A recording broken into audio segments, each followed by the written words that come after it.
This is an unabridged recording of Ancient Magic, Dragon's Gift, The Huntress, Volume 1. Written by Lindsay Hall. Performed by Laurel Schroeder. Prologue. Blood. I rubbed my tongue against the top of my mouth. Definitely tasted like blood. Fear shivered across my skin. The ground scratched my bare arms and the back of my neck. Prickly grass? My eyelids were gritty as I lifted them and blinked into the darkness. Stars twinkled down. Night? Where was I? Panic closed my throat. I gasped for air. I pushed myself up and looked down. A ragged dress covered my skinny form, but didn't protect me from the chill night. A battered golden locket lay on my chest. It looked old, but I didn't recognize it. I shivered. A field stretched out around me, illuminated by starlight and a moon that hung low over the earth. The hair on my arms stood up at the sound of night creatures in the distance. A cold breeze rustled the grass, but fear chilled me more than the wind. Why was I out here? Please don't let me be alone. My heart thundered in my ears as I glanced around. 2 girls, who looked to be about 14 or 15, lay sprawled on the ground beside me. They wore ragged dresses like mine. Why was I here with 2 other girls my age? Wait, were they my age? When I thought about it, I couldn't remember how old I was exactly. Just trying to think of it sent an ice pick of pain through my skull. With a trembling hand, I reached out and shook the girl closest to me. "Wake up," I said. Panic sunk its claws into my chest. Why were we here? When she didn't wake, I shouted, "Wake up!" The girl gasped and shot upright, her black hair stuck with grass. Her terrified blue eyes met mine. "Run," she gasped. She spoke Irish, like I did, and the word shot straight through me. "Hide," I said. "We have to hide." I wasn't sure why, but I knew it more strongly than I knew anything else in the world. Her word, run, had triggered my own. Hide. "Get up!" I scrambled to my feet. "We have to hide. Now! Now, now, now!" She clambered up, and we frantically tugged at the arms of the girl who still lay on her back. She was so pale she looked dead. But I couldn't leave her. "Get up!" She shrieked and jerked out of our hold, then crouched like a terrified animal. Her dark hair hung in her face. What had happened to her, to us, that we were like this? "Fire, soul," she whispered, also in Irish. Her wide green gaze met mine through the curtain of hair. The fear in her eyes must have mirrored my own. Her word pricked at my consciousness, but fear overrode it. My heart pounded in my chest, trying to break my ribs. "Come on, we have to hide." She nodded, and her head whipped around, searching for shelter like a cornered animal. I looked too. A small patch of woods about 100 yards behind me caught my eye. "This way." I spun and set off running across the field. They followed. My lungs burned, and my legs ached as we raced. I clearly wasn't used to being outside, nor to exercise. But why? When I tried to think of the reason, nothing came but pain. My head ached when I tried to remember myself or my past. A sob burst from my chest. I couldn't remember anything. Fear and the desperate need to hide drove me on, but I wanted to stop and collapse to the ground, weeping. The trees loomed ahead, leafless, claw-like branches reaching for the sky. They were terrifying, but far better than the open field. There was nowhere to hide in an open field. Hide. We dove into the woods, plowing through the underbrush until we were deep in the forest. Night creatures continued to rustle around us. When we came to a large pile of collapsed trees, I plunged into them. Bark and branches scratched my arms as I found a nook created by the collapsed wood. The other girls crowded in behind me. They were warm, familiar, though I didn't recognize them. Safe. We huddled together, panting. It wasn't quite as dark when they were near me, though it was more a feeling than reality. Cold pinched my cheeks. I reached up and touched wetness. Tears. One of the other girls sniffled. "What's your name?" I asked. The green-eyed girl started panting. Moonlight illuminated her panic-filled eyes. I don't know. I don't either, the other girl cried. I don't know my name. I tried to think of my own, poking for memories. Pain. I didn't know how old I was, or where I was from. It hadn't been a fluke before. I really couldn't remember. I don't know anything either. We gasped and cried, huddling closer. Their warmth felt familiar, like we'd done this 100 times before. Slowly, it soothed me. I tried reaching into my mind to draw out some memories. Ouch! I cringed. What's wrong? Asked the dark-haired girl. Every time I try to remember something, my head hurts. Me too, said the green-eyed girl. And me, sniffled the other. Then what do we remember? Run, said the dark-haired girl. We're running, but I don't know from what. Is that how we got into the field? I asked. Maybe. Her voice shook. Run was all I remembered. When I woke, it was the only thing in my mind. Hide, I said, thinking back. That's what I remembered. We must hide. From a bad man. I rubbed my temple. Or woman? From someone very bad. Just the shadowy memory made tears pour down my face. My shoulders shook. The trembling traveled down my arms and legs until my entire body quaked. I couldn't remember who we were hiding from, but my body remembered. Hiding from evil. Bad. Bad, bad, bad. The green-eyed girl threw her arms around me. Hey, calm down. It'll be okay. I gasped through my sobs and realized I'd been saying bad out loud. I didn't believe that it would be okay. Not really, but her words made me feel a little better. What do you remember? I asked. Fire soul, she whispered. We are fire souls. I gasped and jerked out of her arms. No, we're not. We can't be. I might not have remembered my own past, but some knowledge of the world still seemed to be intact. Fire souls were bad. Even the word sent a shiver of panic through me. Run, hide, and fire soul were my only memories? That couldn't be. In my mind, I poked for the biggest, most important pieces of information. I wanted to know something. What came was that I lived in a world full of magic. Thoughts burst in my mind. I'm one of the Magica. You two feel like Magica as well. I could feel their power now that I tried. Could smell it and taste it. The green-eyed girl's power felt like water on my skin and smelled like flowers. Tasted like vanilla. The dark-haired girl was just as powerful. Her magic felt like soft grass beneath my feet and smelled like fresh laundry. It tasted sweet, but I couldn't place it. Magica? The dark-haired girl asked. Magica can create magic, the green-eyed girl said, excitement in her voice. I remember now, but I don't remember what kind I am. Witch, or sorcerer, or mage. Or shifter, demon, or fairy, I added, as the memories flowed back. But they aren't magica. They are supernaturals like us, but they don't use magic the same way we do. But they know about us, unlike humans. The Great Peace keeps us hidden. It came back to me in pieces. Though we lived alongside humans, the Great Peace, the most powerful bit of magic ever created, hid us from human eyes. It took the powerful spells of hundreds of magica and shifters to create the Great Peace. Humans can see us, but not our magic, which we shouldn't use around them anyway. Right, I remember now, the dark-haired girl said.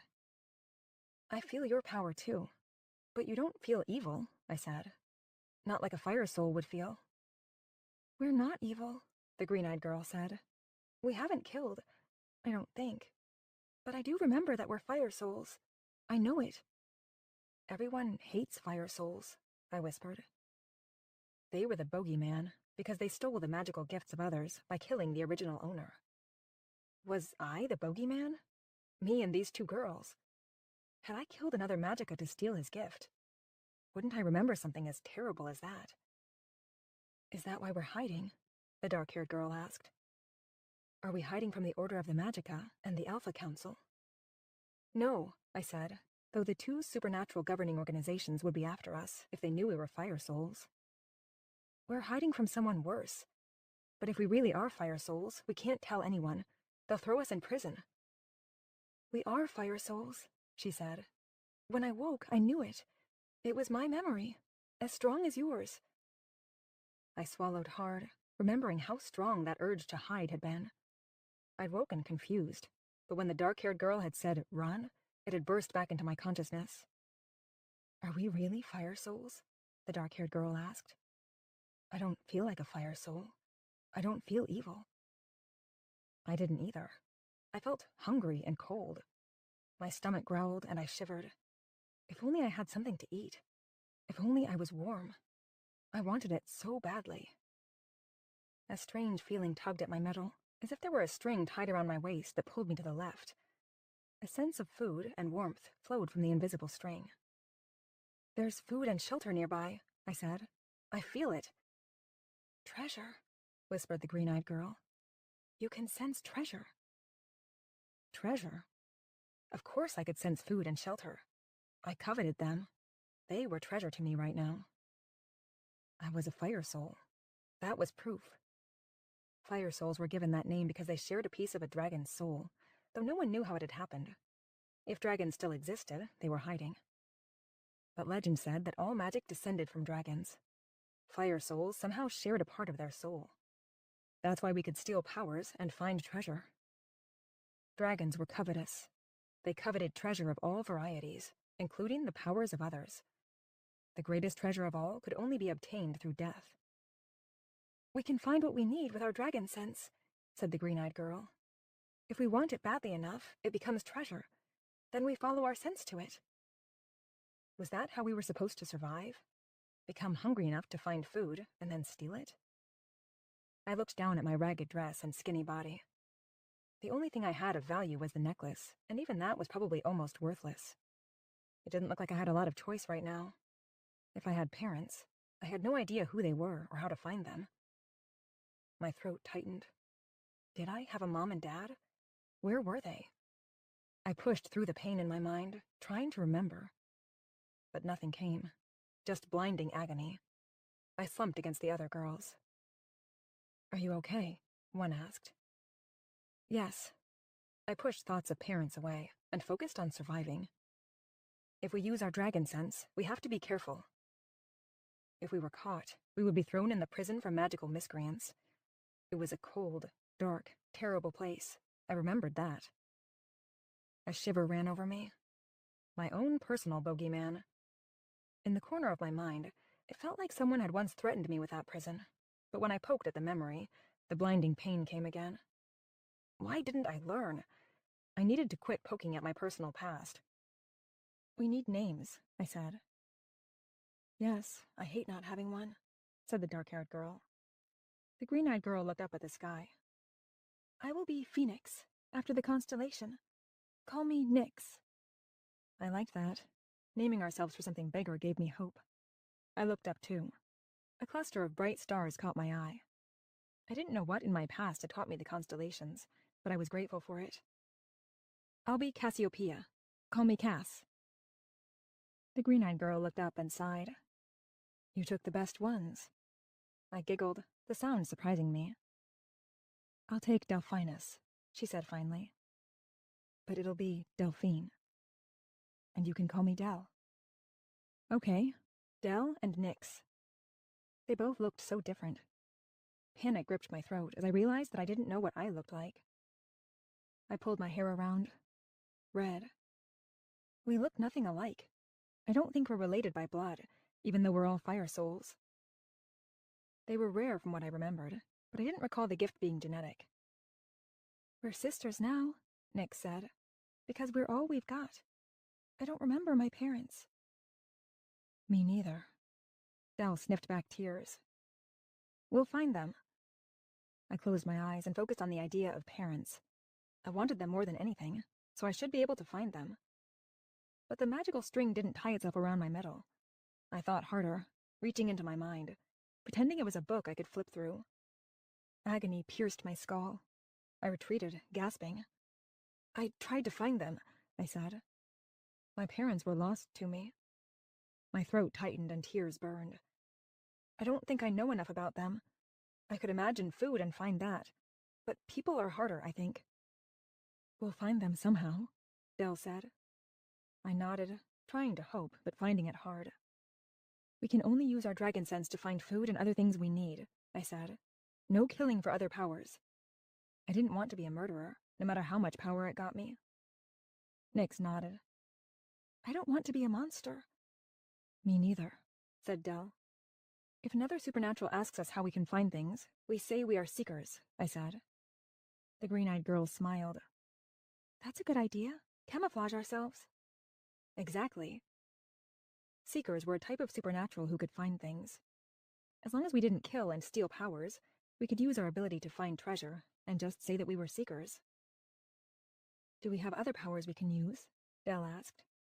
I don't know, I said. If it was about me directly, I couldn't seem to remember.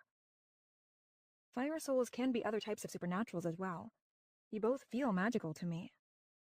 Nyx closed her eyes. I felt her power surge against me like water lapping at my skin.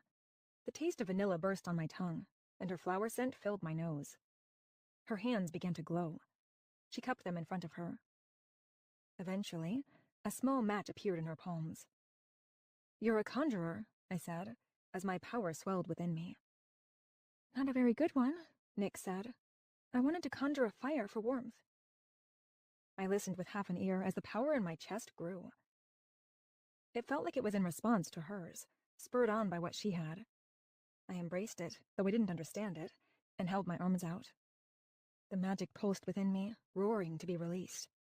I raised my palms to the sky and let it go. An enormous fireball shot from my palms, throwing me back onto the ground as it roared into the sky. It burned away the tops of the trees and exploded into the night. Orange flames surged through the air, burning my skin. Panic rose in my chest as I scrambled to my feet. We were trapped. Dell and Nyx looked at me with horrified eyes. I don't know what happened, I said. The sky above me continued to burn, though the forest around us was untouched. People will see the flame. We have to hide. Dell lunged for me. She enveloped me in her arms and grabbed Nyx, pulling her into the hug. A second later, the ground fell out from under me. We collapsed to the ground a moment later. It was colder here, the wind stronger. I climbed to my feet. We were on a mountain, looking down on the field below. Fire roiled in the air above it, a beacon of magic. But at least it wasn't lower. The animals and the people would be safe. We were in a valley, I said as I turned to Dell. And you can transport. Dell's wide eyes met mine. Apparently, it was instinct. I followed it, and thank magic for it. What did you do down there? I looked down at the field that was lighting up the night. It would draw people. We were fine on the mountain for a little while, because we were so far away, but we needed to get out of here soon. I didn't mean to light it all on fire, I said. When Nyx conjured the match, I felt like I could create a match too, so I let my power out. You're a mirror mage, Nyx said. You borrowed my conjuring power. A strong one, Dell said. Too strong. I couldn't control it. Mirror mages weren't rare or very dangerous, from what I recalled. They could reflect back the magic of any supernatural that they were with. But it was just temporary, and the other supernatural got to keep their powers the whole time. From what I remembered, if mirror mages didn't use the borrowed gift right away, they could use it later. But it was a one-shot deal. I could have held on to the conjuring gift I'd borrowed from Nyx, but I'd only have been able to use it once. In a way, mirror mages were a tiny bit like fire souls, because they used the powers of others, but they weren't very dangerous because they couldn't keep the magic or replicate it more than once. I turned toward the valley. The fire was starting to dissipate, but it was still an unnatural spectacle, the sky alight with flame. I could have killed us if I hadn't pointed my hands to the sky, I whispered. I'm dangerous. I think you need to practice, Dell said. Or not use my power at all. Tears pricked at my eyes. Why was I like this? Let's not worry about that now, Nyx said. We should get out of here. Let's find food and shelter. I nodded and blinked the tears away. Okay, let's go. We set off along the mountain ridge, following the magical string tied around our waists. I was tired and scared, but at least I had my Drefur, my sisters. But as I walked, the most horrible thought occurred to me. Had I been born a mirror mage, or had I killed someone for this gift? Chapter 1. 10 years later. Temple of Murda, deep beneath Western Ireland. Cass? Answer me, damn it! Are you hurt? Nix's voice echoed quietly from the pendant around my neck. Give me a sec, I wheezed as I shoved the huge rock off my leg and scrambled behind a big boulder. Pain radiated from my shin, but nothing felt broken, thank magic. I didn't have time to deal with it anyway. A nasty-looking shadow demon was currently trying to blow my head off. As long as my limbs were mostly functional, I was good to go. A blast of magic blew apart the stone over my head. I ducked, and rubble bounced off my shoulders. Damn demon! When it stopped, I peered over the boulder at the demon who guarded the altar in the middle of the underground temple. It had taken me nearly 6 hours to get through the enchantments that led to the temple. Fire charms, moving rocks, an awful riddle. The whole lot. Real Indiana Jones stuff, but I didn't have the cool hat. After all that, it seemed like it should be smooth sailing. But no, this treasure was protected by a shadow demon, who was apparently very displeased with my presence. His skin was dark gray, his powerful body clad in simple pants and a shirt. He was basically human-shaped, except for the exceptionally bulky arms and the narrow black horns that came out near his temples and ran back along his skull. Dark eyes glinted maniacally through the dust in the air. Though big, he was dwarfed by the subterranean temple that housed the Chalice of Youth, my current assignment. The chalice sat on an altar behind the demon, gleaming gold. Graceful columns supported the soaring stone ceiling, each carved in the shape of a different, long-forgotten goddess. The only light came from eerie torches that lined the walls. The air was stagnant, permeated by the scent of smoke that wafted from the shadow demon. Do I send backup? Nix asked through static. No, I've got this. I didn't usually need my friends to step up and save my butt on a job, but it gave me the warm fuzzies to know they were willing. You're breaking up, Nix. Too much magic from the demon. I'm turning you off now. Strong magic, like the kind the demon was throwing, usually interfered with the comms charm that hung around my neck. Something about the magical signature overpowering the puny charm that fueled my necklace. I usually worked alone, but sometimes, okay, always, a riddle enchantment stumped me. But now that she'd gotten me through the riddle that had opened the main door to this temple, why does a dragon cross the road? I no longer needed her help. Fine, don't... More static broke up Nix's voice. If I'm not out in an hour, remember that I hate lilies, I said. Worst funeral flower. But... I touched the silver charm around my throat, and its magic went dormant. Only the sound of the shadow demon's breathing echoed in the chamber. It was time to get this over with. I was starving, and this was my last gig before the long weekend. My legs screamed as I pushed myself to my feet. Breathe through the pain. It's just bruising. I drew my obsidian blades from the sheath strapped to my thighs and stepped out from behind the boulder. Torchlight reflected wickedly off the black, volcanic glass. Lefty and righty, I called them. Not nearly regal enough names for their power, but I'd never been good at clever names. Time to go back to hell, fella. My voice echoed in the stone chamber. The devil says he's missin' ya. The shadow demon laughed, his dark gray skin absorbing the light. Fine, it was a little corny, but I was tired. The demon raised his hand to throw another blast of magic at me. I flung righty at him, dodging the whoosh of magic that he managed to get off before my blade sunk into his arm. Perfect hit. 10 points. He roared in pain as heat seared my shoulder through my leather jacket. Oh, so he wanted to play that way? With heat as well as wind? I thought wistfully of blasting him back with a reflection of his own power. His magic manifested as burning smoke. I'd give him a flaming tornado. Except that was the problem. My magic was too powerful for me to control. I just blew shit up if I tried.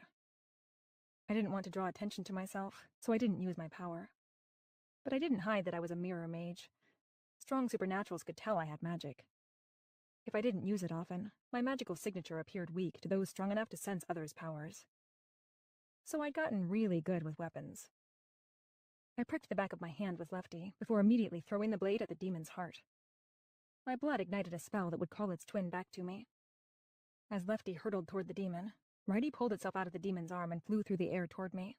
As long as I was quick, which I usually was, I always had a dagger at hand. I reached up and snagged Righty as I kept an eye on the dagger that zoomed toward the demon. He used magic to blast it away. "That's all you've got?" he roared. I dove behind the nearest column, a stone warrior woman in a flowing cloak, both of her hands gripping swords. A guardian. Of me, I decided. I swiped my dagger over the small amount of blood welling on the back of my hand, so that my other blade returned to me. The demon roared again, his muscles bulging beneath his thin shirt as he drew his arms back to throw twin blasts of magic at me. All supernaturals had different gifts, and his seemed to be throwing blazing blasts of smoke that blew things apart like a grenade. The smoke blast hit my guardian column. Her bottom half blew apart, rock and debris flying across the temple. With an enormous cracking sound, the guardian crashed to the ground. The stone floor vibrated beneath my feet. Dust filled the air until I could hardly see. Guilt ate at me over the damage done to such an ancient place. Don't worry about that now. Fix it later. I jumped onto the guardian, who was now lying on the ground in several large pieces, all lined up in a row. I raced across her skirt, jumping from piece to piece until I was right above the shadow demon. I leapt for him.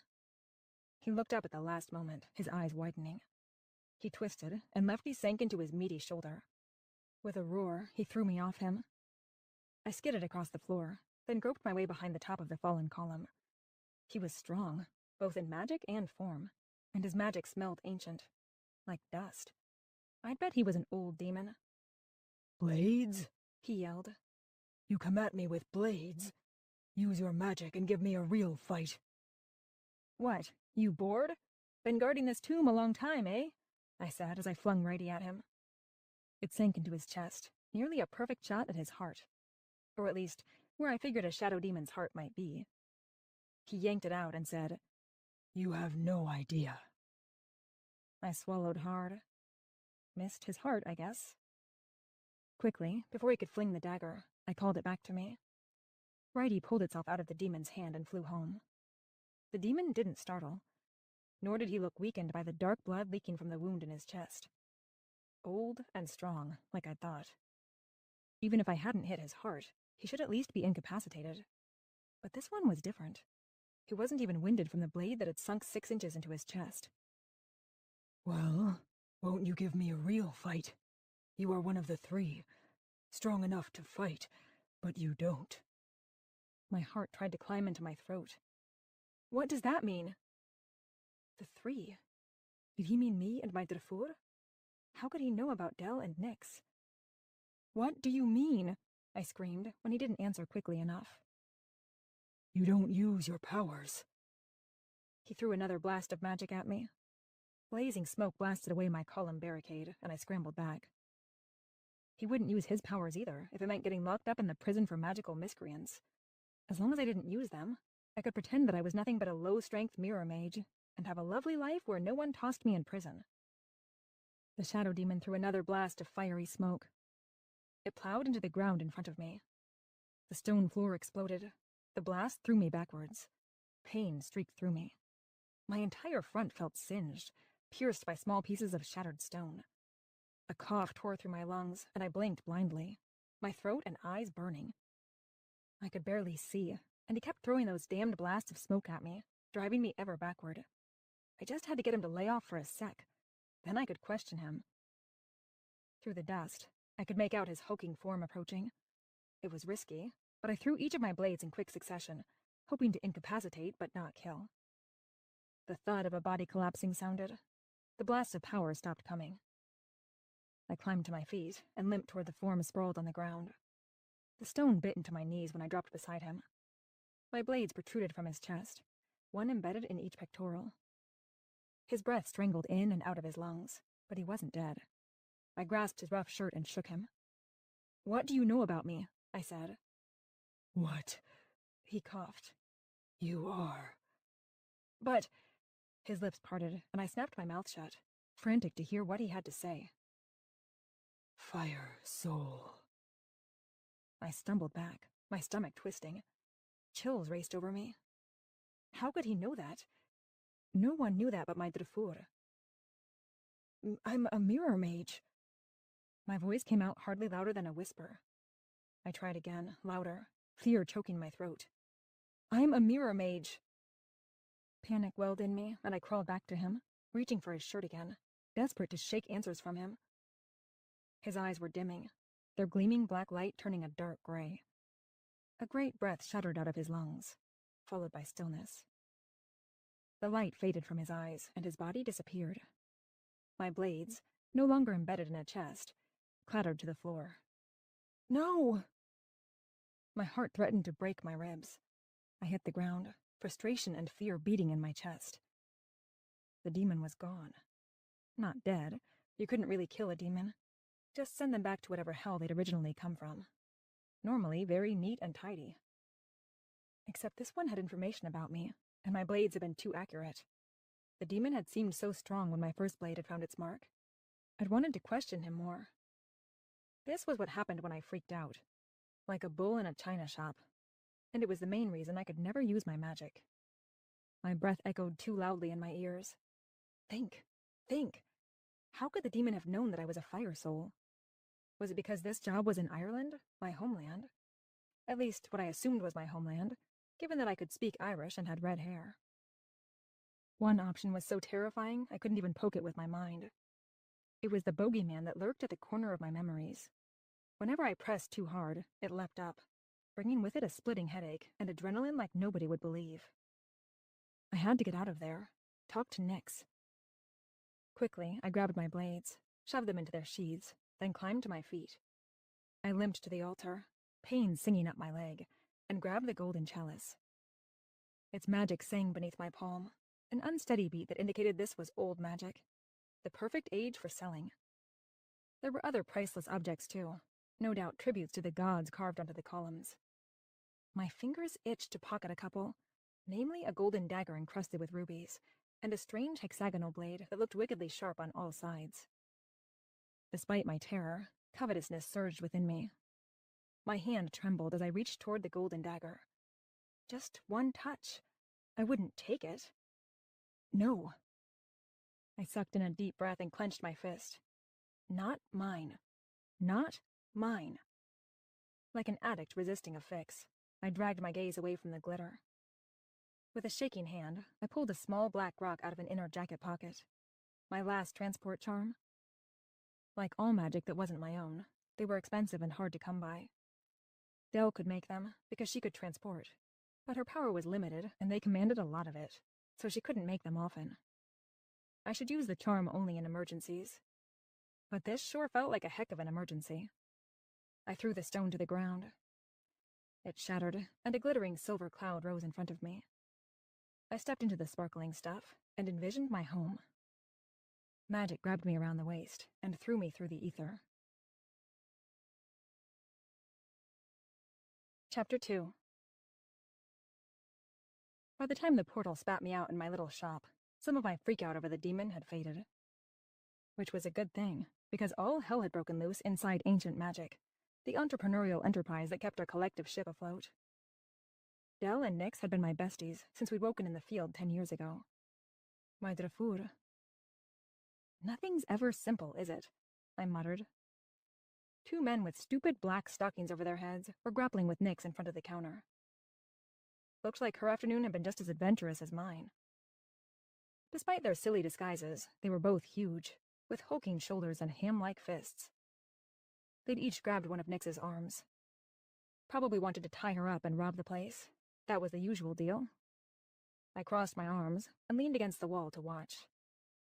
I'd step in if necessary, but I doubted it would be. My Drafur and I had nicknames for each other. I was called Huntress, because I hunted down the sparkles. Dell was Seeker, because she sought the artifacts we wanted in ancient texts, and told me what to look for. And Nyx was called Protector for a damn good reason. Quick as a blur, Nyx jumped up and planted her feet on the chest of the thief to her right. She used his chest for leverage, kicking off and breaking his hold, then spun and kneed the other man in the chin so hard that he dropped to the floor, unconscious. She had to jump to do it, but she got good height. I grinned as I watched her lay out the second guy with 2 kicks and a mean punch. He collapsed to the ground like a sack of boulders. I was grateful he didn't crush the table full of shiny things behind him. But then, Nyx was good at choosing where they landed. She was taller than me, and though she didn't look any stronger, she was a heck of a lot better in a fistfight. Weapons were my game. My hand-to-hand skills were slightly better than good. Enough to get me by on most jobs, which almost always involved sending a demon or 2 back to where they came from. But hers were almost preternatural. She didn't look like she could kick someone's ass, though. She was dark-haired and pretty, with warm green eyes and a big smile. Funky t-shirts and ripped jeans with motorcycle boots completed the picture. "Nice job," I said. Nyx brushed her hands off and grinned at me. "All in a day's work. You get the chalice?" I held it up. "Not my favorite job, but it's done. Let me help you with those guys." Our shop was small. A narrow wooden counter stretched along one wall, shelves and tables on all the rest. Enchanted objects took up most of the space. Everything from tiaras that would make a person beautiful to sleeping potions strong enough to rival the one that had knocked out Briar Rose. Nyx grabbed the enchanted cuffs off the counter and tossed me a pair. I snagged them, then nodded at the counter where she'd had the cuffs waiting. We didn't usually keep handcuffs next to the register. Looked weird to customers. Expecting these guys. They weren't exactly subtle. I saw them crossing the street. No masks on yet, but all bulk and a walk like they kicked puppies. 2 and 2 equals robbery. I nodded as I set the chalice on the counter, then bent to cuff the guy sprawled at my feet. I wasn't the only one who liked shiny objects, though these thieves were likely after the magic. Because of the value of the enchanted artifacts in our shop, there was a robbery attempt every few weeks. After waking in the field 10 years ago, we'd scrounged around for a living until we'd figured out how to profit from our skills. And thus, ancient magic had been born. We found treasure imbued with ancient magic and sold it. Ancient magic was located on Factory Row in Magic's Bend, Oregon, but it was no Fifth Avenue. We provided our own security. Magic's Bend was one of 3 all-magic cities in America that humans had no idea existed, thanks to some powerful spells. Supernaturals lived in human cities as well, but this was one of the few places we could be ourselves. It made it the perfect place to set up a shop selling ancient magic. While I was out hunting down enchanted artifacts, Nyx manned the home front. It should have been an easy job. Chat with customers, sell the goods, drink coffee from potions and pastilles next door. But of the 3 of us, she was the best at kicking ass and taking names, among other things. So she protected what I hunted. In addition to being Seeker, Dell was a demon hunter the rest of the time, something that endeared us to the Order of the Magica, the government that ruled the Magica, and kept our shop on the good side of magical law. She was on a job right now, somewhere in South America. I nudged the unconscious thief with my foot, then rolled him over so I could get at his back. It took some tugging, but I got his hands bound before I looked up to see Nyx hanging up the phone. She lowered the phone and glanced up. "Cops will be here in a minute. Dispatch said there's a cruiser right around the corner." "Good. Then we can grab something to eat. I'm starving." We'd had so many break-ins that Nyx had become friends with most of the force. It took only 3 minutes for the shiny police vehicle to pull up in front of the shop. Officers Cooper and Dale climbed out. It didn't take long for them to collect the thieves off our floor, or for Nyx to give her statement. She was well-versed by now. Within 10 minutes, they pulled away from the curb, criminals in tow. "Glad that's over." Nyx walked behind the counter and leaned on the wood, her brown gaze avid on the chalice. "So this is it? The chalice of youth?" "The one and only." Actually, that wasn't true. There were probably more, but this was the one that suited our client the best. According to Mr. Sampson, a weather witch who'd commissioned me to find a youth charm for him, it would keep the drinker looking ever young and beautiful. They'd still age. All the magic and the mages in the world hadn't figured out the secret of immortality, but they'd look good doing it. Mr. S planned to be the hottest weather witch on TV. Weather witches weren't usually meteorologists, but Mr. S liked being a semi-famous local celebrity. Most of my jobs were on spec. Dell found record of enchanted artifacts that possessed valuable magic, and I went to find them. But some jobs were on commission, and the chalice was one of them. No matter the job, we stayed away from artifacts from human archaeological sites. They had laws to protect their history. Eventually, someone would have noticed if I screwed with them. We try not to use magic around the humans, despite the great peace. Besides, their artifacts had no magic, so they were worthless to us. We weren't in it for the artifacts. We were in it for the magic. The problem was that magic could become unstable. After sitting around in an object for too long, anywhere from a few hundred years to a few thousand, depending on the spell, it could cause some serious damage. Like fruit ripening on a tree, eventually it rots. Or in this case, explodes. Our operation was legal because we stuck to magical artifacts that were nearing the end of their life. Otherwise, we'd just be stealing. The Order of the Magica would have a problem with that, and we definitely didn't want to get on their bad side. And it felt crappy to steal something from an ancient culture that no longer existed. I leaned on the counter and took a chocolate out of the candy bowl. Nyx picked up the chalice and looked at it, squinting at the decorative etching that turned the golden goblet into a work of art. "This one should be easy," she said as she sat it down. "You're going to do it now?" My stomach grumbled. "Yeah, only 5 minutes. It's a simple one, and the magic has gotten really unstable. Better to do it now.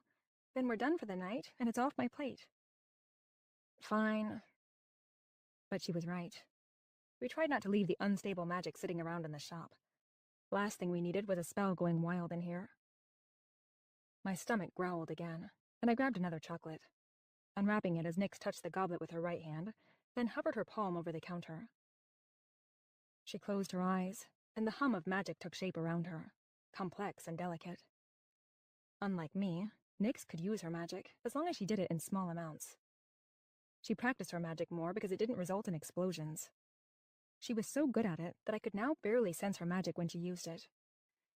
The scent of flowers was so light, you'd assume it was from a vase nearby. Her hand glowed. Beneath it, a goblet slowly materialized. It glinted gold, an identical replica. Geez, that was fast. It's gold.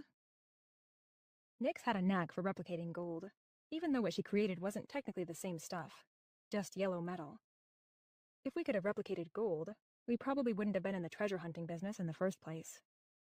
"Now for the last step," she said, as she hovered her left hand over the goblet. Magic swirled up from the goblet and into her hand, like blue smoke. It shimmered, the smoke dancing beneath her palm. When she'd gathered all the magic from the original chalice, she let it hover under her hand for a moment. She infused it with some of her own power, stabilizing it a bit.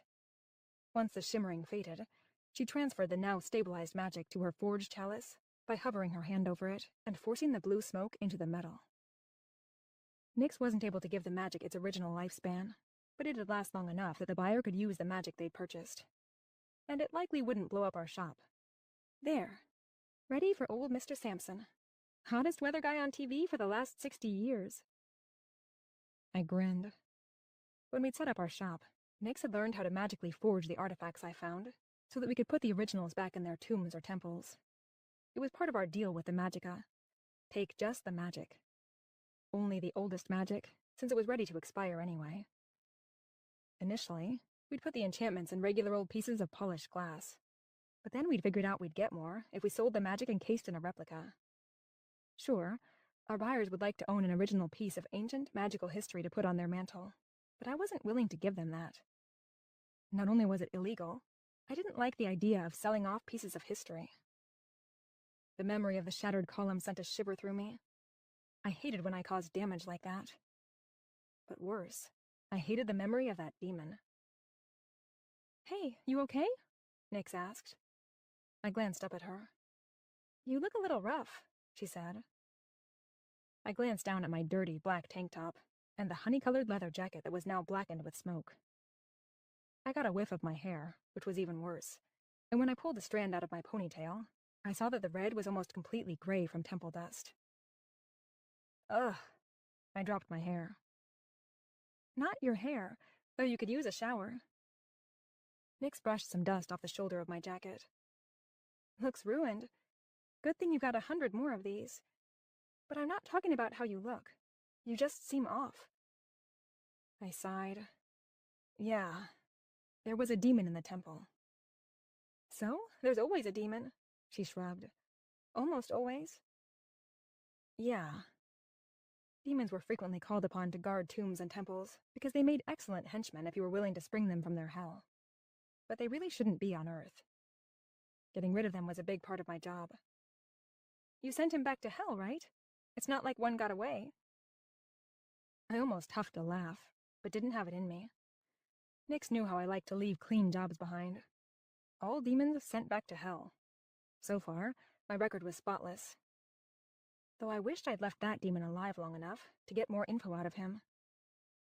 Was it an extra awful demon? Nix asked. No. Like mages and witches, demons had their own gifts. Some could get into your head and really screw around, make you see your worst nightmare, that kind of thing. No, this one said something creepy. Really creepy. Nix just raised her brows. He said I was one of the 3, and... I swallowed hard as my stomach turned. Fire soul. Nix's face turned serious, and her brown eyes darkened with fear. What? I could almost feel her terror. I could certainly hear it. How could he know that? No one knows that, Nix said. Just us. It was hard to breathe. The memories always made it hard to breathe. We've been hiding for so long, I said. It's been 10 years since we woke in that field, and we've never told anyone what we are. It was our most precious secret, the one that our lives depended upon. We have our concealment charms, Nix said. They cost a fortune. We should be safe. Yeah, you're right. It had taken us years to save up to buy the concealment charms, and another year to find a supernatural to craft them. The spell should hide us from the eyes of any who sought to do us harm, with particular emphasis on my hazy memory of the man from my nightmares. If we ever ran into him, he would see us but not recognize us. The charms were the only things that allowed us to settle in Magic's Bend. Without them, we'd have had to stay on the run. Magic's Bend was the largest all-magic city in the U.S.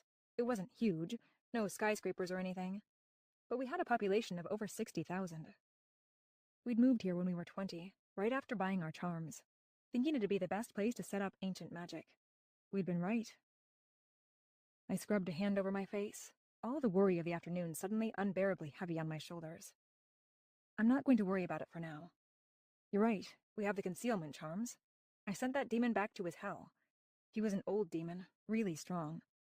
Maybe that's how he sensed what I am. But there's nothing we can do now. I just want to forget it. Nick sighed and leaned against the counter. No, you're right. We'll just have to wait and see if something weird happens. I huffed a laugh. Weird. Like being thrown in a prison for magical miscreants. I'm going to grab a shower. I suddenly felt more grimy than hungry. Want to meet at Potions and Pastilles in 20 minutes? Sure, I'm headed over now. Connor and Claire are both working tonight. I grinned. It'd be good to see our friends. Our only friends besides Dell. I waited while Nix put the forged chalice, complete with youth charm, in a box, and set it on the shelf behind the counter for Mr. S. She put the original beneath the counter. I'd return it to the tomb in a couple of days. I'd also try to find someone to help me magically undo the damage to the ancient warrior goddess pillar. I hated to see a good woman laid low. Not to mention the shitty feeling of having destroyed something so old. I didn't know my own history, so I didn't want to go around destroying someone else's. We headed out of the shop. Nix shut the door behind her, then ran her hands along the edges of the door, triggering the enchantments that protected the shop. Only she, Dell, or I could enter. Even breaking the windows wouldn't get you in if you weren't pre-approved by the enchantment. Nix headed for the coffee shop/bar that sat left of us, and I went right.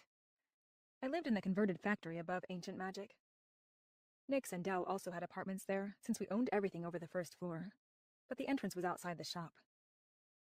It was a brisk summer evening in Magic's Bend, the sun only now starting to set, even though it was nearly 9 o'clock. Birds chirping across the street caught my attention. They hopped around on the top of a large, black SUV, sitting in front of the park near my own car, Cecilia. My junker rarely had company. Normally, people left their cars farther down the street for Potions and Pastilles. I ignored it as I unlocked the green door next to Ancient Magic. I pushed it open and climbed the narrow stairs leading to my apartment. My leg was killing me. Though I'd been starving just moments ago, now all I wanted was a chance to wash off the dust and see if my leg needed a bandage.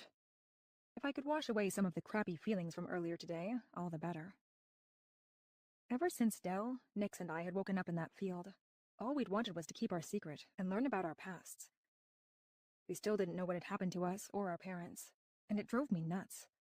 But we'd managed to keep our secret and build a great life for ourselves. But the demon's words had threatened that. Big time. And it had left me shaken. The stairs leading to our apartments were rickety and narrow. We'd meant to renovate them when we moved in, but had never gotten around to it. I passed the second floor, where Dell lived. When I passed the third floor, where Nix lived, I stiffened. Something felt off. I wasn't alone. For magic's sake, I couldn't get a break. Quietly, I drew my blades from the sheaths at my thighs and continued up the stairs. Halfway up, I could see the landing at my door. Long legs clad in jeans. A few steps higher, and I could make out a broad chest covered in a dark gray t-shirt. One more step, and I laid eyes on the hottest, most dangerous-looking guy I'd ever seen. Worse, the power that radiated off him was so intense, my eyes almost crossed. Chapter 3. Not everyone could sense another's magic, but strong supernaturals could. The more powerful you were, the more completely you were hooked into the magic that was everywhere. You could sense other supernaturals, especially strong ones, easily. For me, the strongest magic hit all my senses instead of just one or two. This guy lit up all six, my dragon sense included. His magic smelled like the forest, crisp and clean, but sounded like pounding ocean waves or roaring wind. It tasted of dark chocolate. I rubbed my tongue against the roof of my mouth as I took in the silver-gray aura that surrounded him. I couldn't pinpoint if he was a shifter or one of the Magicka. Both? I shivered. Half-bloods were rare, but scary strong, considering that they could draw from both being magic, the shifter side, and doing magic, the Magicka side. But it was the feel of his power that was really unusual. It felt good, really good, like a massage or a bubble bath or an amazing kiss. It freaked me out. The worst was my dragon sense, though. My dragon sense could only find things of value, and it tugged me toward this guy like he was a treasure chest full of gold. He was valuable. To me, that was nuts. But the pull was there, that familiar sense of being dragged toward something I wanted. But I did not want him. The idea that part of me wanted something my brain didn't agree with was no good.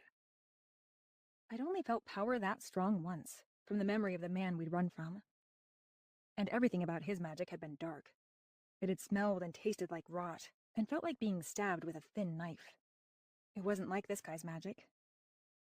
But power that strong made me nervous. His magic alone was dangerous. If I used mine around him, he was strong enough to sense it. He might even figure out what I was. Care to explain what you're doing lurking outside my door? I asked, keeping my knives at the ready. How'd he get past the locked door downstairs? Waiting for you, he said. He had a Scottish accent, and his voice had a hint of gravel to it, but in a pleasant way. A sexy way, but I didn't want to explore that until I was sure he wasn't here to kill me. Combined with the chiseled planes of his face and his athletic physique, he was the complete package. He looked like a supermodel, but not quite the pretty kind. The kind that was a bit rough around the edges, with strong hands and chiseled features. He could model designer flannel as easily as suits. His dark hair and eyes would look amazing with either, but it was his lips that I had to drag my stupid gaze from. He towered over my 5'7" height. 6'3" at least, I mused, sizing him up for a potential showdown. If it came down to it, I'd have to run. Between his magic and his strength, I wouldn't stand a chance. How'd you get in? I asked, deciding to play nice and hoping this didn't go south. Perhaps he had a legit reason to be here, but the pessimist inside me said otherwise. You shouldn't leave your door unlocked. It wasn't. Then I got lucky. And by luck, you mean magic. He shrugged one big shoulder and nodded. But you didn't use it to get into my place? I asked. I tried to calm my racing heart, hoping his shifter senses couldn't pick it up. I didn't think he'd be able to find my troves, even if he had gotten in. They were well hidden behind false walls, but I didn't like the possibility. The corner of his mouth hiked up in a devastating smile. That'd just be rude. An exasperated puff of air escaped me. I shouldn't have been thinking about how hot or funny this guy was, but I couldn't help it. Yeah, totally. This little bit of B&E, I pointed to the stairs, is totally cool. He grinned again, looking too charming and sexy for my own good. This guy was killing me. You're the expert, given your line of work. What do you know about me? And who are you? I know you're Cassiopeia Claro, the best treasure hunter in Magic Spend. Cass, I said. Only Dell and Nyx could call me Cassiopeia. I chose Claro, my last name, because it sounded good with Cass. It wasn't Irish, but I couldn't remember if I liked my life back there. Why don't you tell me who you are? Aiden Merrick. Oh, hell, I breathed. I thought his power felt strange. The origin. That name's a bit much, don't you think? Is it true? Can you shift into anything? I didn't know much about shifter lore, but according to rumor, the origin was a descendant of the original Alpha. The first shifter. A griffin or a dragon, depending on who you talk to. There was one born every generation, and he or she had the power to shift into any animal at will. You'd have to get to know me better to find out. That's not really first date information. My heart fluttered. This isn't a date. It could be. I thought you were here about a job. I am. But then I saw you. I'd like to add on a date. No. I'd only ever heard of Aiden Merrick, never seen him in person. I knew he had a place in Magic's Bend, but the tabloids said he had a house on every continent. Now that I looked at him, he did seem a bit familiar. I only skimmed the tabloids when waiting at the grocery store. Now, I wished I had a few subscriptions. He was even more dangerous than I'd first thought. That's final then? He asked. Final? About the date. Yeah. He shrugged, a surprisingly elegant motion for such a big guy. I'll ask again later. Maybe you'll change your mind if you get to know me. I had no idea what to say. Hot, powerful millionaires didn't normally ask me out. That wasn't really my thing. Why are you here again? 2 reasons. 1, I want to know why you robbed a tomb on my property in Ireland. And 2, I want to hire you. No joke, my jaw almost dropped. I kept it closed through force of will alone. He owned the property that contained the tomb I just robbed. Had he seen the broken warrior goddess column? Double damn. Most landowners don't notice when I borrow something. I'm not most. And borrow. No, he certainly wasn't most. I'm returning the chalice tomorrow, I said, moving up my timeline, and hoping he wouldn't wonder about the enchantment that had been removed from it. And how did you know I'd taken it? I guess. Shit. So I'd given myself away. How? That tomb was completely untouched when I found it. The entrance was hidden in a cliff face. No one has been there in millennia. I knew it was there. I just haven't entered it. It's an ancient, holy place. I like to leave things as I find them. Unlike some people. Guilt stabbed me over the warrior goddess. I'm fixing her tomorrow when I return the chalice. I still had to find someone with the magic to actually help me do that. But how'd you even know I was there? Or that it was me? After I felt the magic that destroyed the warrior column, I went down there. Most of the enchantments were deactivated, but I knew only the best treasure hunter could get past them. That's you. Were they your enchantments? Was the demon your guard? I knew he'd said he'd never been in there, but I couldn't keep myself from asking. Demon? The surprise on his face looked genuine. My shoulders relaxed slightly. It felt like he was telling the truth, though I wasn't 100% sure. It still scared the crap out of me that he might know what the demon had known. I was dead if he knew my secret, and so were Dell and Nyx. There was a demon guarding the tomb. I sent it back to its hell, I said. That's strange. I've never sensed a demon there before. Well, he was there. It was common for the ancients to hire them to guard tombs, since they don't die like normal supernaturals do. And I'm returning the chalice, so no harm, no foul. His head cocked to the side. Is that how it works? Because I don't think so. If you do a job for me, however, we'll consider it even. I chewed on my lip. What kind of job? Can we go in and talk about this? He looked around the tiny landing, and I realized that I was still standing on the stairs below him. No, I blurted, then winced. I really didn't want him in my place. It wasn't fit for visitors. It was never fit for visitors. Then let's go for a drink somewhere, and I'll explain. Under normal circumstances, I might have considered it. But nothing about our encounter had been normal. And what he might know still freaked me out. I didn't think he knew what the demon had known. That was an old demon. Though Aiden was the origin, he wasn't old. Maybe late 20s? Just give me an idea of what the job is. I'm looking for the scroll of truth. Recognition slammed into me, and my heart raced, but I had no idea why.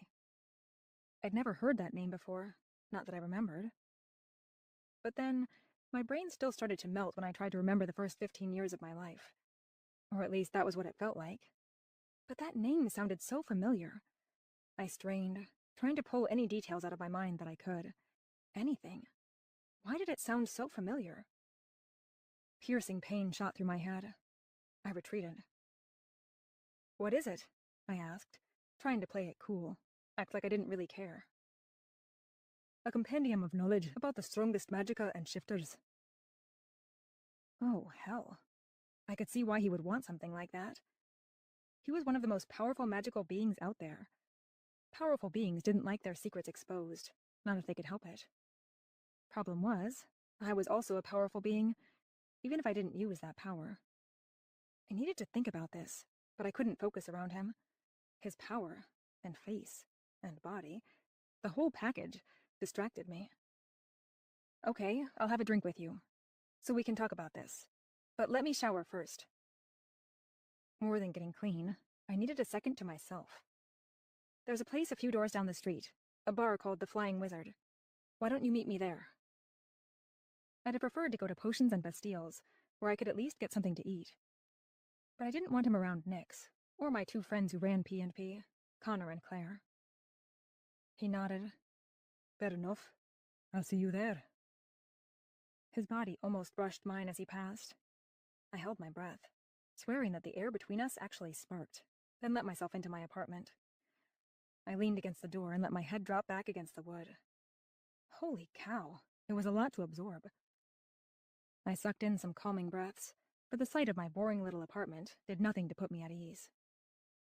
I pushed off the door and crossed the living room to my bedroom, where I pressed my hand against an empty spot along the back wall. I bounced on my heels as I waited for the spell to ignite. It took only a second, but soon a door appeared. I pushed it open and entered my trove.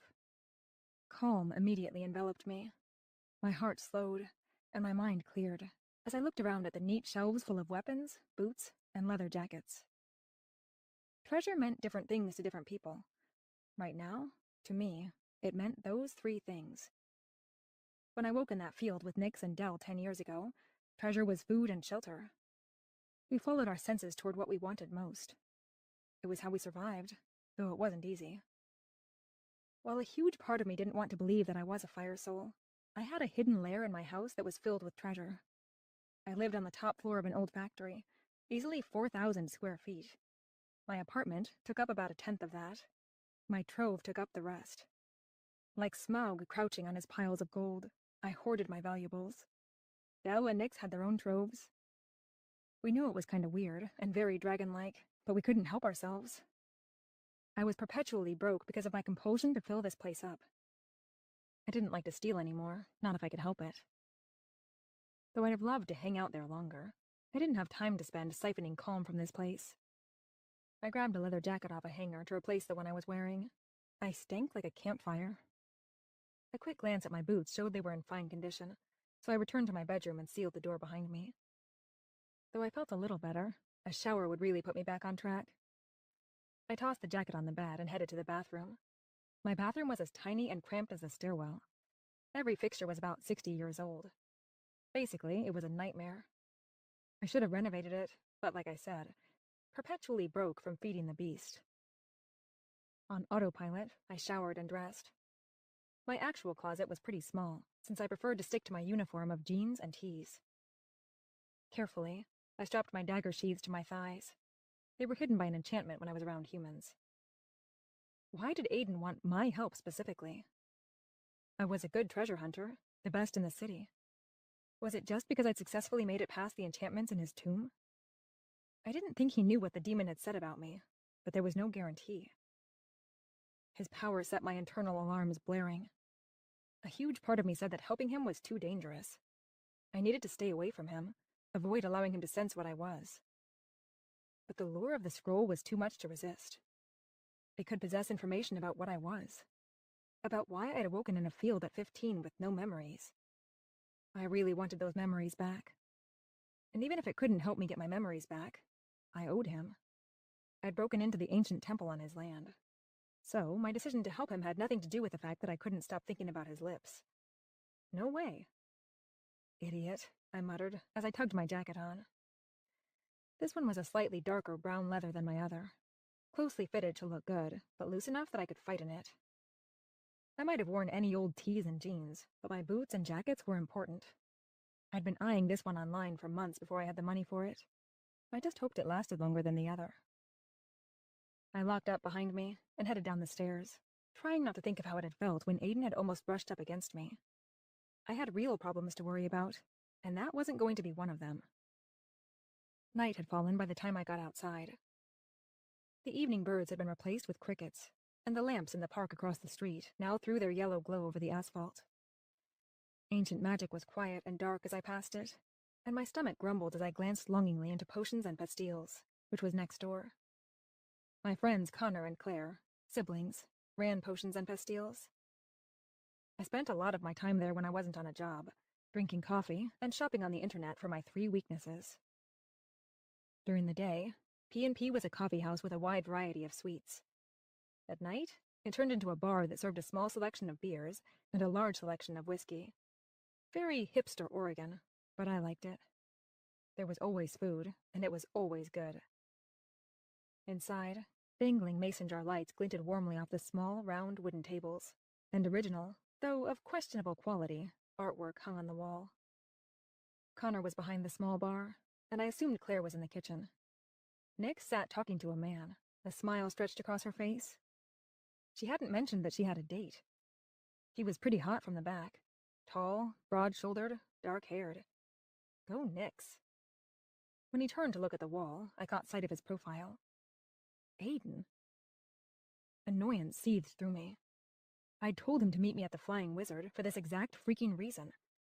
And I couldn't even storm in there and yell at him, because that might make him suspicious. Inside, Nix laughed at something Aiden said. Connor laughed too, a goofy smile on his face. My friends liked him. The 5 of us, Nix, Dell, Connor, Claire, and I, were all pretty close. My friends weren't dumb. If they were giving him the stamp of approval, I had to take that into account. I sighed and pushed into P&P. The smell of buttery pastry and savory meat from the oven enveloped me, and my stomach grumbled. The kitchen at P&P was small. It was really more of a bar and coffee house than a restaurant. Claire and Connor were from Cornwall, home of the Cornish pasty. A good thing to sell out of a small space. I was pretty much addicted to them. Hey, I said when I reached their table, trying to stifle the sound of annoyance in my voice. This isn't the Flying Wizard. Aiden turned his too handsome face toward me. I repressed a scowl at the desire that streaked through me. They didn't have food, he said. I thought you'd be hungry after your raid. Nick shot me a, how the heck do you know this guy look? Later, I tried to say without words.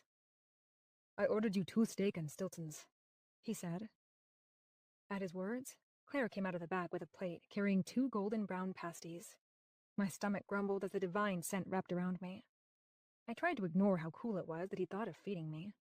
If there was one thing I was into, it was guys getting me food. Anyone getting me food, really. Thanks. I dragged a chair over to their table and sat down between him and Nick's. The table was small enough that our knees almost touched. I scooted away and looked at Claire instead of him. Her brown hair fell in waves around her face, and she was dressed for the kitchen in an apron that covered her t-shirt and jeans, though I hadn't seen her in here the last couple of days. How'd your last job go? Good, quoth the bloke as he was leaving the bank. That's convenient. Claire was a fire maid with a dash of hearth witch, hence the coffee shop. By day, she was a mercenary. Magical organizations hired her to handle problems. She kicked ass, but had an unquenchable desire to make excellent coffee and pastries. Connor hadn't inherited any of his mother's fire mage powers and was all hearth witch, so he ran their shop most of the time. He was wickedly good at potions, which lent itself to preparing the enchanted coffees they offered. Yeah, it was an easy job. You want the usual? Claire asked, her dark eyes alight with the same "who is this dude" look that the others had sent my way. Everyone thought it was weird as hell that I was hanging out with one of the wealthiest, most powerful guys in the world. I agreed. No thanks. A latte? PBR was my drink of choice in the evenings, even though everyone made fun of me for drinking the beer of hipsters and hillbillies. I didn't drink a lot, but I was picky about it when I did. But if I was going to be chatting with Aiden about the scroll, or anything really, I needed to be on my game. Sure thing, Claire said. How'd it go today? Connor asked from behind the counter as he crafted my latte. He had the same dark hair as Claire, and also favored her P&P uniform of jeans and a t-shirt, topped with an apron. Good, I said, glancing awkwardly at Aiden. Connor liked to hear about the enchantments and demons in each tomb or temple that I raided, but now wasn't the time for a play-by-play. I'll tell you about it later. Cool. He brought my coffee over. Thanks. I dug into the pasties. I'm headed out, Nick said. Good to meet you, Aiden. See you later, I said, grateful she was getting away from Aiden. She and the others might have approved of him, but he was still too much of an unknown for me to be comfortable trusting him around the people I loved. I turned to Aiden and really looked at him for the first time since entering P&P. I'd never seen a guy make a gray t-shirt look so good. It was dark gray, the same color as his eyes. I'd thought they were brown. Have you eaten? I asked, trying to distract myself from his eyes. He had a pint of some kind of dark beer in front of him. Yes, the pasties were excellent. So tell me more about this scroll, I said between bites. But quietly. I don't want to drag Connor or Claire into this. What do you want to know? What else is written in it? I've never heard of it before, but it sounds pretty valuable. It is. It contains information about all the most powerful species of supernaturals. Strengths and weaknesses. I don't have many weaknesses, but I don't want anyone knowing them. Don't blame you. I popped the last bite of pasty into my mouth. And according to a reference I just found in an old text, it's a prophetic scroll. It contains a list of the names and descriptions of individuals who belong to all the most powerful species, past and present. I choked on my pasty. Names and descriptions? Past and present. That meant me.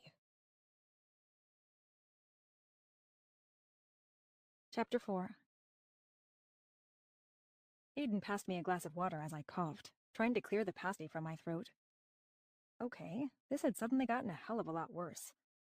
My mind raced like a hamster in a wheel. The scroll might not actually exist, or it might not have the information he said it had. But if it did, it would include my name under the heading Fire Soul, subheading to be killed on sight, or alternate, to be imprisoned for life. Oh, this was bad. Are you all right? Aiden asked, concern in his dark eyes. Fine, totally fine, just swallowed wrong. I nodded, trying to look normal and knowing I'd failed. Was there any way I could do this job without him? Steal it and destroy it before he saw it? Unless he told me some really key details about the scroll, no. I didn't have enough to go on. For my tracking ability to work, I needed a couple things. First, somebody needed to really want whatever I was looking for. My dragon sense was based on covetousness. That was no problem. I wanted that scroll. Bad. But I also needed to know at least 1 or 2 intimate details about the object or person I sought. More was better. Images were the best, but knowledge of who made it or something like that would help. Just enough for my magic to latch on and take me there. He'd have to give me that information. Then I'd get it, and have Nix make a copy that omitted our information. So this scroll sounds pretty interesting, I said. I'll take the job. Half price because I broke into your tomb. I'd do it for free, but I didn't want him thinking I was too eager. Excellent. We'll leave tomorrow. What the heck? That wasn't part of my plan. I work alone. I'll help you. It could be dangerous. Dangerous is my day job, I said. I winced, realizing I sounded like a jacked-up meathead from an action movie. But for magic's sake, I walked around with daggers strapped to my thighs. You'd think it'd be obvious that I could handle myself. I'll take care of it. You don't need to worry. I know you can take care of yourself, he said, his dark eyes serious. But I want this scroll, badly, and I don't trust anyone else with it. I'll come along. Damn. I waffled, but he looked determined. All right, tomorrow. Can you tell me a little more about the scroll? Maybe if he told me enough, I could find it tonight. He nodded and leaned back in his chair, long and lean muscles stretching out. I sagged a bit, grateful he didn't suspect me. The scroll was written over 1,000 years ago by monks who lived on an island off the coast of Ireland, he said. Nerves prickled along my skin. That was the 3rd time today that Ireland had come up. First I raided a tomb there, then Aidan, who owned an estate there, showed up. And now these monks. I didn't like it. I worked all over the world. Today was my first job in Ireland in years, and it had come complete with a demon who knew I was a fire soul, and a handsome, dangerous stranger who wanted me to find a scroll that could spell my death. Yeah, it was weird. The monks are still the only ones who live on the island, Aidan said. They're supernaturals, but they choose to rely on study and contemplation rather than magic. They're called the Holy Order of Knowledge. Their entire purpose is to record every bit of knowledge about the supernatural world that they can. The Scroll of Truth was created by their greatest seer before his death. He used his power to write about the future, which is why my name is probably in it, even though it was written long before my birth. But it was stolen. By whom? I don't know. If it's been missing for so long, how do you even know about it? I keep a seer on retainer. She scries for threats to me and my enterprises every year. This year, she sensed a threat in the form of the scroll. She thinks someone else is trying to find it. But all she could see was the name of the scroll, and that the Order of Holy Knowledge created it. I want to find it before the other person does. Oh, hell. This had just gotten worse. Someone else was after it? Seers couldn't see every aspect of the future, but they were infallible about what they could see. Do you know anything about who is hunting it? No, just that someone is. Know anything else about it? That's it. It might be enough. I'd gone on way less in the past. I had its name, the Scroll of Truth, who'd made it, and what it was made of. I found the Chalice of Youth with just a name and the knowledge that it was made of gold. But then, it was really, really easy for me to find gold. I closed my eyes and tried to envision the scroll. I focused on the names. Scroll of Truth and the Order of Holy Knowledge. My mind reached out, seeking the thread that would tie about my middle, but pain slammed into me. I gasped and slumped forward in my chair, my head pounding. I reached up and cupped my forehead. This had never happened before. Why did this scroll make me feel this way? First in the stairwell, and now here. Was it because it contained information about my past? It made me even more determined to find it. No question, it involved me. Anytime I tried to think about something important from my past, the pain came. Are you all right? Aidan asked. Fine. It's just been a really long day. Trying to find things with my mind is really draining, I lied. Can we visit the monks? I need a bit more information. Yes, we'll take my plane. His plane? He had a freaking plane. I didn't want to get on his plane. I wanted to use a transportation charm and get there now, but I'd used my last one in the temple earlier today. If the monks lived in Ireland, his plane was my best bet. I could catch a commercial flight, but then I'd have to ask where exactly they lived, and by the time I got there, he would most likely be there already. It looked like I wouldn't be sneaking off on my own after all. We'd do this together, and I'd figure out the rest later. And I didn't hate the idea of hanging out with him, even though I knew it was a bad idea. All right, when can we leave? I asked. Tonight. There's a bed on the plane. A bed? He had a plane with bedrooms? I quirked a brow at him, suspicious. For... He grinned. Sleeping. Just sleeping. You've got to be beat after destroying the temple in Murrah. Good. Don't get any ideas.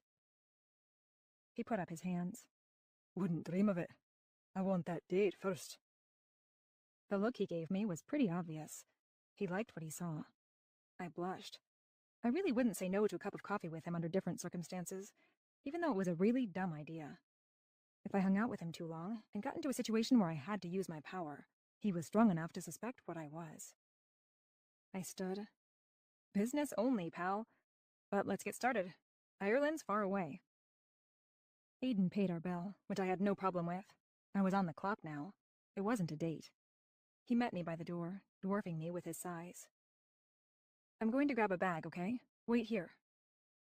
He looked like he wanted to offer to come up to my place, but no way was that happening. I ran out before he could say anything. The scent of rain was on the air as I raced down the sidewalk and let myself into my building. Nyx burst out of her apartment door as I ran by. What's the deal with Aiden Merrick? She followed me up the steps. You suddenly start dating one of the richest, most powerful hybrids in the world and don't tell me? We're not dating, I said, as I let myself into my apartment. She slipped in behind me, and I locked the door. He showed up with a job about a scroll. Scroll? What's inside it? It could tell people what we are. Nyx stepped back, her eyes wide. Are you serious? Yeah, and Aiden said someone else is after it too. That's weird. Right after you ran into a demon who knew we were fire souls? Too much coincidence. I know. That's why I'm going to go get that scroll and destroy it. I might need you to make a forged version if there's time, without the information about us. But this is nuts. She shook her head. I talked to Connor and Claire. They both think he's cool, and I really liked him. A bit of the tension faded out of me at the news that Connor and Claire trusted Aiden. Connor was a better judge, as he was all Hearthwitch, but Claire's opinion was good too, considering she had a bit of Hearthwitch in her. Hearthwitches were really good at reading people's intentions. Something about protecting hearth and home. And because Aiden had been in their shop, and they lived in the back, their powers had been amplified when they'd assessed him. I couldn't trust him 100%, but he had the stamp of approval from Connor and Claire. He was probably safe. Until he learned what I was. Something I wasn't going to let happen.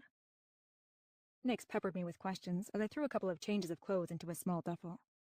I had no idea how long we'd be gone, but I hoped not more than a couple days.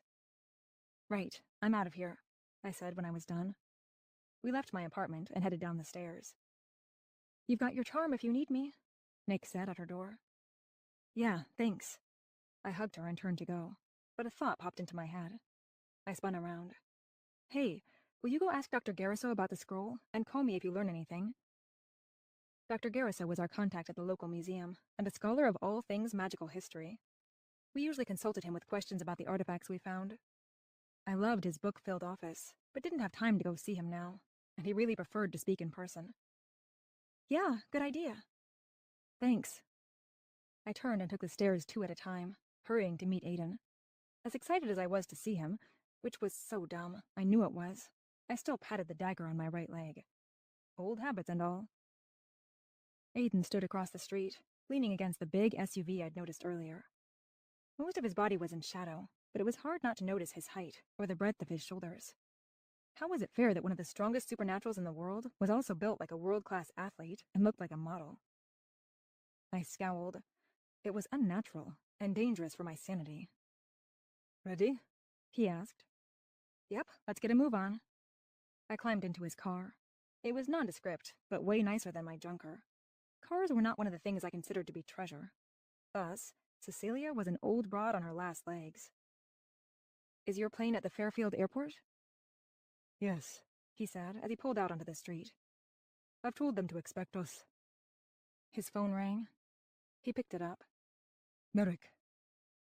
I perked up when he spoke. Eavesdropping wasn't cool, but it counted as extenuating circumstances when mysterious, powerful strangers showed up on your door and needed your help with something that threatened your life.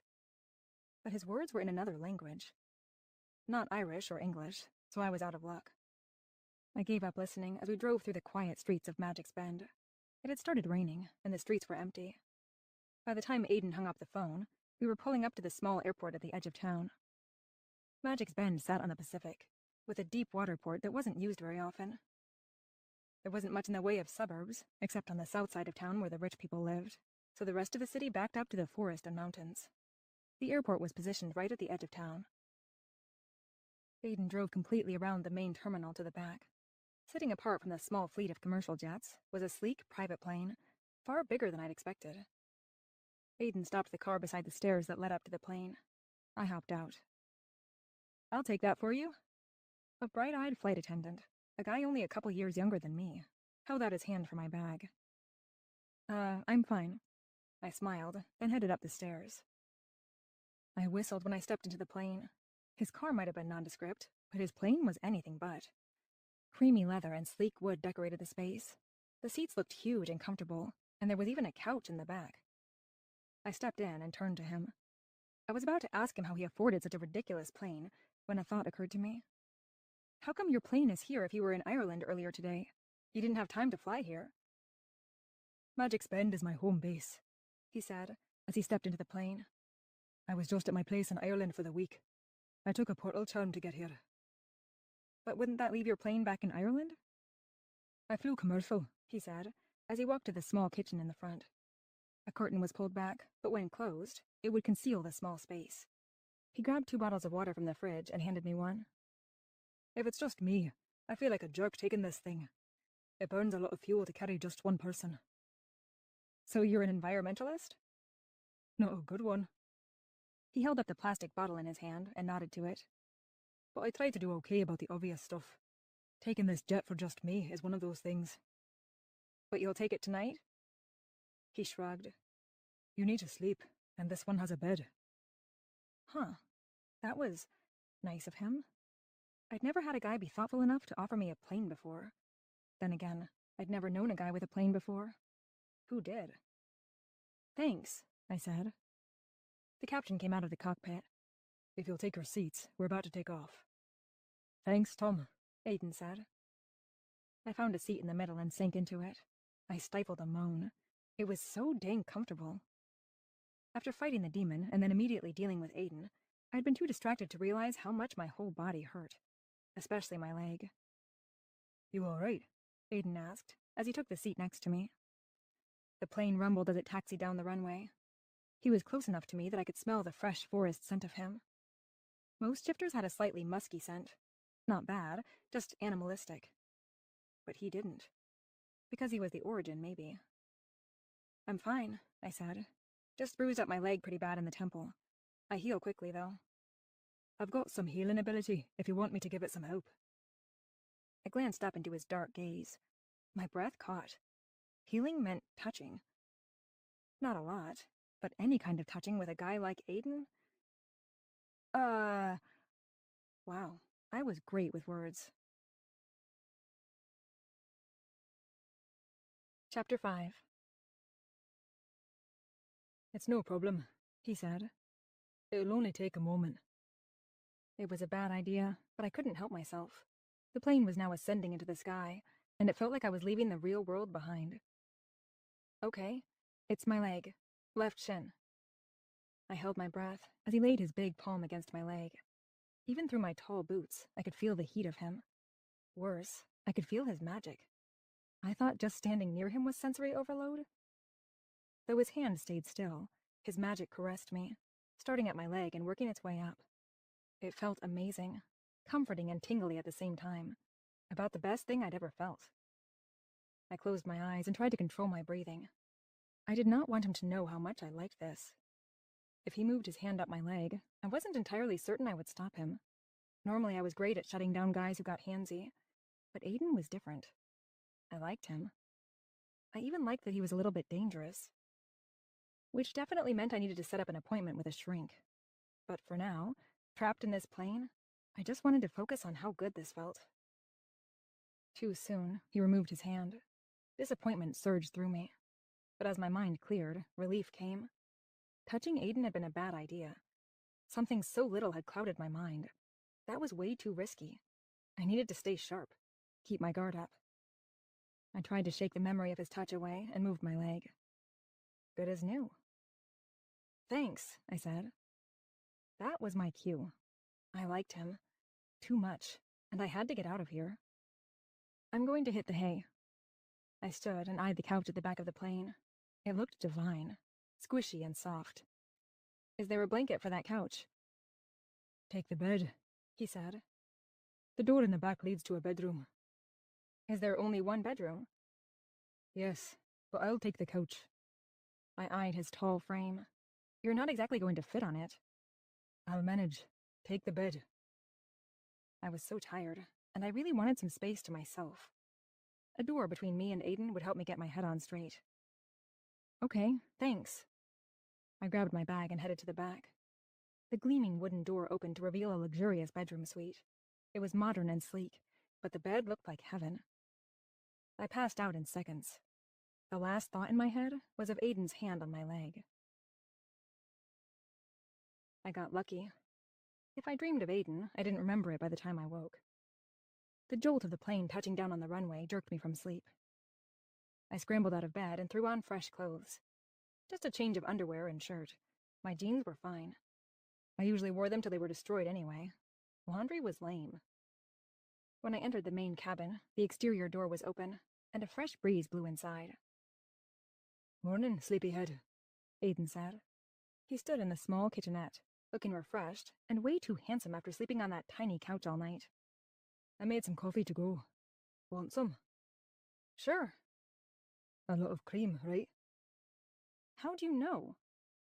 I didn't like him knowing things about me, even innocuous things like this. You ordered a latte last night, so you like wimpy coffee. And he was observant. Dangerous. Wimpy coffee? I suppose you drink yours black? Black as my heart. I laughed. I didn't trust him, but I liked him. Blueberry or bran? There's a basket here with both. Bran. It sounds healthy, but tastes delicious. He pulled one out of the basket and handed it to me along with my coffee. Ready? He asked. There's a car waiting. We can head to the coast now.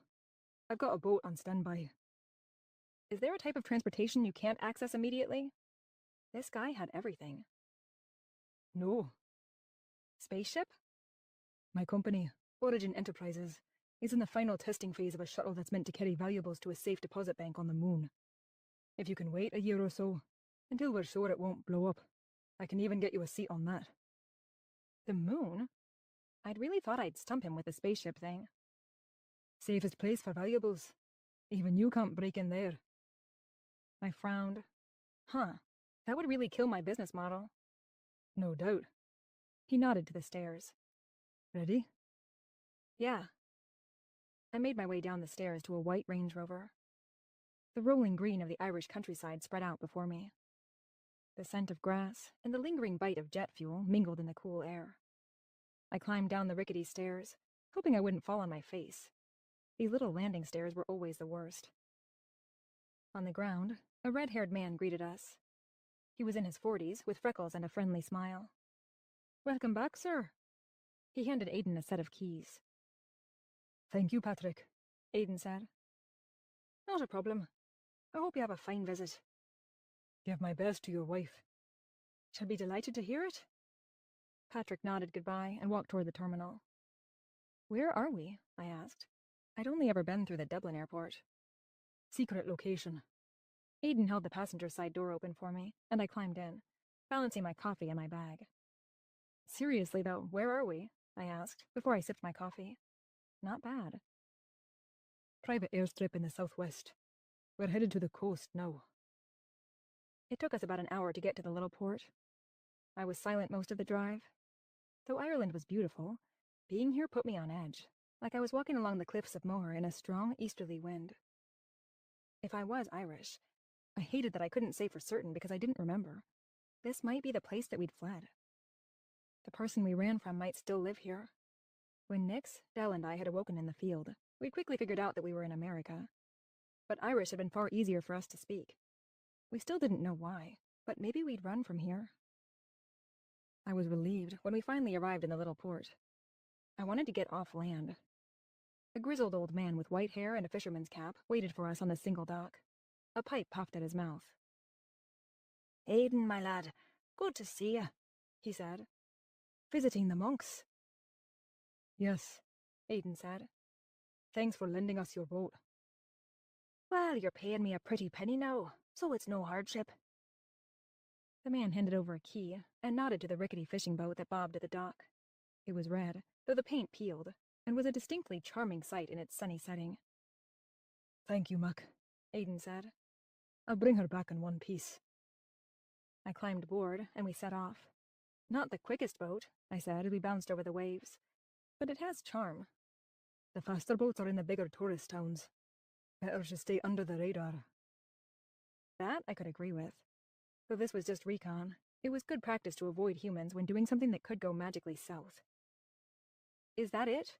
I asked, shielding my eyes against the sun as I looked over the glittering waves to a steep, craggy mountain that jutted out of the sea. I'd never seen a place so desolate. How could anyone live on the sheer rock cliffs? "It is. Monks have been living there for 2,000 years. Geez, peaceful, I guess. But being locked up there for my whole life? No thanks." The jagged cliffs soared above us as we pulled the boat up to a small floating dock. The sound of screams and blasts of magic rent the air. What the hell? I glanced at Aidan. "So much for peaceful." He grabbed a line and leapt off the boat onto the dock. I hopped out as he tied off the boat, charging up the stone steps without waiting for him. They were nearly vertical, but the sound of a fight pushed me forward. On the cliffs above, I spied a collection of strange, beehive-shaped stone structures. It'd be quicker to climb over the rock ledge to my right, rather than take the stairs that curved around. Aidan's footsteps sounded, and I turned. "Give me a boost," I said. He eyed the 7-foot-tall cliff that I needed to get over, and nodded, then grabbed me around the waist and practically threw me over. I scrambled up, as he pulled himself gracefully onto the rock to my left. Wind whipped as I turned to face the buildings. They rose behind the jutting rock and scraggly grass ahead. Shouts sounded from the largest one, a long building made entirely of stone. The walls curved inward at the top to form a curved roof. Aidan and I charged it, stooping low under the small door. The dimness blinded me for a moment. Candles illuminated the space, shining light on the combatants. There were at least a dozen monks, all clad in drab brown robes, fighting 5 dudes who looked like special ops goons from an action flick. Though fighting was a bit of an exaggeration. Despite their numbers, the monks were heavily outmanned. Most threw ineffectual punches, while others launched weak blasts of power. "Demons," I said, when I spotted their dark gray skin. Good. I hated fighting other supernaturals because I was scared I might kill them and take their power. Demons didn't really die, so they couldn't transfer power. These looked a lot like the one that had called me a fire soul, but most species of demons had gray skin. There wasn't a sun in most of the hells. I'd wait to see if they threw smoke before I got nervous. I glanced at Aidan. "Leave one alive?" "Yes. I want to know why the hell they're here." I pulled my daggers from their sheaths and charged into the fray, toward a tall demon grappling with a monk. I wanted to throw righty, but they were moving too quickly. Nailing a man of God with my dagger sounded like a bad idea. I jumped onto a bench and launched myself off of it, crashing down on top of them. I shoved the monk out of the way with my foot and plunged righty into the demon's left shoulder. He roared, his ugly face twisting in pain. Agony seared my side and stole my breath. Warm blood soaked into my clothes. I assumed he'd swiped me with a knife, but didn't look. His fist crashed down on my back, a punishing blow that sent pain radiating through my body. That was why I liked to throw my knives. I grabbed one of the demon's horns, pressing his head back onto the stone floor and stabbing him in the throat with my other knife. Warm blood sprayed my face, and I gagged. Ugh, the worst. I scrambled off the demon. A second later, he strangled in his last breath. He'd disappear soon, his body returning to its hell. With my sleeve, I scrubbed some of the blood from around my eyes, then bent down to snag Righty, which protruded from his shoulder. Pain sang through me from the demon's blows. I glanced at my side and saw a long gash along my ribs. My back ached. Felt like a few broken ribs. Damn it. At least he hadn't gotten his blade between them. I was going to live, so I considered it a win. A demon shrieked, and I spun, startled by the sound of fear. Demons were never afraid. They were single-minded, inhuman in their desire to accomplish their goals. Fear didn't usually affect them. It was one of the main reasons they were used as minions to guard treasure or to carry out evil deeds. Holy hell, I breathed. An enormous griffin stood at the side of the room, twice as big as a lion. It was beautiful, if you didn't mind being terrified. Enormous wings stretched out from its powerful back, arching up over a massive, leonine body.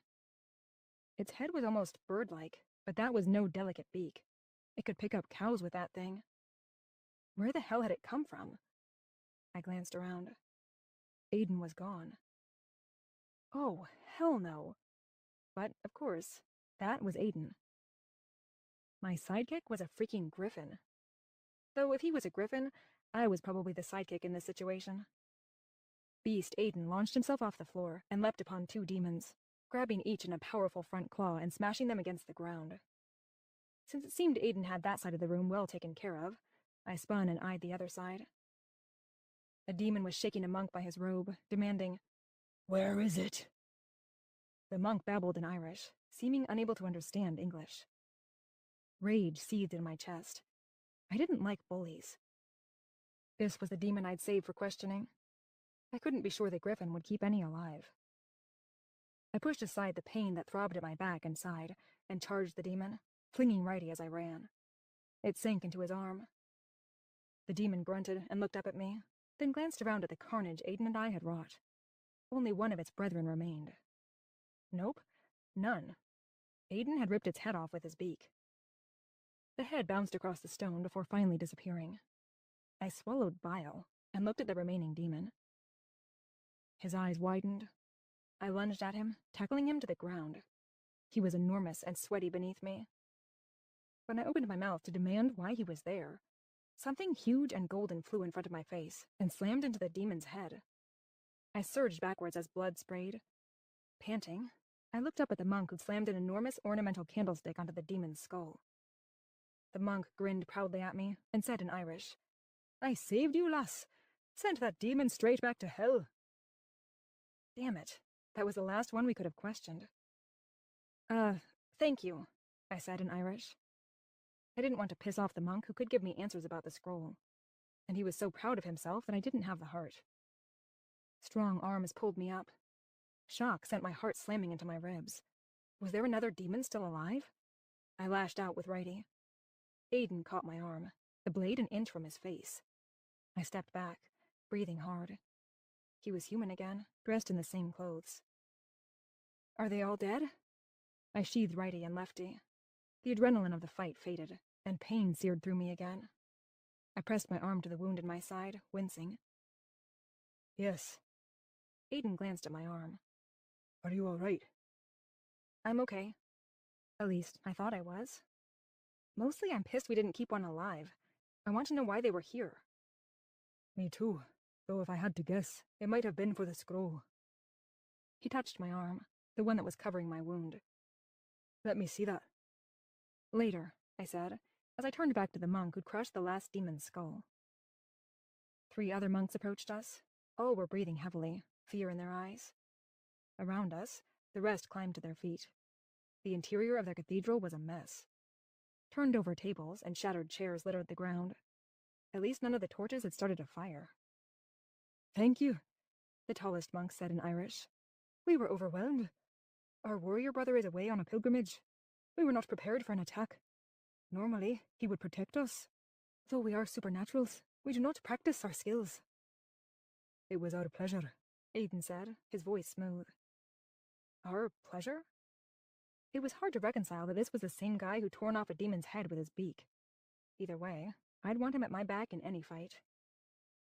Do you know why the demons were here? I asked in Irish. No, we only speak Irish, but they did not speak our tongue. They seemed to be demanding something, but I do not know what. So they hadn't gotten the information they'd come for because they couldn't speak Irish. Good. Do you often have attacks like this?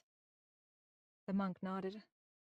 Thieves and raiders come every few years, sometimes as infrequently as a decade. It was worse with the Vikings, but even modern brigands would like to steal our holy relics. He gestured to several large chests that sat at one side of the room. My dragon sense tugged at me as I looked at them.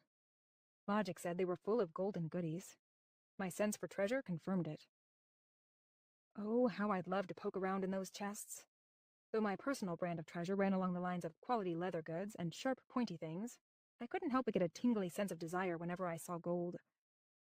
I'd always feared that if I took some, I'd really turn into a fire soul, crouched on my hoard of gold like Scrooge McDuck. You think they were here for the gold? I asked, though I doubted it. The monk nodded. It's what most thieves want. True enough. But why are you here? The monk asked. We're looking for the Scroll of Truth, Aidan said. Ah, yes. An interesting document. The monk folded his hands in front of him, the long brown sleeves of his robe draping to the floor. That was stolen long ago, but we do not know where it is. Could you provide us with any information about it? Aidan asked. We'll return it if we find it. I wondered if he was telling the truth. The monk stared hard at Aidan. Perhaps he believed him, because he began to describe the scroll. The wood of the rollers, the colors of the inks used, what was written inside. I listened with half an ear, but I no longer needed that type of detail. Now that I wasn't distracted by the demons, I could focus on my surroundings. I tried to push the pain to the back of my mind. This was where the scroll had been written. 1,000 years ago, somewhere in this dark space, a monk had sat crouched over one of the little tables, painstakingly scratching out words on vellum. It had taken years. I could almost see it in my mind. Just being in the place where so much effort had been poured into the scroll set my dragon sense alight. I laid a hand on Aidan's arm, trying not to think about how big and hard it was, and gave him a look. I hoped it said, "We're good here." He seemed to get it. When the monk trailed off, he said, "Thank you. That was very helpful. We'll let you know if we find it." The monk nodded. We said our goodbyes and left. I tried to keep my gaze off the chests full of gold as I limped out, but I didn't succeed. I needed a 12-step program or something. We took the stone steps that wound down the mountain. It didn't take us long to make our way back to the little dock. I want to look at that wound now, Aidan said as we climbed onto the boat. It hurt badly enough that I removed my arm to show him. That looks rough, he said. Why did you fight hand to hand? You should have used your magic. Those demons didn't have much to reflect back, and I'm a fairly weak mage. The first part was true. Can you do something about this? I asked, to distract him, pointing at my wound. He glanced at me like he wanted to ask more questions, but I tried to look like I was in pain. I even threw in a little whimper. Move your arm to the side, he said. But it still seemed like he was thinking about why I hadn't used my powers. Maybe it was paranoia on my part, but paranoia had kept me alive for a long time. We were good buddies. I moved my arm away from the wound to give him room. I tried to focus on the bobbing of the boat beneath us as he laid his big palm gently against the gash. I winced, then sighed in relief as warmth radiated through me. Slowly, the flesh knitted back together. It was still sore when he removed his hand, but it felt a heck of a lot better. Anywhere else? He asked. I shifted, wincing as more pain radiated from my back. It felt a bit better than it had at first. Just my back, but I don't think anything is broken. Let me see. Turn. I turned, pinning my gaze on the open sea. Now that I no longer had a gaping wound in my side, the tension of having him touch me was amplified. His palm was warm against my back when he laid it right on the part that hurt. He was good at this kind of thing. Even through the pain, his touch felt amazing. Getting busy with Aidan was not a good idea. Definitely not something I should be picturing in my mind. But it was hard to keep my wariness bolstered when he kept healing me. Once most of the pain had faded, he removed his hand. That's the best I can do. You need a night to fully recover. I shifted, feeling mild pain and pulling muscles, but I was a lot better. He was right. I'd have full mobility by tomorrow. Thanks, I said.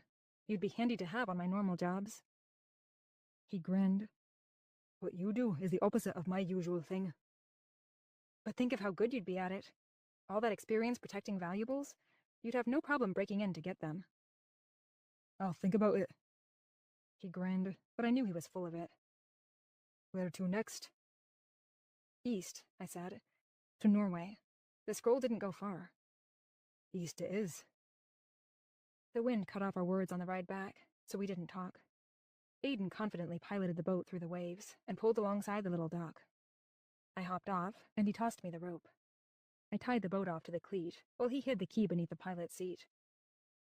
By the time we were back in the car, it was fully dark. We'll stay at my place tonight, Aiden said as he cranked the ignition. You need to sleep to heal. If the scroll were farther away, we'd take the plane and sleep on it. But Norway is only a 2-hour flight. What about the demons who were looking for it? If that's what they were after, they didn't get the information they needed. And I don't want you going until you're healed. He was right. Going into tombs at less than 100% was just asking for it. Without my magic, I needed to be physically 100% to make it through the enchantments. And I really wanted to wash the demon blood off me.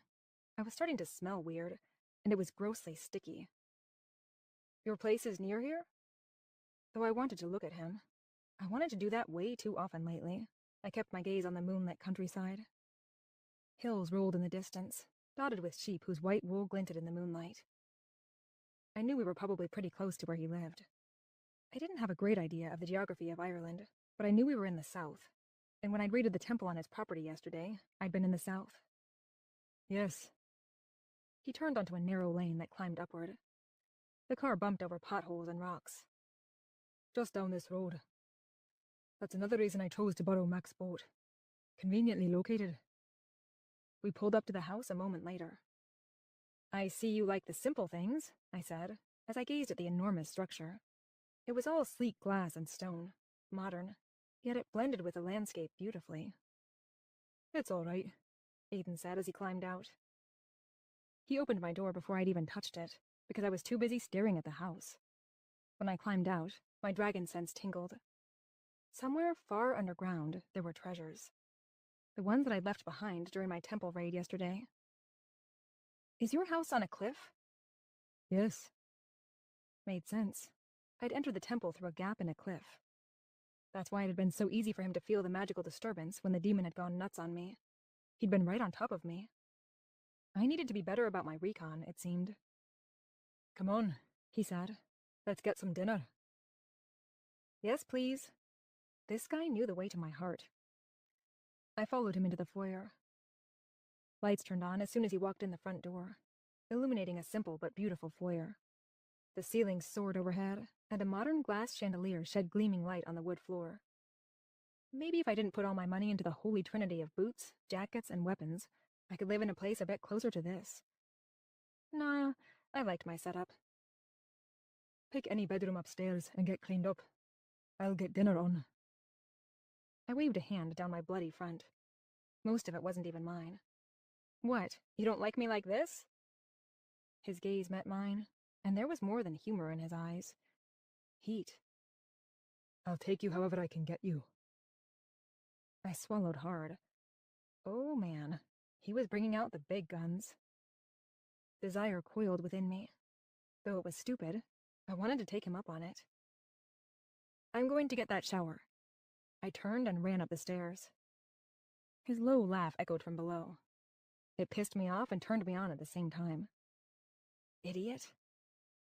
But I didn't know if I was talking about him or me.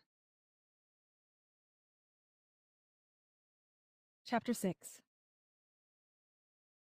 When I finished with my shower, which took longer than expected because the freaking thing had 8 shower heads, and I had to try every one, I called Nyx on my comms charm. Well, Cass, what happened? Her voice came through clearly. I didn't get the scroll, but I have a bead on its location. We'll get it tomorrow. Good. The relief was clear in her voice. Because Dr. Gariso didn't know much. He said the scroll has been lost for at least 300 years. When it was first stolen, the Order of the Magicka and the Shifter Council sent out a search party, but they never found it. No one has heard about it since. It just disappeared. Weird. Yeah. I spoke to Dell. She's almost done in Nicaragua. When I asked her about the Scroll of Truth, she didn't know anything either. No surprise. If she'd known there was a threat to us, she'd have told us. Yeah, just figured I'd try. You never know what she's read about. True. When she wasn't beheading demons, she was big into books. It was why she was our seeker. Most of the treasures I hunted were written about in ancient scrolls and texts. They provided the information I needed to find them. How is everything else? Nix asked. What else? You're hanging out with a super hot, super powerful, super rich dude, who we all like, by the way. And you can't think of what else I might be asking about? Oh, yeah, that. I blew out a breath. I mean, he's cool and all. Cool? Yeah, he's cool. I met him. Tell me something I don't know. Something good. Well, he's healed me twice. And he's funny. I thought back. Being with him made me happy. I barely knew the guy, but I was getting butterflies over him. Yet I was also afraid of his ability to sense what I was. It was whiplashy. I needed to get my head on straight. But he wants me to find this scroll, I said. Which, I'll remind you, could totally spill our secret. And all that power you say he's got? Well, yeah, he's got it all right. He turned into a griffin today. A griffin? Whoa. Yeah, with that kind of power, it's easier for him to sense other supernatural's power. Even if I don't want to use mine, I'm scared that if I hang out with him long enough, I'll be in a situation where I'm forced to use it, and I'll reveal myself. Nick sighed. When she spoke, her voice was grim. Yeah, that's serious. Deadly. All right, well, a girl can hope. I'd like you to get a life, you know? Date, meet a guy, all that. Like you do? We kept to ourselves because of our secret and our work. Connor and Claire didn't know we were fire souls, and they were our only real friends. With survival and running our business being our priority, dating hadn't been on our agenda much. Yeah, I see your point, Nick said. Look, take care of yourself, all right? I will. I'll be back soon. Remember, if I show up with the scroll, be ready to duplicate it real quick. Otherwise, I'm going to destroy it. Then I would have Aiden to deal with. I'll be ready. Miss you. Back at you, she said. I reached up and tapped the silver charm with my finger, dimming its magic, then followed my nose towards something delightful. On my way, I peeked my nose into an elegant family room and an enormous library, but it wasn't hard to find the kitchen. I'd been grateful not to see any food laid out in the elegant dining room that I'd passed before I'd reached the kitchen. Fancy dining rooms weren't really my natural habitat. How do you feel about pasta? Aiden asked as I walked into the bright kitchen. It was all gleaming white and stainless steel, and even though nice kitchens weren't really my thing either, I couldn't help but like it. My gaze landed on the big bowl in the middle of the kitchen table. There was salad and bread, too, but it was the noodles tangled up with veggies and sausage that really got my attention. Fabulous, I said as I met his gaze. His hair was wet. You managed to take a shower and make all this? He grinned. Damn, I wished I could get over how good he looked when he grinned, and said, I can't claim credit for the pasta. There's a housekeeper, Iona. She lives in the cottage out back. She made it, but had to get back in time for her TV show. Well, thank her for me next time you see her, because this looks amazing. I sat down and reached for the pasta and piled my plate high. I didn't even bother to look at the salad, not when all this Italian goodness needed a home. Pasta fan? Aiden asked as he sat down. You don't even know. The first bite was divine. Al dente noodles, rich sausage, flavorful veggies, and the sharp bite of some kind of cheese. Gorgonzola? Heaven. I plowed into the food. How exactly are you able to find the artifacts? Aiden asked after a few bites. I glanced up, my mouth full. I swallowed and got ready to deliver my spiel. I have a bit of seeker blood. My mom sighed. That's strange, Aiden said. Seekers usually don't have other powers. And you're a mirror mage, too. That part actually was true. I found that hiding lies within the truths helped. Yep, a weird combo, but it works for me. I've never met a seeker. How do you find the artifact? Yeah, seekers are rare. From my research, I knew that seekers found artifacts basically the same way I did, so at least I could tell the truth. I've never met another either.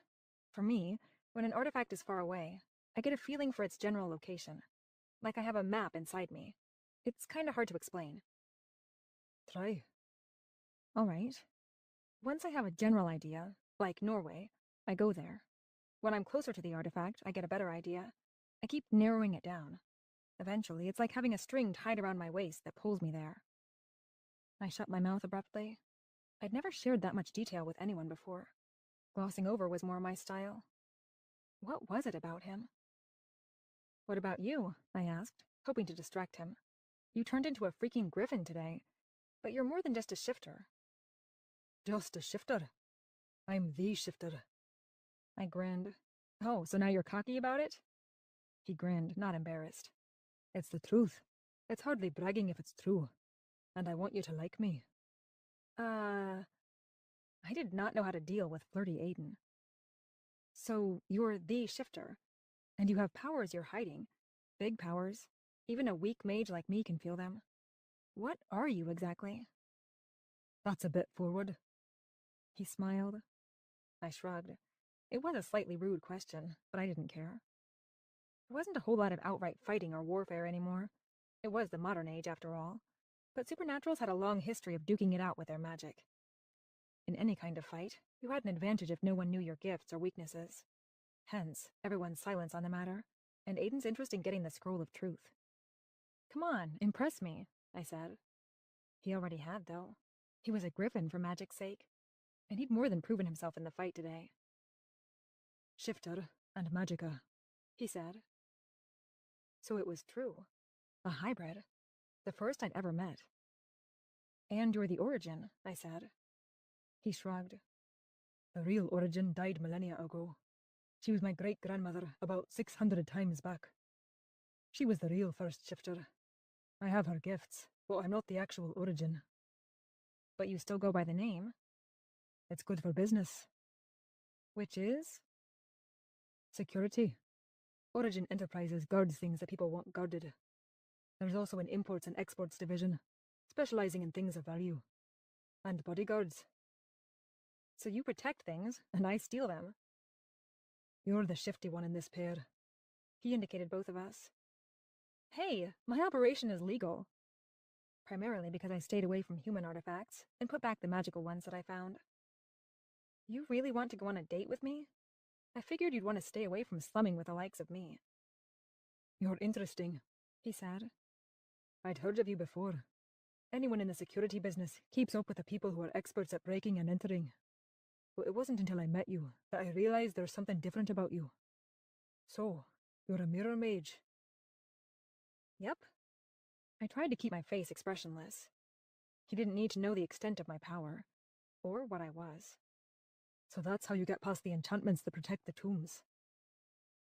Exactly. Being a mirror mage allowed me to easily break the enchantments that protect temples and tombs. Because I could reflect back any kind of magic I came into contact with, I was perfectly suited to understanding and breaking enchantments. Fighting fire with fire. Except the reality was that I used my wits and strength most of the time, because my magic was so damned uncontrollable. Except I didn't sense any magic when I went down to the tomb after you broke in, he said.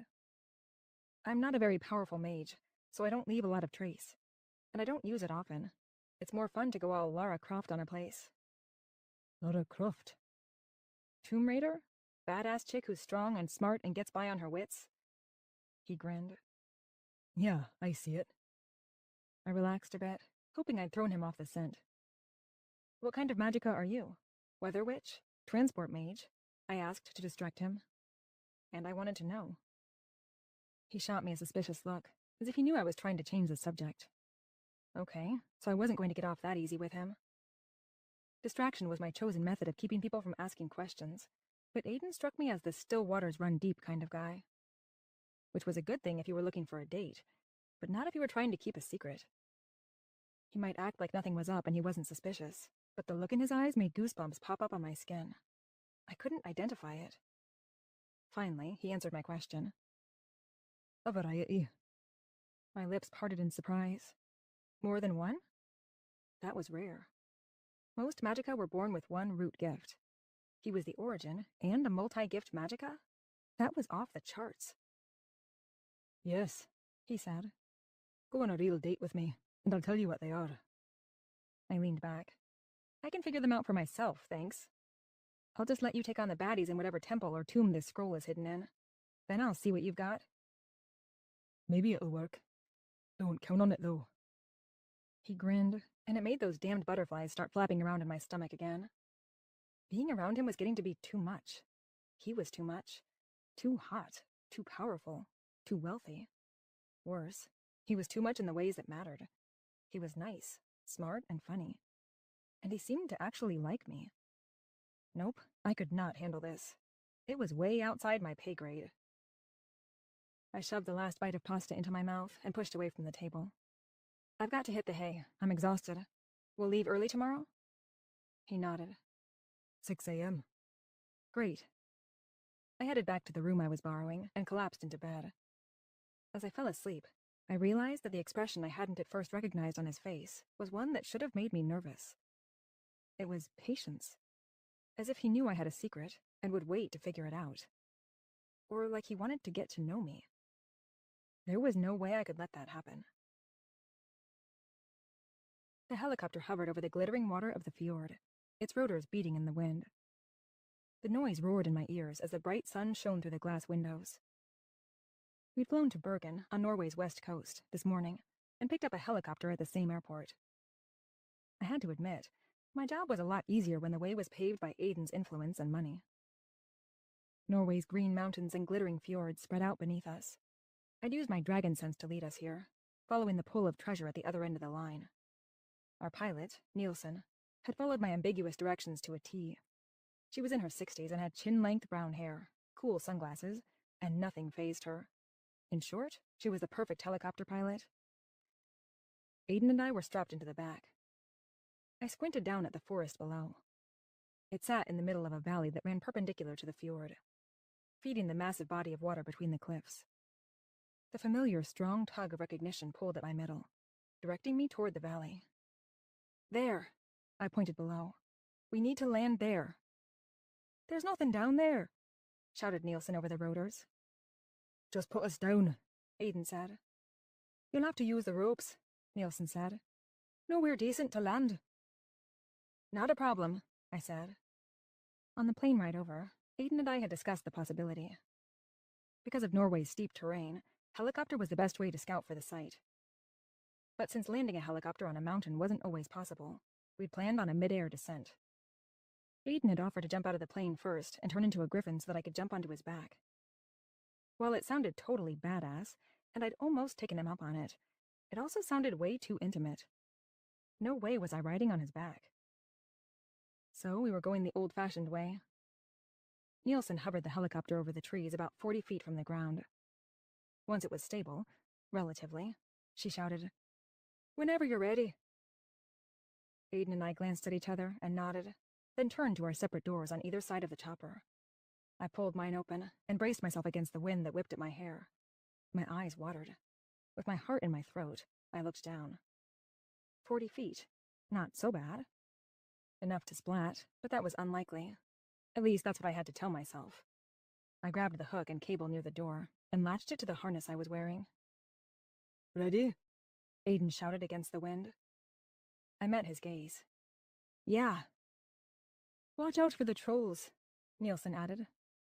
Of course there would be trolls. We both crouched at our door, with one last look at his ridiculously handsome face. I was weak, what could I say? I lowered myself out of the helicopter. My weight on the rope made the gears kick in, and it slowly lowered me to the ground. The wind buffeted me. Hell of a ride. When my feet touched down, I unhooked the harness. Aiden did the same. We stood in the middle of a sparse forest, the narrow-trunked pine enveloping us. With a wave, Nielsen took off. We'd call her when we needed to get back out. You good? Aiden asked. Better then. I closed my eyes and focused on the tugging sensation at my middle. We're close. Good, Aiden said. Because something is coming our way. My ears perked up. There was a rumbling in the forest, as if something huge were running at us. I hadn't noticed it because I'd assumed it was the noise of the chopper flying away. Wrong. I met Aiden's gaze. Trolls. Nielsen hadn't been joking. Some parts of Norway had a bit of a troll problem. They were huge, 15 feet tall on average, and weighed about 2,000 pounds. I'd never actually seen one, but I knew they liked to hang out around ancient sites. Follow me. I set off through the forest, dodging tree trunks and jumping rocks. We were so close I could feel it. I assumed it was an ancient ruin of some kind, so we just had to get inside. If it was too small for the trolls to enter, they likely wouldn't destroy it. They had too much respect for the ancient sites. Getting out would be a problem, but we'd deal with that when the time came. Water sounded in the distance, which increased the likelihood that someone had once built something here. We're close, I shouted at Aiden, who ran at my side. Suddenly, the trees thinned. Nothingness loomed before me. I skidded to a halt and looked down. A waterfall poured into a crystal pool about 20 feet below. The water sparkled, blue and inviting, surrounded by boulders and ferns. It looked deep enough to jump into. Oh no, I breathed. Where is it? Aiden asked. The thunder of the trolls chasing us grew louder. In there. I pointed to the pool. What do you mean? I freaking hated this part. That water was going to be icy. It's the entrance. So we jump. I liked that Aiden took it in stride. I personally wanted to bitch and moan for a little longer. Swimming in my boots sucks, but there was no way I'd leave them behind. But I ran out of time. A roar ripped through the forest, and I looked back to see 2 trolls burst from the trees. They were well over 15 feet tall, and looked like they were made of stone. As if the mountain had come alive and spit them out. They each carried an enormous club. Jump! I threw myself off the cliff, my stomach threatening to leap out of my mouth. Wind whipped by as I plummeted. I crashed into icy, cold water. Pain. It was so cold my muscles froze up, and a pounding headache speared through my head. I kicked for the surface. When I burst through, Aiden was beside me, his dark hair plastered to his head. Where to now? He asked. Below. Swim down and look for a hole in the rock, probably. Then swim along until we get inside. Inside what, I wasn't sure. But I'd been in 3 tombs like this before, and I hoped this would be the same. My job didn't involve a whole lot of certainty. The trolls above roared, and I flinched. I treaded water and glanced up. They leaned over the cliff, glowering at us. Their roar made the leaves on the trees tremble. We can... The trolls leapt, crashing to the ground beside the pool. They jumped. I knew they couldn't swim. Rock sinks after all. But they had long enough arms that they could grab us. Now! I sucked in a breath and dove, the icy water enveloping me. It was beautiful and blue as I swam down, kicking as hard as I could. A dark patch in the rock caught my eye, and I swam for it, praying the tunnel wasn't too long. I grabbed a rock near the tunnel entrance and pulled myself toward it. There was only blackness beyond. It led into the mountain. This was it. Aiden swam beside me, but he let me go in first. I kicked forward, my lungs burning and my boots making me slow. I really needed to practice my breath holding. For a treasure hunter, this was pathetic. Lara Croft would be ashamed of me. The tunnel was only about 4 feet in diameter. Don't think about the size. Tight spaces had never gotten me before. I hated them, but I always won. I kicked and pulled myself along the rocks, anything to reach the end. But the end wouldn't come. It was still dark and closed in. My lungs were on fire.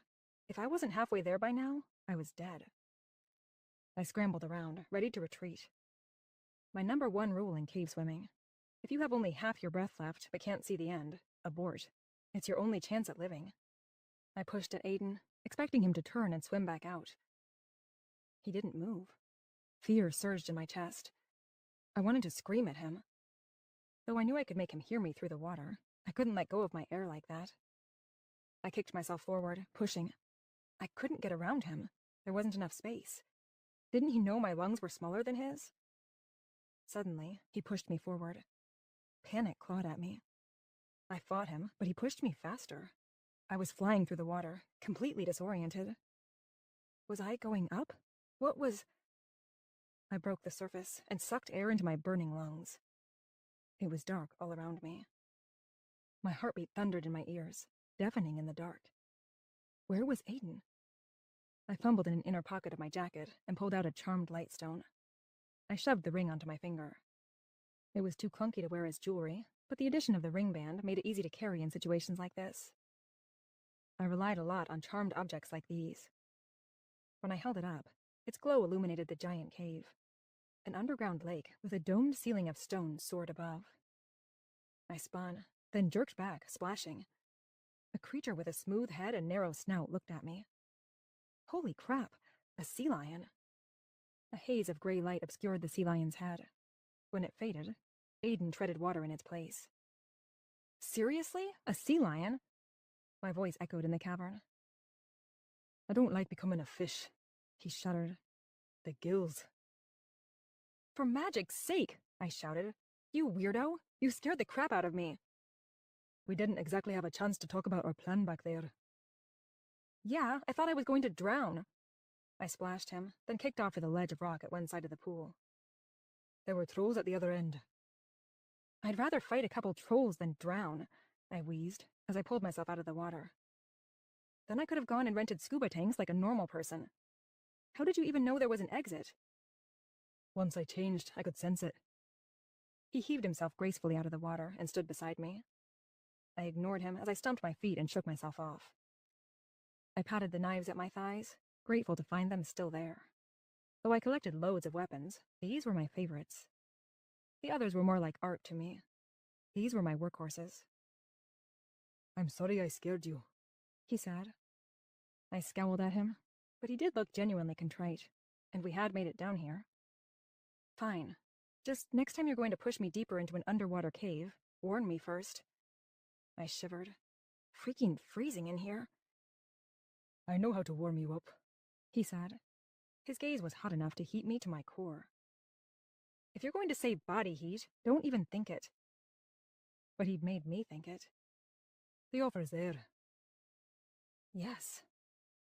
I really wanted to take him up on it. No, idiot. I shook the tempting thought away. No matter how good he looked, and with his shirt plastered to his muscled chest, he looked really good.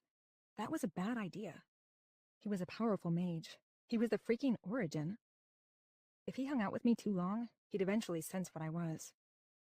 I'd have to ditch him as soon as this job was over.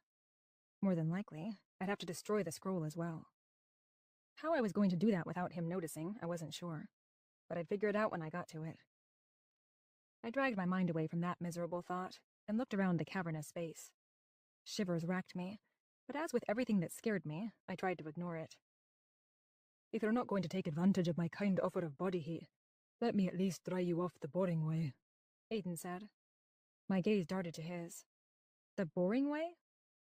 He held out a hand, and a flame burst to life in his palm. A fire mage, I said. They were strong. Suspicion hit me. All four? Yes. Phew. Figured he could control earth, wind, fire, and water. That was super rare. Someone who could control all four was called an elemental mage. There were probably only a few in the world. Was there anything average about this guy? But not all are equally strong, he said. Fire and water are my strengths. Yeah, you're a freaking weakling. Thank God I'm not in a cursed temple with you as backup. I edged closer to the flame he held in his hand. It was warmer than a normal flame, and I could feel it drying my clothes. You know, you could just use your powers and duplicate this. He nodded at the flame. Why, when I can let you do all the work? True, but I can feel your powers. You're not as weak as you say you are. But I'm lazy, I said, my heart starting to race. He could feel my power, at least the strength of it. But he hadn't mentioned feeling that I was a fire soul. I latched on to that hope. Was I going to have to use some of my powers around him just to convince him that I wasn't hiding something? But if I did, I'd blow something up for sure. I shrugged off my jacket, which was probably ruined, and turned so that the flame could dry my back. It was a quick process, and the heat of the flame soon moved lower. Are you drying my butt? It looked cold, Aiden said. It was, so I decided to ignore how close his hand was to my rear and focus on getting dry. I also tried to ignore the tingling low in my belly, but I wasn't as good at that. When I was mostly dry, save for my feet, I turned back around and searched the dark, holding up the hand that wore the lightstone. I could make out most of the cavernous space, 3 sides, with the 4th still in darkness. We stood on a ledge that extended to the right, into the dark. The rest of the cavern was flooded. The water was dark and murky. Sea monster water. I am so not looking forward to getting back into that, I said. I glanced at Aiden. But next time, could you turn into a dolphin? I've always wanted to swim with dolphins. I'm not a petting zoo. I didn't say I'd pet you. Damn, that sounded dirty. Now that you put it that way, I could turn into a dolphin. I scowled to cover my laugh, then turned and set off down the rock ledge. My dragon sense was pulling me that way, and I was grateful for it. Aiden joined me. Soon, my light illuminated 3 long shapes in the water. I squinted through the dark and approached slowly. Boats, Aiden said. Viking boats. I took in their sleek symmetry. There were 3, their sides shallow and low to the water. The bows and sterns curved gracefully up in S shapes. They were beautiful. I might have stolen ancient magic for a living, but I couldn't help but respect the amazing things that were created hundreds of years before I was born. Whenever I wasn't raiding or shopping online, I liked to read up on the history of the places I visited. This design is at least 1,000 years old. Viking. The monks did mention the Viking raids, but I didn't realize they meant the scroll. Neither did I. After 1,000 years, the boats are still floating, Aiden said. Magic. We approached. There were no oars. Definitely magic. This is how we get to the next part of the tomb. All right, which one do you like? He asked. The big one. We stepped on board. The deck was flat, but the boat was broad enough that it didn't rock much. I walked around, looking for anything that could ignite a spell that would propel the boat. A carving, a lever, anything. There was nothing. Can you make the water move? I asked. Push us along. You can't do anything. I could, but I want to save my strength. He looked at me suspiciously. I thought there was something odd about how you don't want to use your power, but now I know there is. You're imagining things. Now let's get going. I'm not, he said. And I'll get you to tell me what your deal is. Not in this lifetime. I glanced pointedly at the water. It swelled slightly behind the stern, pushing us along. Thanks, I said. The boat drifted along the ledge as I walked to the bow. I held out my lightstone. It illuminated a dark tunnel entrance ahead of us. We glided beneath it. The air smelled staler, the fresh water and stone scent of the cavern fading. I shined the light on the tunnel walls. Intricate carvings of swirls and knots decorated the space. Carvings of dragons swirled amongst them. Viking, definitely. Something bumped the boat. I stumbled. Another bump, this one harder. The water on the port side sloshed, and I peered into the murky depths. My heart pounded as I waited. The boat careened as something huge crashed into it. Chapter 7. Aiden leaned over the side and peered into the water. Sea monster. I looked over in time to see a scaled back pierce the surface of the water, gliding sinuously along with us.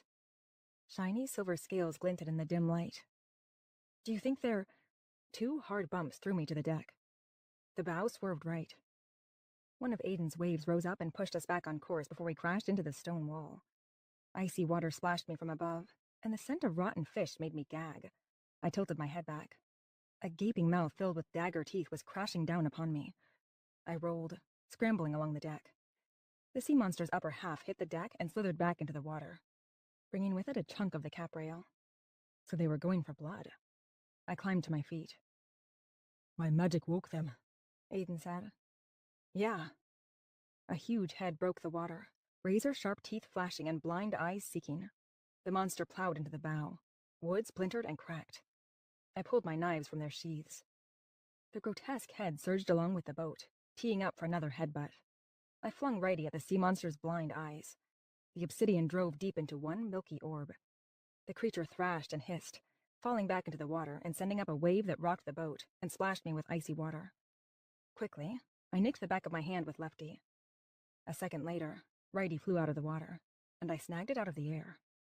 I glanced at the tall, curving bow to see if we were taking on water. The wood was splintered several feet above the waterline, but we didn't seem to be taking on much water, if any. Another bump crashed into the stern, nearly sending me to my ass again. I turned to see another sea monster falling back into the water. "Make us go faster. I'll hold them off," I said. A deep green sea monster lunged out of the water, its gaping jaws aimed for my face. I flung righty again. It pierced the skull of the beast, and it crashed beneath the surface. I swiped my blade over the blood on the back of my hand and caught righty when it flew back to me. Aiden turned to the stern and directed his hands toward the water. Blue light flowed from his palms, and his magic prickled over me, at once disturbing and pleasurable. The waves that pushed us grew, and the boat shot forward. A sleek, scaled back raced alongside us, aiming for the bow. I threw my blade at it. The shining obsidian landed in the monster's neck, but the thing kept surging forward. They were so big I had to land a shot. I called righty back as I flung lefty, this time nailing the beast between the eyes. The sea monster thrashed and sank beneath the surface. I called my blade back. Thank magic my blades were so sharp. Since I refused to use my own power, I'd be up a creek without my enchanted tools. My heart pounded in my throat as I waited for more. It was eerily silent, just the sound of the waves lapping at the tunnel walls. The bow cut smoothly through the water, carrying us farther into the dark. "I don't see them anymore," Aiden said. I nodded. There may have only been 3. It was a good number for magic, though I wasn't sure why. Enchantments and protections sometimes came in groups of 3 because of it. A shiver shook me. "It's getting colder." "And the magic is thicker," Aiden said. He was right, and it was the kind I didn't like. It prickled over my skin like gnat bites. The scent of rotting fish didn't fade. I'd been wrong. It wasn't the scent of the sea monsters. It was dark magic. The kind that was meant to harm, not just protect the treasures within this place. I sure hoped whoever had created this place was dead. I moved to the bow, holding out my light. There was nothing ahead of us but more tunnel. At least it was silent. The journey was tense, but the tunnel eventually widened into another cavern. This one was smaller, but there was another stone ledge to climb out at. And another boat. As Aiden steered our vessel alongside the dock, I jumped onto the stone ledge that ran to the other boat. It was empty, but the deck was wet. "I don't think we're the only ones here," I said. My heart beat against my ribs. This was bad. Were they after the same thing we were? I couldn't let anyone else get a hold of it. Aiden tied our boat to a stone pillar and came to my side. "I agree. I thought I smelled blood in the water before the first sea monster attacked our boat." "You can smell that well?" I asked. "It was a lot of blood." "Great. Let's go then." Only one tunnel led away from the water, so we followed it. I hurried ahead, holding my lightstone aloft and moving as quickly as the uneven ground would let me. My belly churned at the idea that someone else might have the scroll. Fortunately, the tunnel was narrow and short, opening up to an enormous cavern. Whoa! I tilted my head back to take it in. It's like the Superdome. "With obstacles," Aiden said. He'd walked ahead of me and created a ball of flame that he'd sent high into the air to illuminate what my light could not.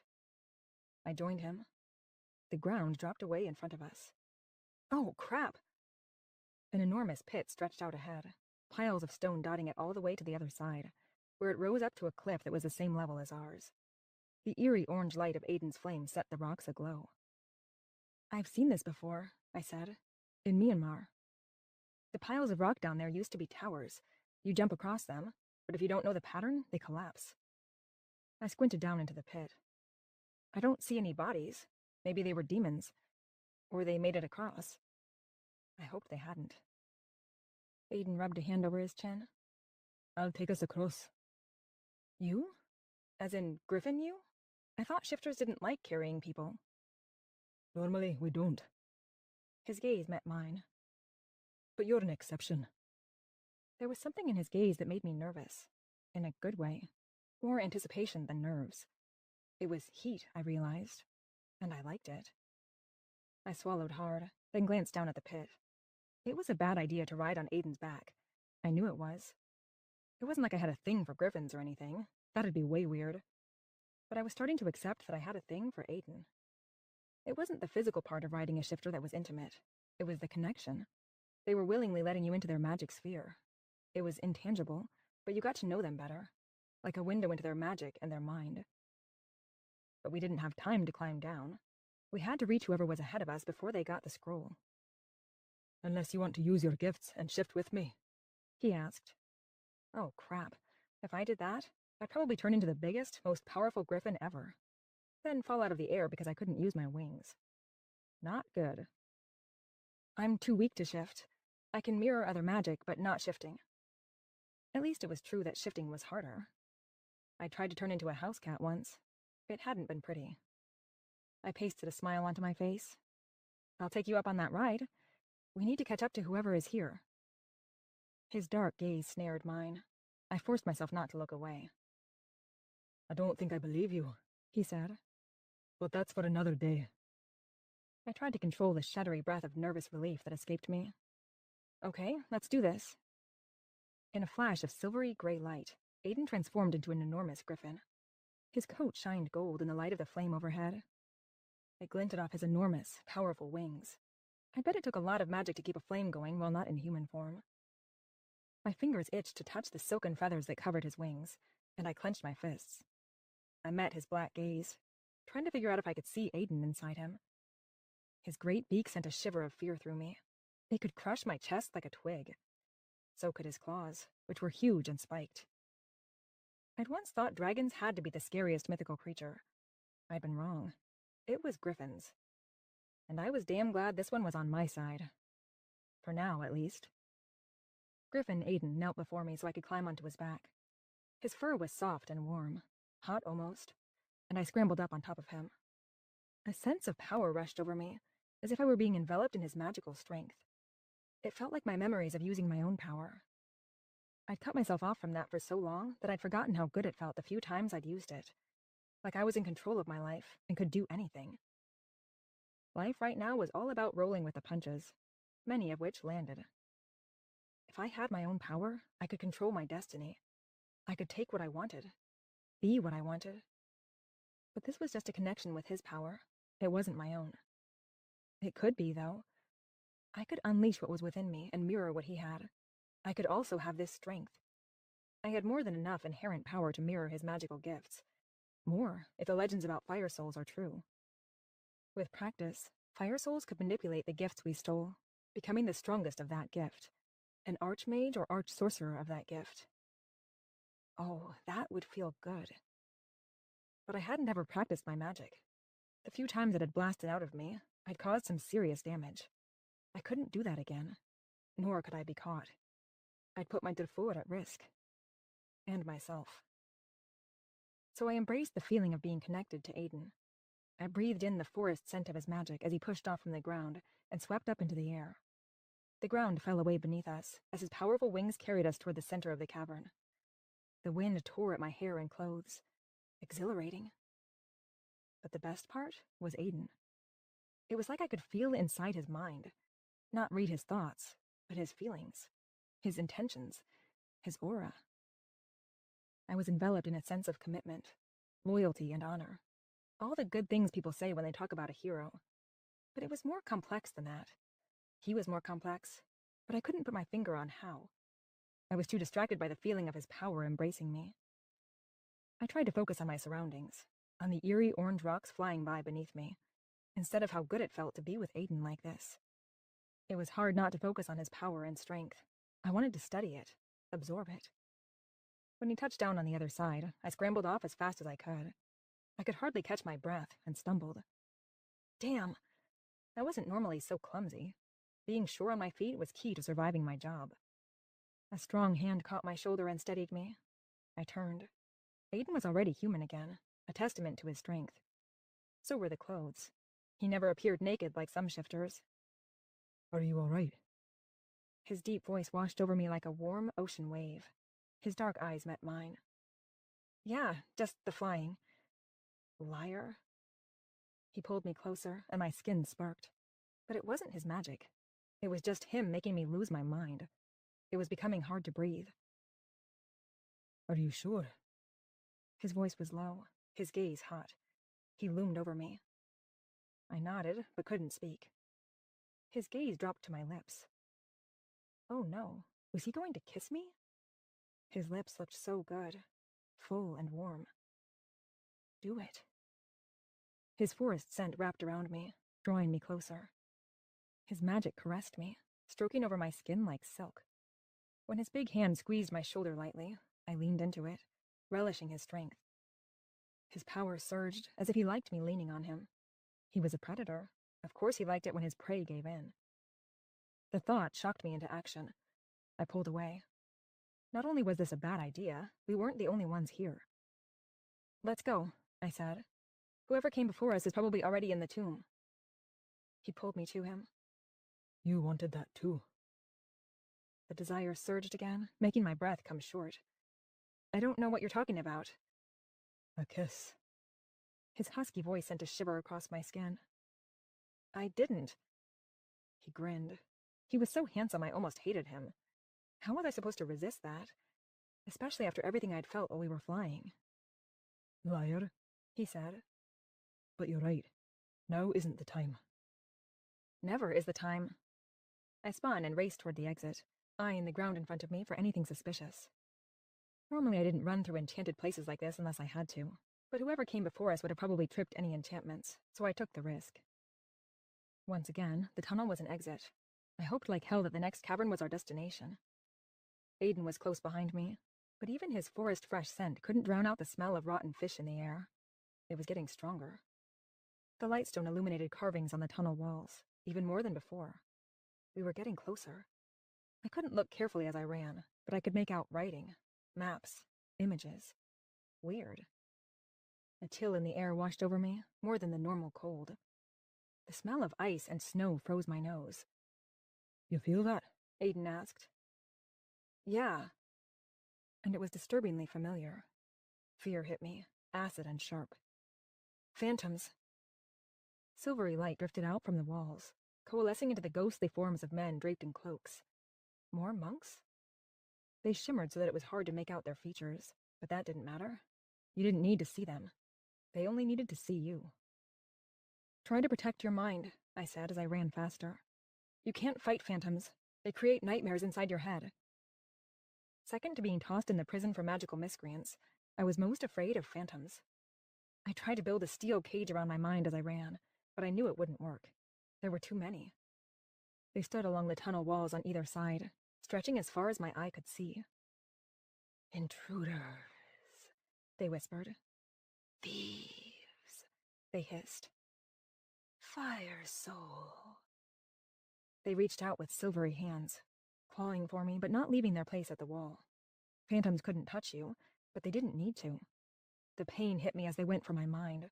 The cold tendrils of their dark magic reached inside my head, weaseling through my brain. I stumbled as the pain pierced me like an ice pick through the eye. They were going for my worst memories, but they didn't know that those were hidden from me by the pain that welled every time I tried to uncover them. My stomach lurched at the torture, and I nearly vomited as they pushed harder inside my head. I stumbled to my knees. Aiden's big hands lifted me to my feet. He started to pick me up, but even through my pain, my stubbornness surged. I took care of myself, or I wasn't Cass Clairol. I didn't know my past self. I wasn't about to lose my present self as well. Sweat dampened my skin as I ran, trying to get past the phantoms as quickly as possible. The worst of the pain was fading, as the phantoms abandoned my memories in favor of my fears. An image of my Darfur being thrown into the prison for magical miscreants tore through my mind. The cell was dank and dark, and the iron bars thick. Horror lurched in my belly, but at least the pain had faded enough that I could run. If I'd slowed, I knew that Aiden would have thrown me over his shoulder. My lungs burned as we raced down the corridor, our feet pounding on the stone. The rancid air that I sucked into my lungs tasted foul, but I needed it. Even Aiden's breathing sounded loud beside me. Darkness loomed ahead, and gratitude welled within me. No glowing silver light meant no more phantoms lining the walls. We burst through into a small, dark chamber and stumbled to a halt, panting. "Why did they keep saying traitor?" Aiden asked, leaning on his knees. I glanced up at him from my similar position. "Your worst memories, or your greatest fears. It's their weapon." I wondered if being a traitor was his worst memory or his greatest fear, but he was silent. I was just grateful that he hadn't heard them saying, "Fire soul." Only I had heard that. Phantoms didn't speak the way humans did. They just reflected your fears back at you, using your mind. Though it was hell to be around them, I didn't have to worry about them spreading my secret, because they didn't communicate normally. "I'd bet the phantom monks built this place when they were alive," I said. When they died, they stuck around as phantoms to protect it. What? They were a rival holy order that stole the scroll? Yeah, maybe. All the carvings on the walls back there. That was just a compilation of collected knowledge. Maps, drawings, writing. Maybe they heard about the scroll and wanted to add it to their collection. So they stole it from the Irish monks? He nodded. Makes sense. I think we're in an antechamber, I said, as I looked around the room. It was dark and nearly empty. 2 stone benches lined either wall, and there was a huge wooden door ahead of us. I drew my daggers, then glanced at Aiden. He had no weapons, but then he didn't need them. I approached the door. Ready? I asked Aiden. He nodded, and I pushed open the left door. Oh, damn, I breathed. Soaring shelves piled high with treasure filled the cavernous space. Gold, ivory, and precious stones blinked at me. Weapons and dishes and books and jewelry made from every precious substance known to man filled the enormous room.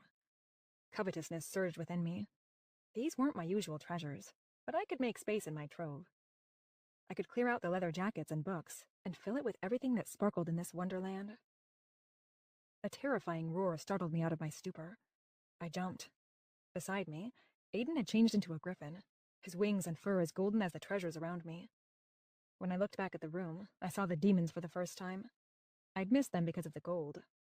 They scaled every shelf, crawling like giant spiders searching for something, though they had the normal number of limbs. There were more than a dozen of them, and all were man-shaped and dark gray. Were they looking for the scroll too? Had to be. These were the individuals that Aiden's seer had prophesied to be looking for the scroll. One turned and threw a blast of burning smoke at Aiden, who dodged it in midair. Holy magic! They were shadow demons, like the one who'd called me a fire soul just the other day. I hadn't been sure if the ones on the Monk's Island were the same because they hadn't thrown smoke. Just looking similar didn't make them the same.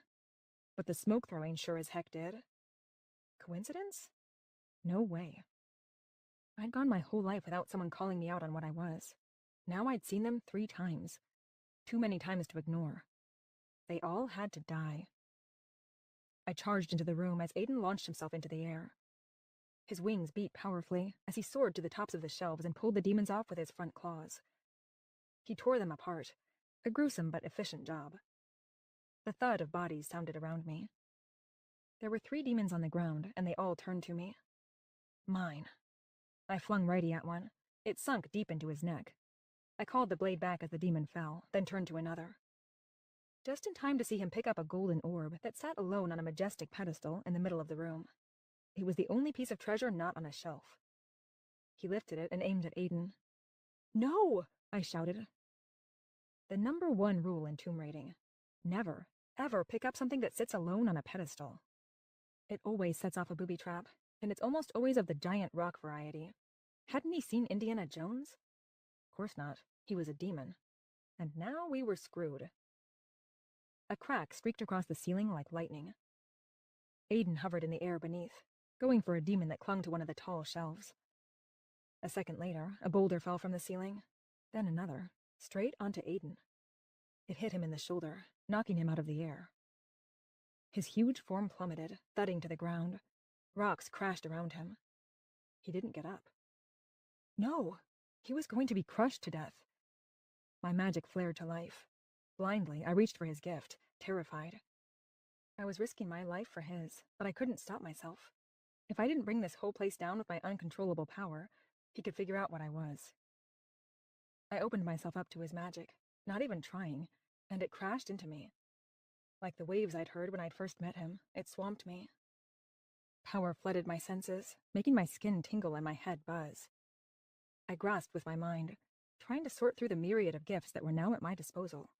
Fire, water, wind, rock. He could control them all. I didn't know what to do. I'd never practiced, so I went on instinct. I dropped my knives and threw my hands out toward the falling rock, envisioning them flying away from Aiden.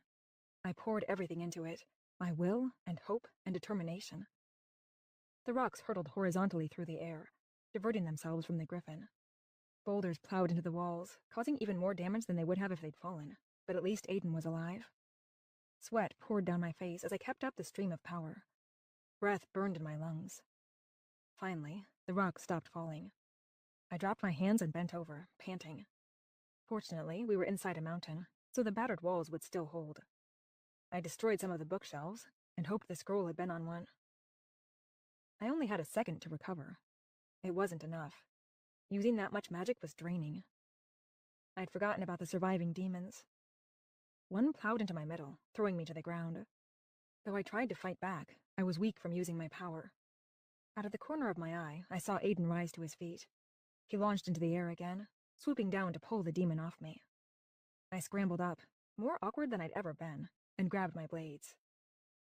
Another demon jumped out at me from behind a pile of rubble.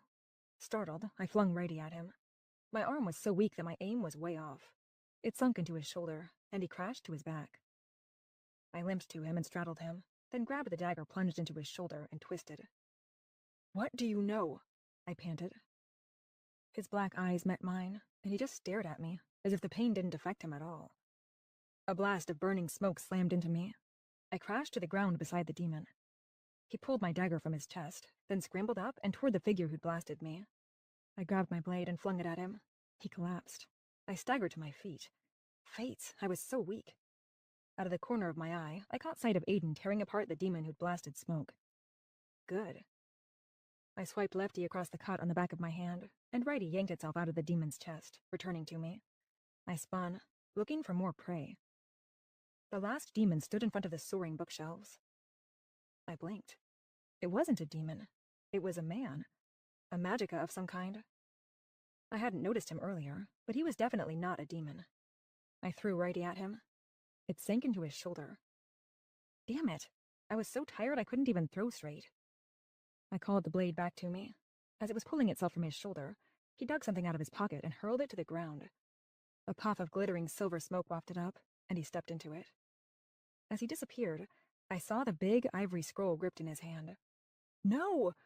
I reached out, but he was gone. At the last second, I snagged the blade that flew toward me. The rest of the place was in chaos.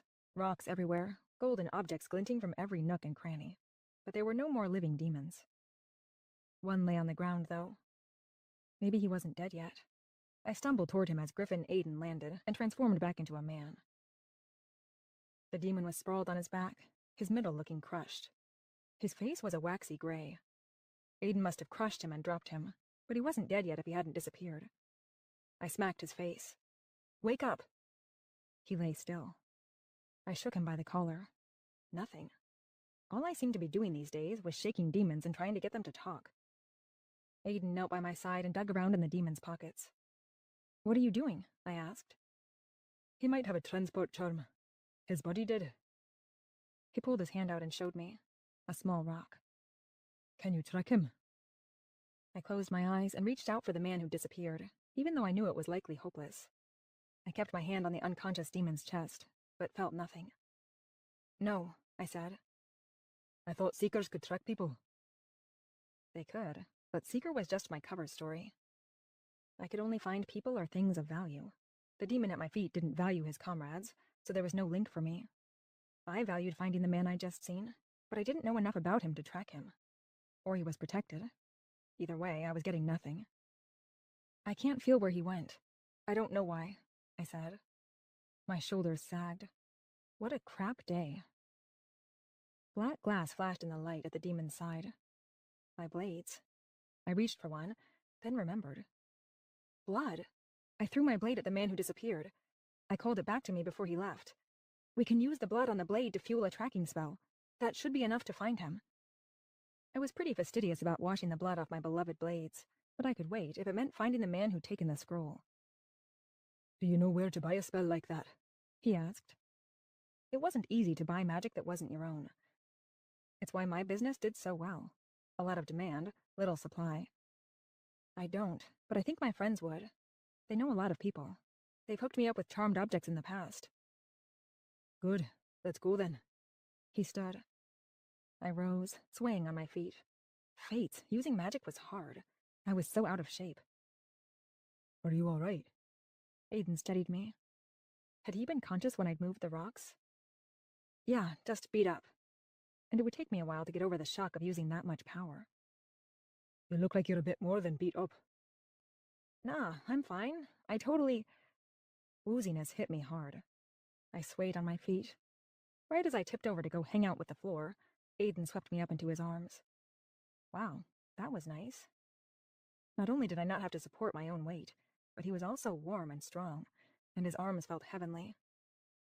"You're not all right," he said. "Just tired. Put me down." "No." I scowled. "Fine. Let's go back. Potions and pastilles." Suspicion glinted in Aiden's dark eyes. "There's more to it than exhaustion." "There isn't." "So you didn't save my life from those rocks?" "Oh, crap. I don't know what you're talking about." He gave me a look that said he didn't buy my bull for a second. "We'll talk about it later," he said, then threw the transport charm to the ground. It shattered, and he stepped into the glittering cloud. Chapter 8. Fortunately, Potions and Pastilles was empty when we arrived. Because of the time change, we'd hit it right at the late afternoon lull. Old Mr. Meunier sat at his usual table in the corner, reading the paper, but he was deaf as a post, so I wasn't worried about him. "Where do you want me to put you?" Aiden asked. "Down," I said, as Claire walked out of the back. She was dressed in her fighting leathers, either on her way to a job or just returning from one. I would guess returning, from the state of her hair. It looked like someone had gotten a hold of her ponytail and tugged. "What's wrong with you?" Claire demanded. Her dark eyes searched me worriedly. "I'm fine," I said. "Yeah, 'cause you totally let people carry you around when you're fine." "Just a little tired from a fight." I pushed at Aiden's chest. "Put me down." Gently, he lowered me to my feet. I stumbled. The ground felt like it was moving. Ugh, I was never using my power again. So not worth this feeling. "Let me get you something," Claire said. "I'll take a triple boosted latte," I said, as I stumbled to the comfy chairs in the corner in front of the window. Potions and Pastilles specialized in enchanted coffees, courtesy of Connor's potions talents. Normally I drank the regular stuff, but if you're injured, magically drained, bummed out, or just looking for a boost, P&P had something to help you out. I didn't know what was in the boost that I just ordered, only that Connor specialized in righting your ills. Or at least, giving you a pick-me-up that had more to do with magic than caffeine. I sank into the comfy chair and sighed. All I needed was a drink and a nap, and I'd be fine. Aiden sat down next to me, looking entirely too fit and healthy. There wasn't a scratch on him. "You aren't a weak mirror mage," he said. "You lied." My heart thudded. You don't need to know everything about me. We're just doing this one job together. As long as I get it done, it doesn't matter how I do it. "True. But I want this to be more than just one job." We were getting right to it then. Can't we talk about this later? "Now is good." I'm not feeling great, as I'm sure you can see. "Exactly. If I wait until your defenses are up, you'll just leave. I want to know why you don't use your power. After what you did with those rocks, I know you're strong." Strong? I made a mess. I winced at the memory. That would be hard to repair. Impossible, probably. But if I hadn't done it, Aiden might have died. "Yeah, maybe. But you saved my life. It takes a lot of power to divert the path of thousands of tons of stone." His dark eyes turned serious. Can you just say thank you and forget it? Consider it a favor to me for saving your life. His expression sobered. "You're right. Thank you. I didn't realize the ceiling was cracking until the boulder hit me. The place looked sturdy." It was. A dumb demon tripped the most obvious booby trap in the book. Aiden quirked a brow, then grinned. "The golden orb on the pedestal." How'd you know? I liked that he was so quick. "I've seen Indiana Jones, and I noticed the orb when I went in. Then right before the boulder hit me, something gold flew by my head. He chucked it at me, didn't he?" Yeah. "Idiot. But you saved my life." Which I might regret if you don't lay off. "Why are you hiding your strength?"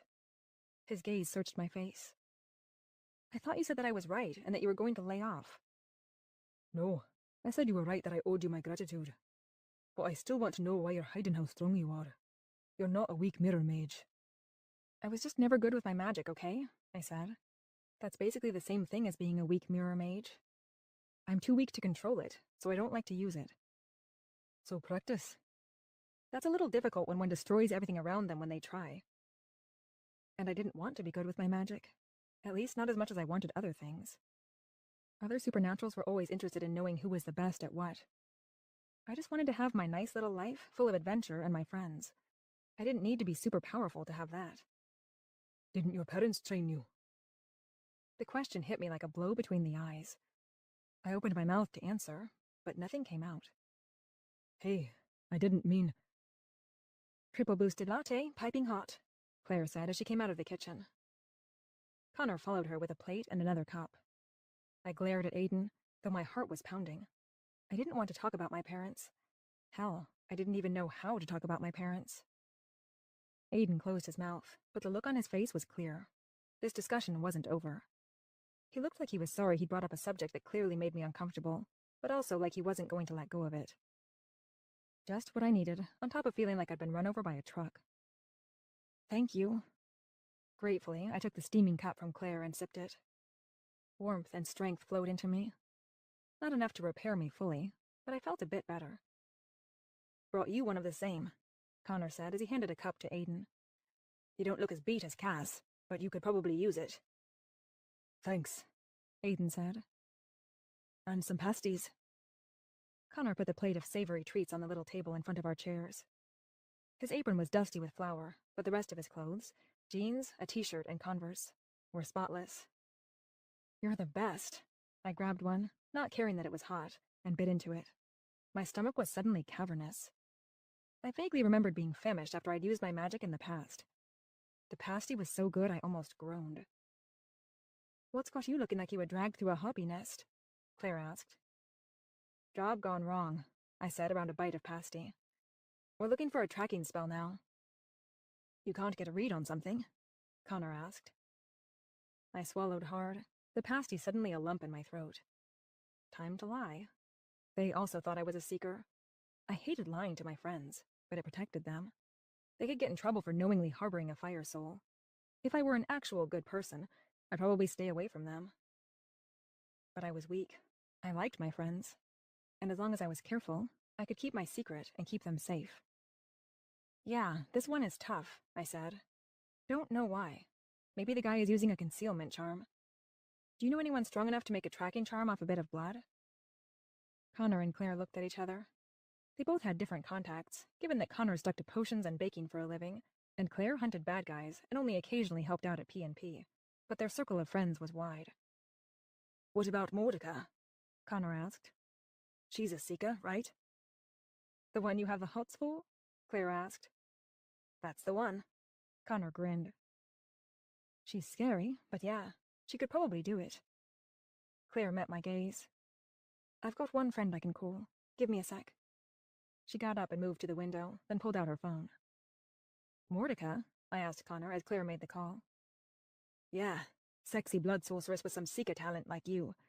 Bit scary, like Claire said, but she could probably use her sorcery to make you a charm.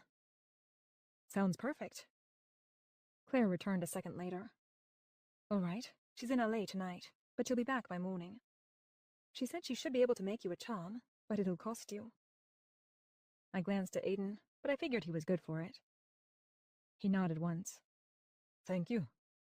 Can't we meet her tonight? We can fly to LA. She insisted she was busy, Claire said. And you need to rest, Aiden said. I'm fine. Actually, you look like you're melting into a puddle, Claire said. I glanced down at myself. Okay, yeah, my posture was so slumped that I might look like I was about to pass out. That coffee hadn't fixed me as much as I'd thought. I turned to Aiden. What if the guy who stole the scroll reads it? For one, he might not be able to read Old Irish. And if he did and poses a threat, we'll kill him. The threat in his eyes was so real that I believed him.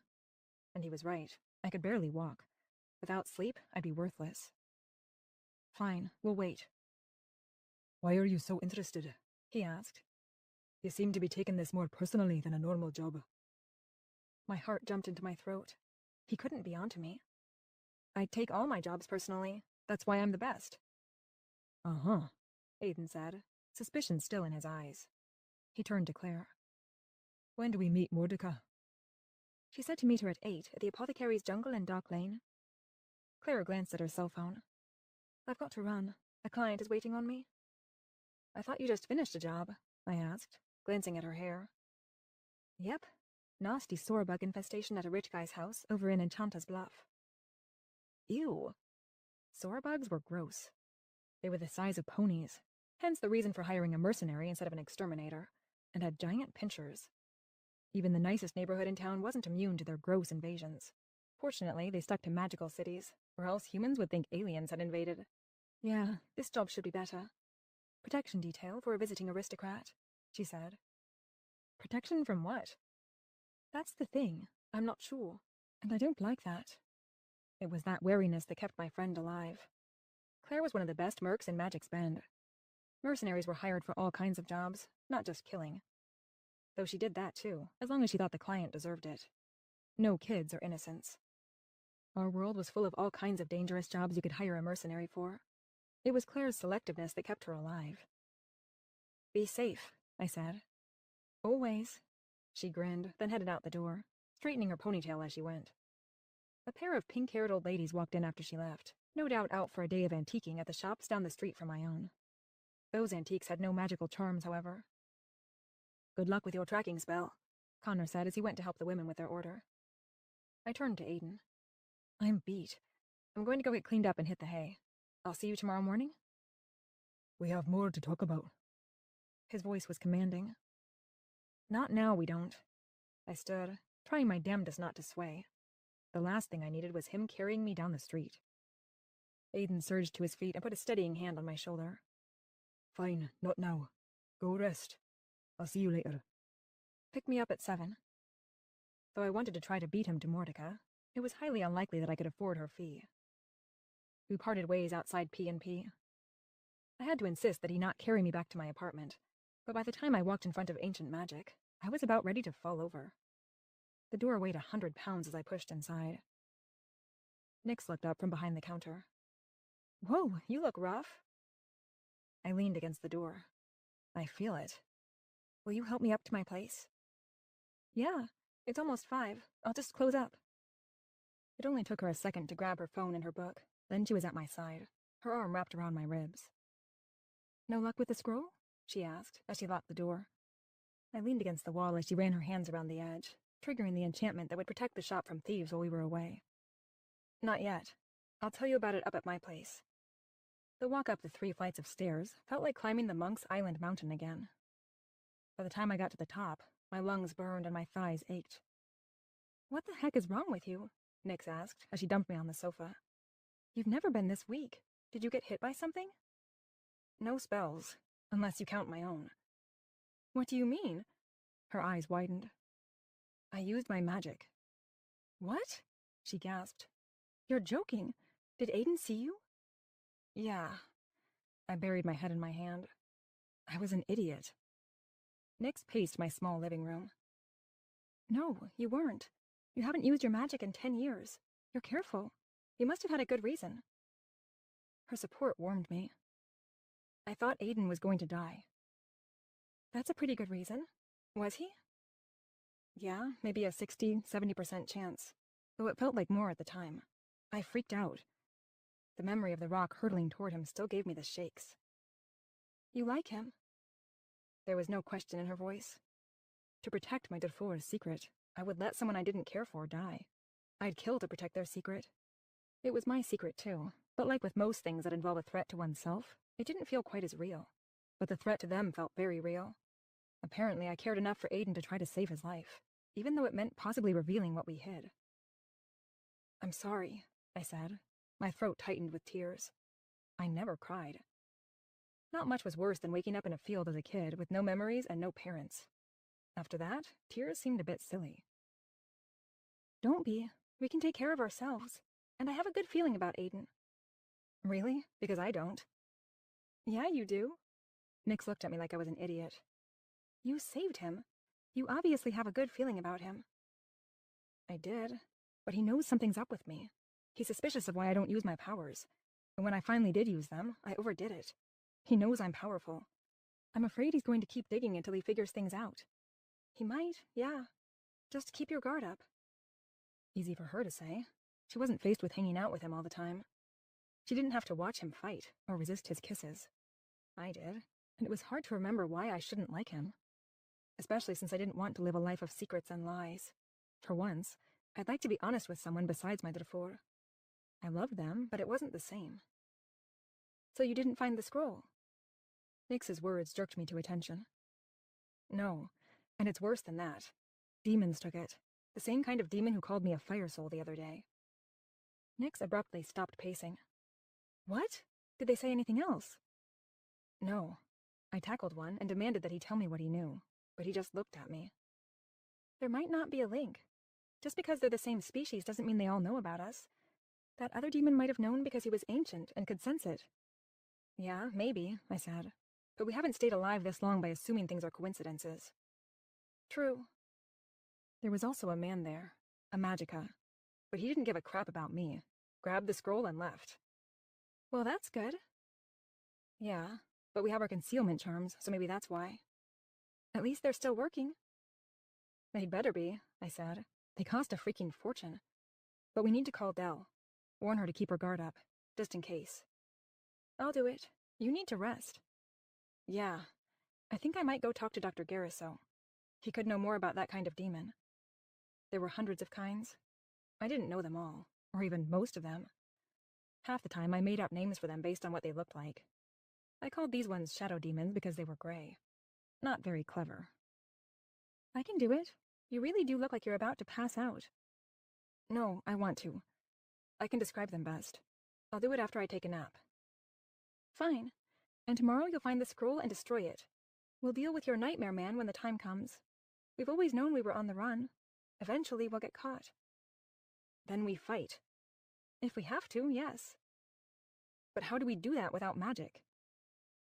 I don't know. Distress was thick in Nyx's voice. We've repressed most of what we have to stay safe. But if there's a bigger threat out there than the prison for magical miscreants, we're screwed.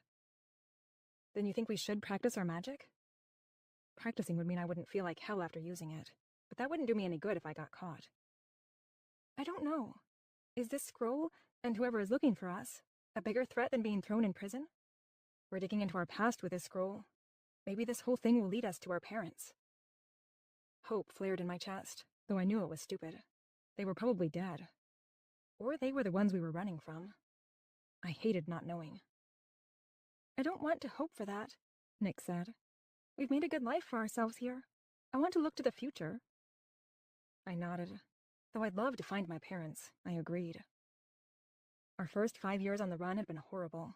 We'd laid low out of fear, sticking to back alleys and abandoned farms, stealing only what wouldn't be noticed. If we'd been any less afraid, we might have used our magic more and been caught.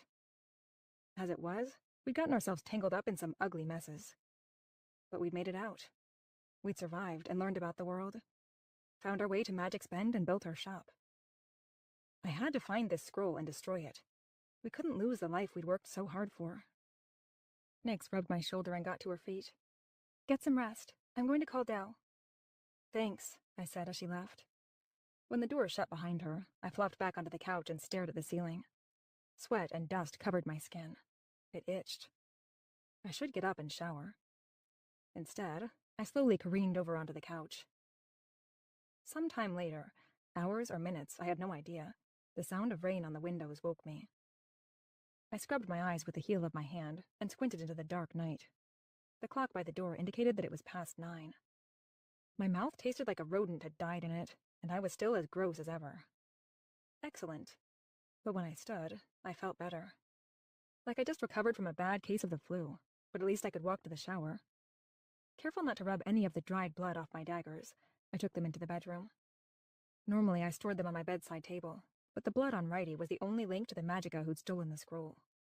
That made it the most valuable thing I owned. And valuable things belonged in the trove, hidden away from all but me. I laid my hand on the hidden door in my bedroom. The enchantment unlocked at my touch, and I pushed the door open. I flicked on the light, a sense of calm flowing over me as the golden light reflected off the leather and metal stacked neatly on shelves and hung from racks. It was like a library, shelves and aisles of the things I valued most. Though part of me coveted gold whenever I saw it, I thought that was more of a knee-jerk reaction. because whenever I had money to spend, the first things I looked for were leather goods and weaponry. I walked toward the back, making my way slowly so that I could absorb as much calm as possible from my favorite place. At the very back corner, I dropped to my knees. My least valuable boots and jackets were stored back here, but it was a facade. I pushed aside a pair of older boots and pressed my hand to the tiny, invisible door. My touch ignited the spell, and it popped open. The battered golden locket that I'd been wearing when I'd woken in that field 10 years ago glinted. Once, I'd hoped it'd lead me to my parents, but I'd been wrong. I touched it briefly, then placed the daggers inside the safe. The door shut with a soft click. I rose to my feet and headed to the shower to cram myself into the little space. Though the pipes screamed and hissed, the water was usually hot, and floods were infrequent. It didn't take long to scrub off the grime. By the time I got out, I was feeling almost human again, except for the fact that my stomach was trying to eat itself. I tugged on jeans and a tank top, dreading the walk down the street to get food from P&P. I could order in from a delivery place, but that could take an hour. There was a chance I could scavenge from my kitchen, but the odds of finding something decent weren't high. My stomach grumbled loudly, objecting. All right, I muttered. I needed to get out anyway. Dr. Garriso worked late most nights. I could grab a bite to eat and head by his office for some info. I was throwing on my jacket when a knock sounded at the door. My muscles tensed, and I crept silently over to it, peering out through the peephole. Nix had a goofy knock, and Dell was out of town. Aiden. Of course. Chapter 9. The rich scent of curry wafted through the door, so I yanked it open. What could I say? I was weak. He held up a large white sack, a grin tugging at his handsome face. Delivery? Oh man, I wanted that food, but I really didn't want to let him into my house.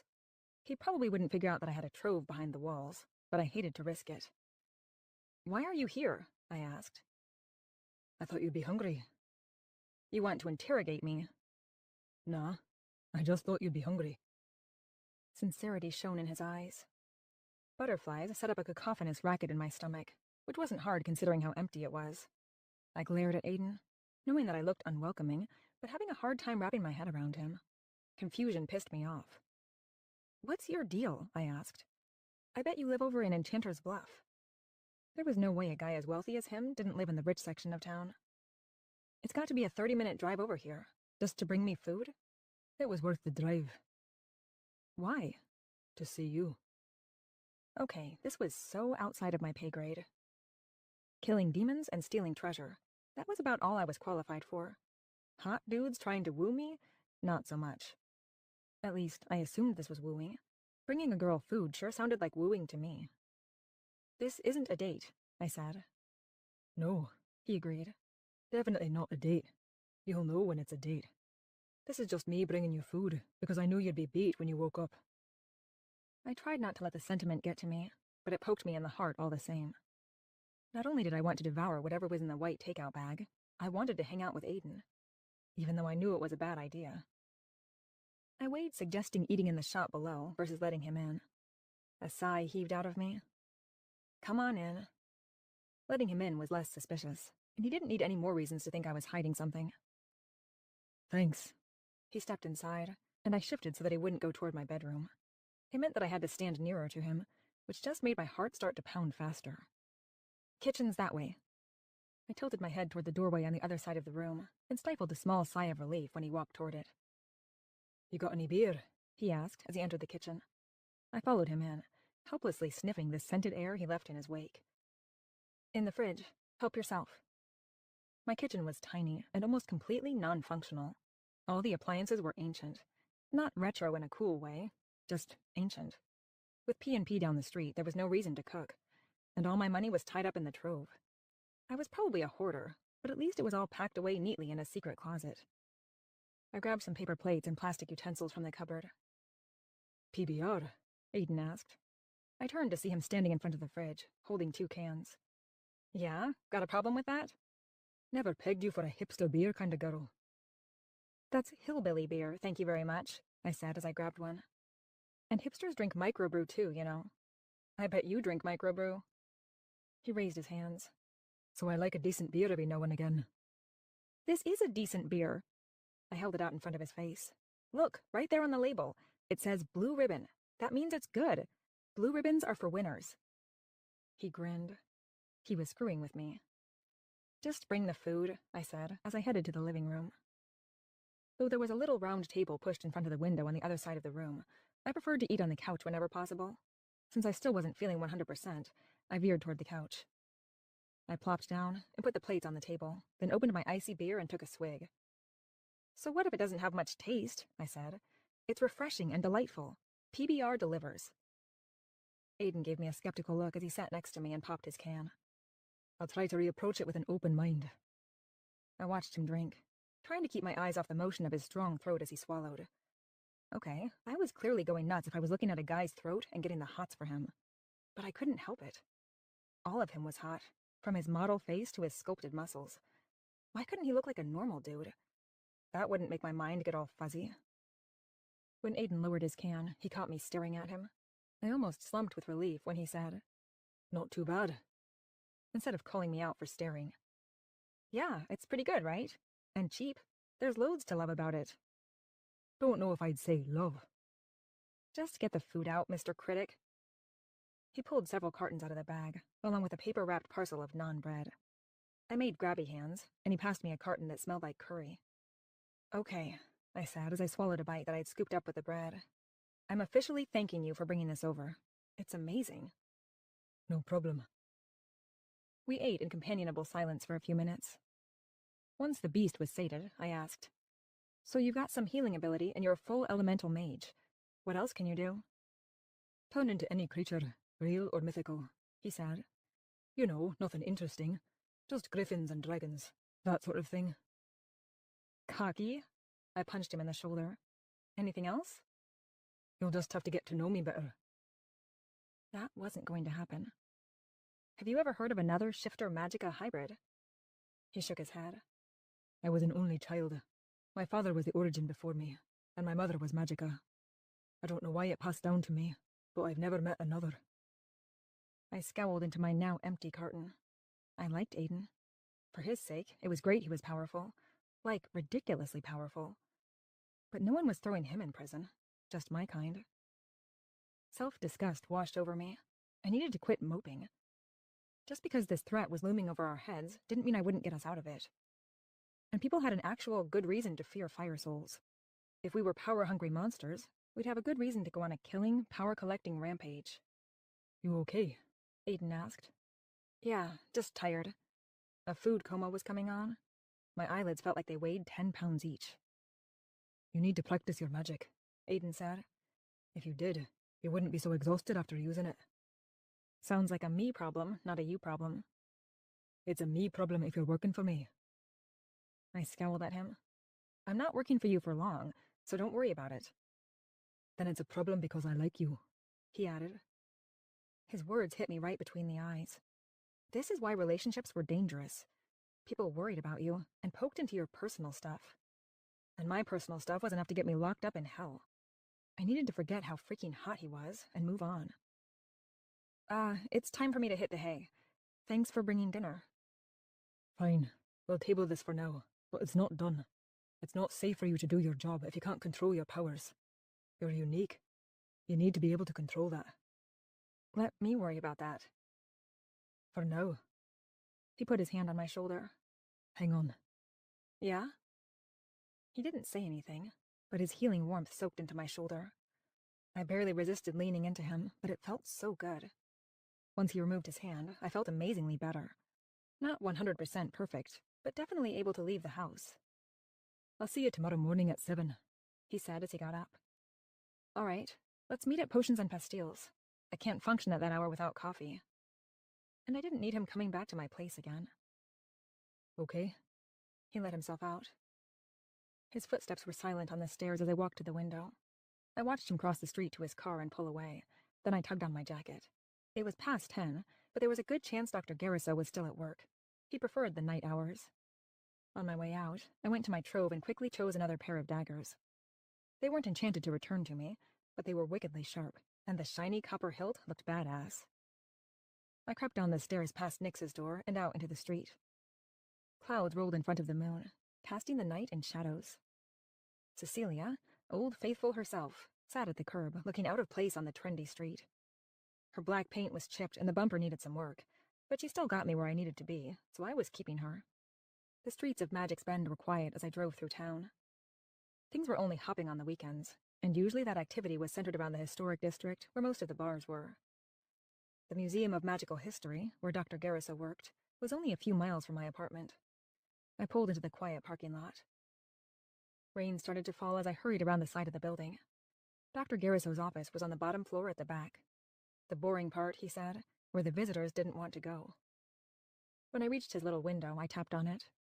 The golden glow of his lamps gleamed through the layer of dust on the window, and I could just make out his form rising from his desk. I ran over to the door and hopped up and down as I waited for him. The rain was coming down harder now, and I wasn't a fan. Come in, he said as he unlocked the museum's back door. I stepped into the narrow linoleum hallway. Thanks. It's really starting to come down out there. He peered out into the night and shook his head. Looks like I'm not going home for a while. Would you have anyway? He shrugged one skinny shoulder and let out a creaky laugh. Dr. Garriso was about 70, with a tuft of white hair and sharp eyes. Though he told me once that he was from Missouri, he favored tweed coats that would do any old British professor proud. The aesthetic fit him. He turned and shuffled down the hall to his office. Come on, I just put the kettle on. I followed him down the silent hall and turned into his office, and couldn't help but grin as the scent of tea and books wafted over me. I loved his office. Though the hallway outside looked like any modern, boring hallway, Dr. Garriso's office was different. It was like stepping back in time, perfect for a little old man who wore tweed coats. It was a narrow space, but long enough to look large. Every wall was covered with bookshelves that were stuffed to the brim with old leather tomes. The lights were old Tiffany lamps with yellow bulbs, none of those modern white ones for Dr. Garriso. I was pretty sure he'd use candles if they'd let him. I took a seat in one of the two wingback chairs at the far end of the office. I sank into it like it was a cloud. They were right under the window, though they looked like they should be in front of a fireplace. His desk was at the other end. In the middle, near the door, was the table with the tea supplies. What brings you to my office? Dr. Garriso asked, as he poured water from an electric kettle into a chipped coffee mug. He dumped in 5 sugar cubes and mixed a plain one for himself, then joined me. Thanks, I said, as I took the coffee mug he held out. I sipped, then cursed. You know you should wait, he said as he lowered himself slowly into his chair. I know, but you make the best tea. Hummingbird food, he said. Yeah, so I like sugar. But I grinned. I liked being around Dr. Garriso. It didn't take a shrink to figure out that since I couldn't remember my parents, I was probably looking for some kind of authority figure as a stand-in. But whatever. Psychoanalyzing myself wasn't going to do me any good. I just enjoyed Dr. Garriso's company and hopefully get my answers. I have a question about some demons that I've been encountering. What kind? I call them shadow demons because they're gray and throw smoke when they fight. They've also got big arms and narrow horns that run back along their heads. I've been seeing them all over the place lately. One of them knew something they shouldn't. Shouldn't how? It's kinda a secret. I don't suppose you'll tell me what it is. Afraid I can't. Truth was, I honestly didn't think Dr. Garriso would turn me in to the Order of the Magica, but I couldn't risk it. That's all right. Dr. Garriso tapped his chin and scrunched his brow. Interesting. I think I might know just the kind of demon you're talking about. He set his tea down and stood, then walked slowly along the bookshelves, examining the titles. That's it, he muttered, as he pulled down a big, leather-bound one and brought it back. He sat and flipped through it, his brow creased. Ah, that's it, he said a few minutes later, his finger pressed to a page. He passed it to me. An illustration of one of the gray bastards stared back. You found them, I said, then glanced at the heading. Eshkanawinawel? Some of them have rather long names, he said as he reached for the book. I handed it over and he skimmed it. Their language is a complex one. I believe Eshkanawinawel means smoke thrower. I think I'll keep calling them shadow demons. Fair enough. Dr. Garriso skimmed the book again. Ah, yes, he muttered.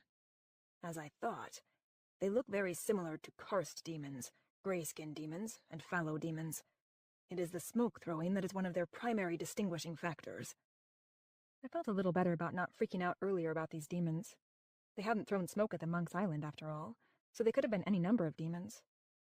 What else does it say? I asked.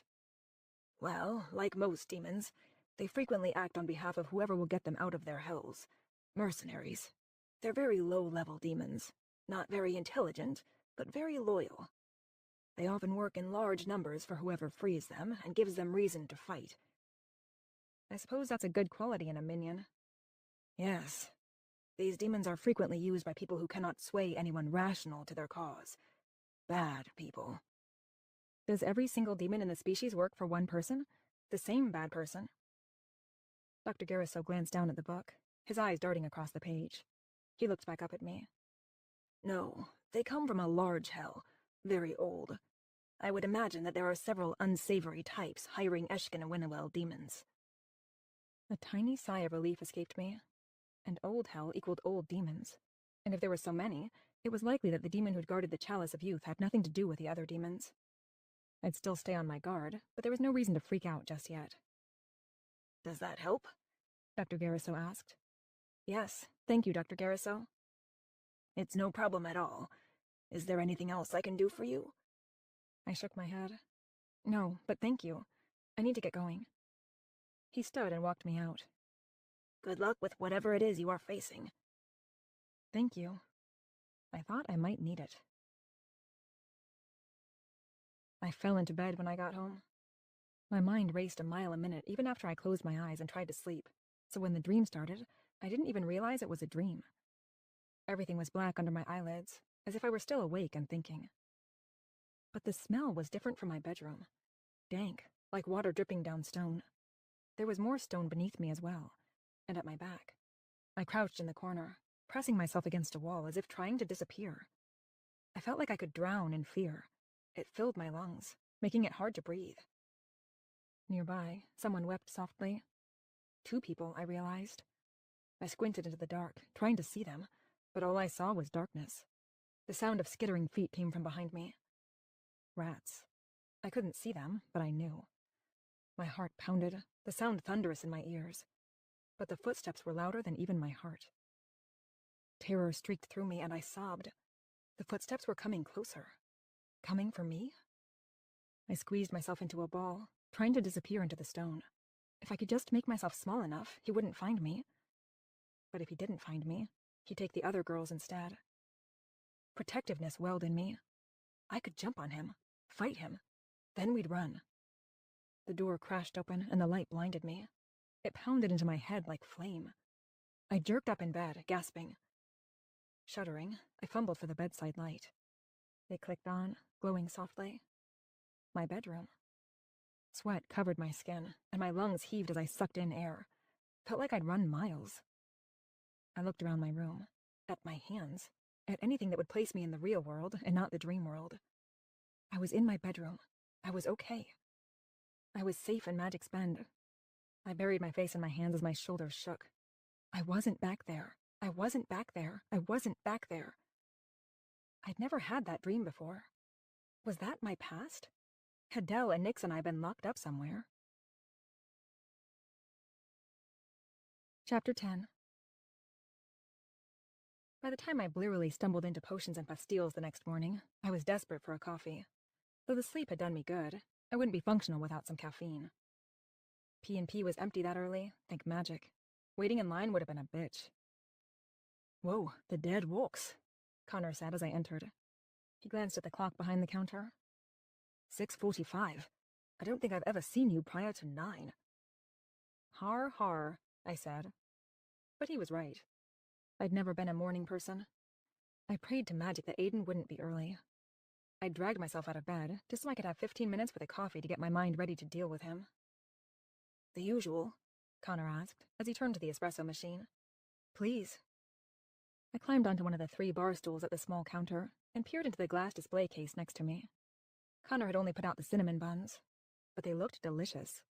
Icing dripped from their golden crust, and sticky cinnamon paste clung to all the nooks and crannies. Those look amazing, I said as Connor put my latte in front of me. His apron was covered in flour again, but as usual, his t-shirt and jeans were spotless. Want one? 2. I was going to need all the energy I could get. Connor pulled out the tray and put a plate of 2 in front of me. So, what brings you to my esteemed establishment so early in the morning? Your fine company. He laughed. Bull, you're meeting that dude again. It's for a job. Yeah. But he looks at you like you're more than a job. Dude likes you. I stuffed a cinnamon bun into my face to avoid talking. Connor would just give me more shit if I protested. He'd adopted me and my Drafor as sisters, and treated us like he treated Claire. Which meant, though I loved him, that he was a big pain in the butt sometimes. This is great, I said when I swallowed. Is there nutmeg in these? His face brightened. Jackpot. Connor loved baking like I loved running through enchanted tombs. It was like an extension of his potion-making talents. This had to distract him. Yeah, he said. I took a bit of nutmeg and some... The door creaked behind me, and I turned as Connor said, Hey, Aiden, what can I get you? Aiden smiled. Triple espresso would be great, thanks. To-go cup. Coming right up. You should try the cinnamon buns, I said. He reached for the second one on my plate, and I pulled it away, scowling. Not mine, you monster. Connor will get you one. Did you fail kindergarten? He asked. Kindergarten? That's where people learn to share. Yeah. I shoved the second cinnamon bun into my mouth. Not only did I not want to talk about it, I didn't want to even think about the fact that I couldn't remember kindergarten. Thanks, Aiden said to Connor as my friend handed him the paper cup and a bag with a cinnamon bun. When Aiden handed over a 20, Connor said, Don't worry about it. On the house. Don't give him stuff, I said. He'll keep coming back if you feed him. That's the point. We've got to get you a man somehow, Connor said. You're the worst. I threw the last bite of my cinnamon bun at him, mournfully watching it fly through the air. The actual worst. Good day to you, sir. I hopped off the stool and faced Aiden. Ready? Yeah. He glanced back at Connor. Thanks, man. Any time, bro. Oh, they were buddies. This couldn't be good. I led the way out to Aiden's car and climbed into the passenger seat. At least the day was going to be clear and bright. The sky was a brilliant blue, and the birds were singing their butts off. You know the way to Dark Lane? I asked. Yeah. Whenever we have a break-in at one of the properties we secure, there's a good chance the culprit lives in Dark Lane. Lead on, then. Aiden navigated through town, while I wished I'd asked for another coffee to go. Surreptitiously, I reached for his to-go cup and took a sip. Gah! I spat after I'd swallowed. Lighter fluid. Griffin fuel. I guess. I wiped my mouth. That'll teach me to snitch your drinks. He grinned. I glanced quickly out the window to keep myself from mooning over him. We'd entered the business district of town. There were a few tall buildings, none over 10 stories. Do you have an office here? I asked. He nodded and pointed to the left, where the grandest building stood. That one. I should have guessed. The business district gave way to the historic district. These buildings had been here since the early 1700s, and it showed. The architecture was like something out of the old world. European supernaturals had made it out here earlier than human settlers, and established Magic's Bend in 1712. There'd been some trouble with the Native American supernaturals, which was bound to happen when you invaded someone's land, but that had been settled eventually with a peace treaty. It wasn't like supernaturals were any more peaceful than humans. Definitely not.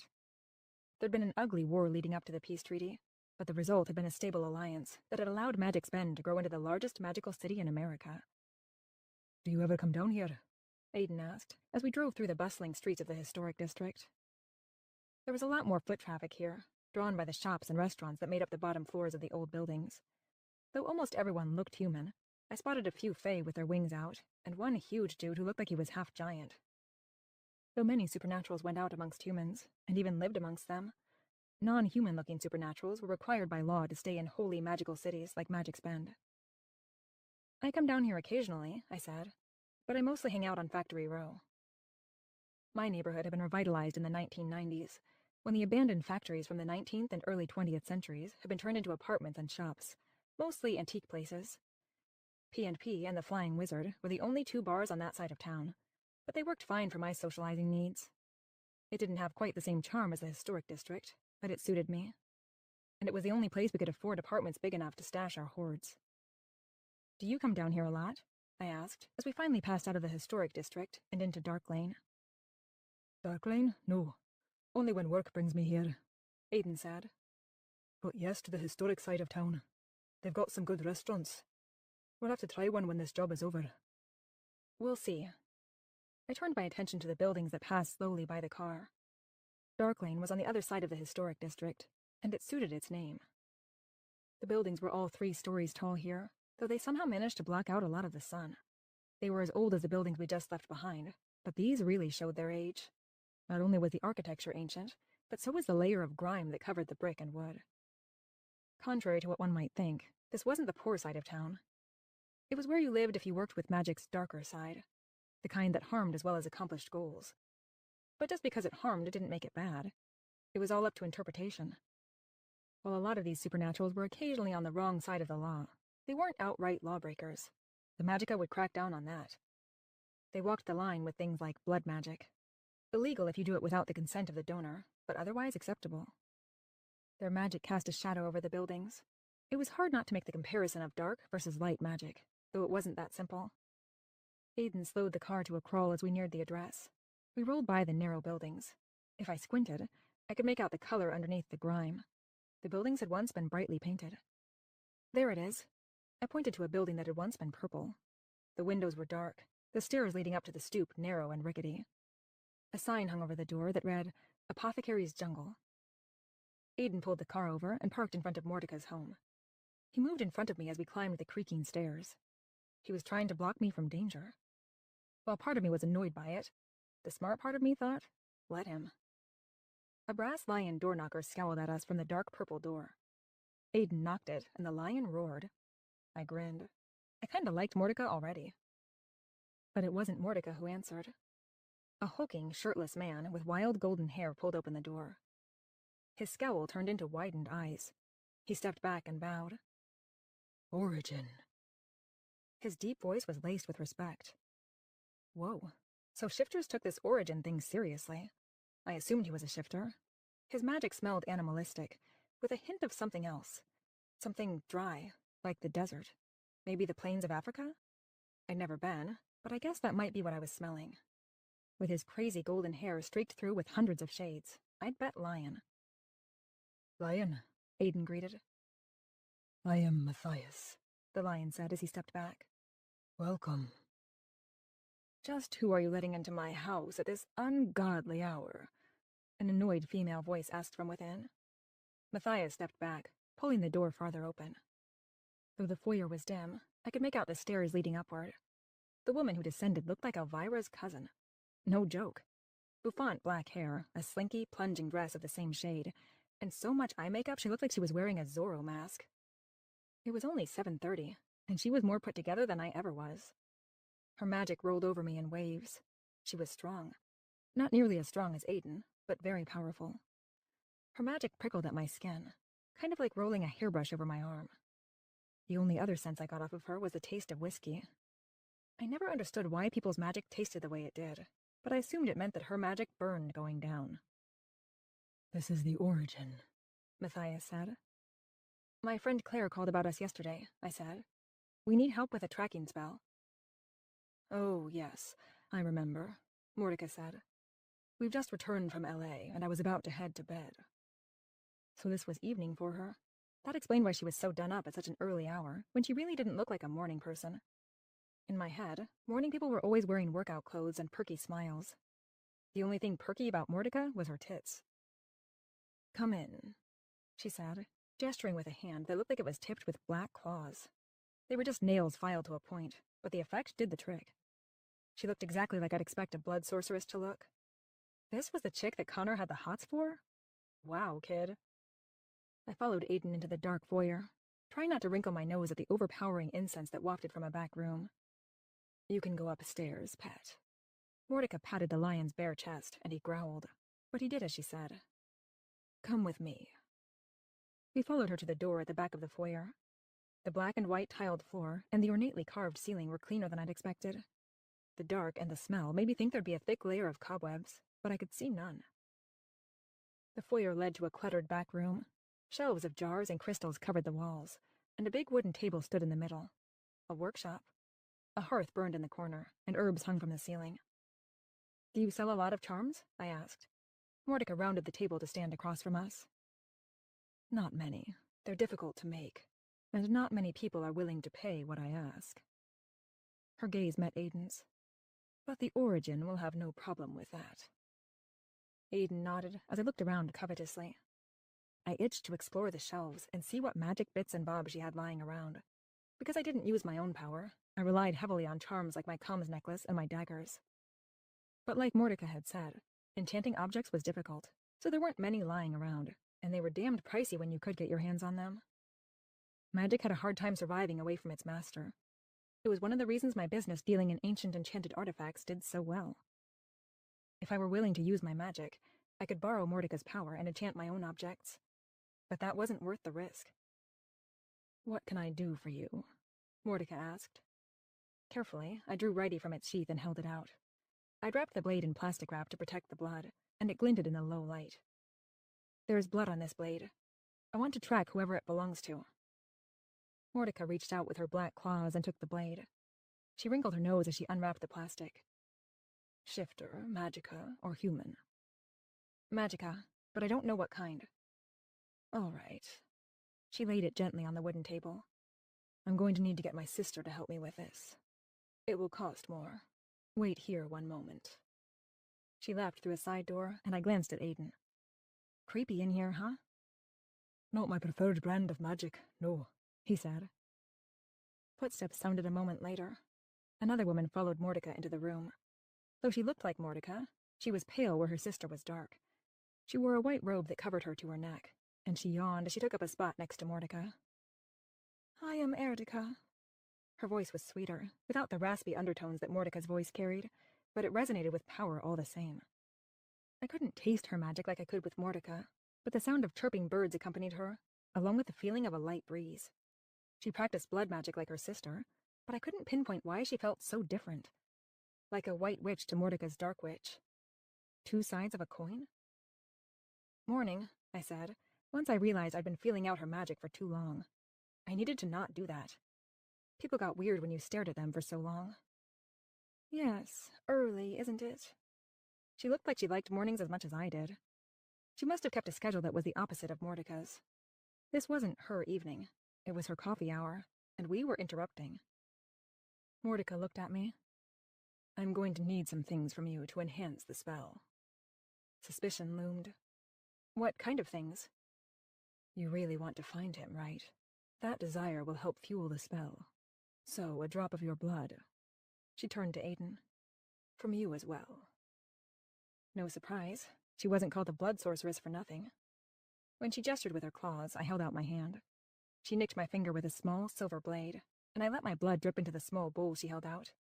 At least she didn't use her claw. When she let go of my hand, I stuck my cut finger into my mouth. "Now you." She held out her hand to Aiden. Once they completed the task, she looked back at me. "The addition of something that you value will enhance the spell." That I value? Like what? But my eyes darted to my blade. That was pretty damned valuable to me. Her gaze followed mine. "This blade. I value it, but I really don't want to give it up. It's part of a pair." "That's the point.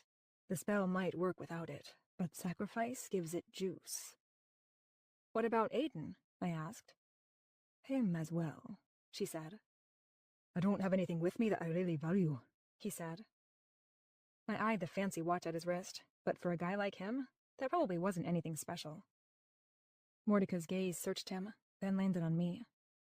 "No, there is only one thing you value in this room, and I don't think I can put her into the spell. That just leaves the dagger."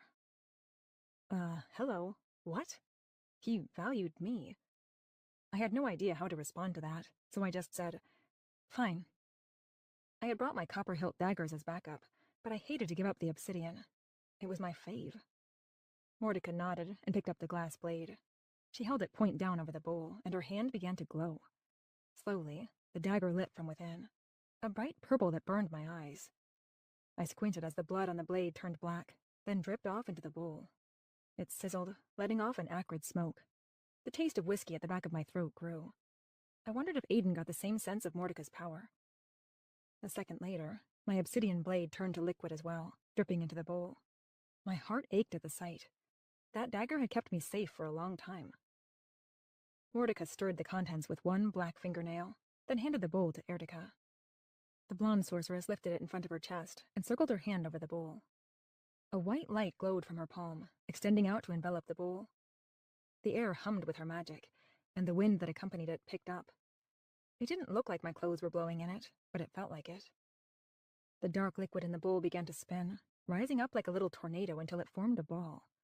When the ball turned from black to clear, Erdica snatched it out of the air and put the bowl on the table. All done. Erdica handed it to her sister. Nicely done, Mordecai said. Nice to meet you. Erdica turned to leave. The words didn't sound sincere. Next time, don't come so early. That had sounded sincere, however. She left the room, taking with her the sound of birds and the feeling of a breeze. Mordecai held out the little glass ball. This will lead you to your prey. I reached out for it, and she snatched it back. For a price. Oh, damn. We hadn't talked price. I hadn't even realized. You're waiting until after to tell us the price? Once you see what you've requested, you want it more. She rolled the glass ball in her palm. So you'll pay more. I'm a businesswoman. So was I, and I knew that we weren't above gouging people who could afford it. How much? A favor. From you. Not from the big guy? I nodded at Aiden. No. He's powerful, but you're good at finding things. So are you. I really didn't want to owe her one. She was dangerous. It's something I can't find. Just like this charm.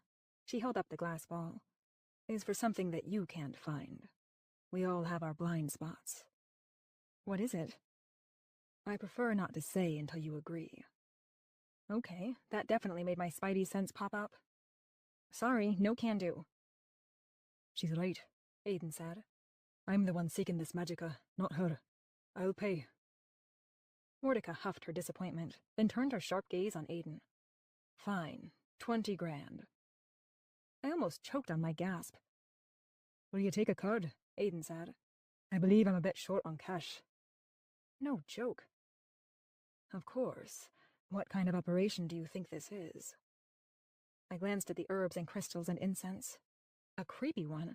She was a freaking blood sorceress for magic's sake. Excellent. Aiden handed over his card, and she pulled a phone out of her dress pocket. It had one of those little swipey things on it, and within a minute, she'd taken his payment and handed over the glass ball. She looked at me. You'll use that glass ball to find the link to the magicka you seek. It will jumpstart your own tracking ability. Just hold it close, and do what you normally would when you are seeking. Sounds easy enough. It should be. Good doing business with you. Please come back soon. She waved, more of a finger wiggle than anything else. We're dismissed, I muttered to Aiden. Exactly, Mordecai said. I need my beauty sleep. Thanks for your help, Aiden said. I followed him out of the room and through the dim foyer. We let ourselves out onto the bright street. The sunlight just made this part of Dark Lane look even dingier. That wasn't so bad, I said as we walked to his car. Speak for yourself. I just paid for a mid-sized car, and all I got was this glass bowl. Worth it, though. Even if I'd had to come up with the cash, I'd have found a way. We really needed to get that scroll. Very much so. We climbed into his car. I reached out for the ball. Let's do this thing. I want to know where those bastards are. Aiden handed it over. The ball was cool and heavy in my hand. I held it close to my chest and focused on my memory of the man who'd stolen the scroll. Mordecai's magic twined with mine. Hers smelled musky and felt dark. Though it made my skin prickle, it didn't feel evil like some people's magic. It smelled like cigar smoke and tasted like whiskey.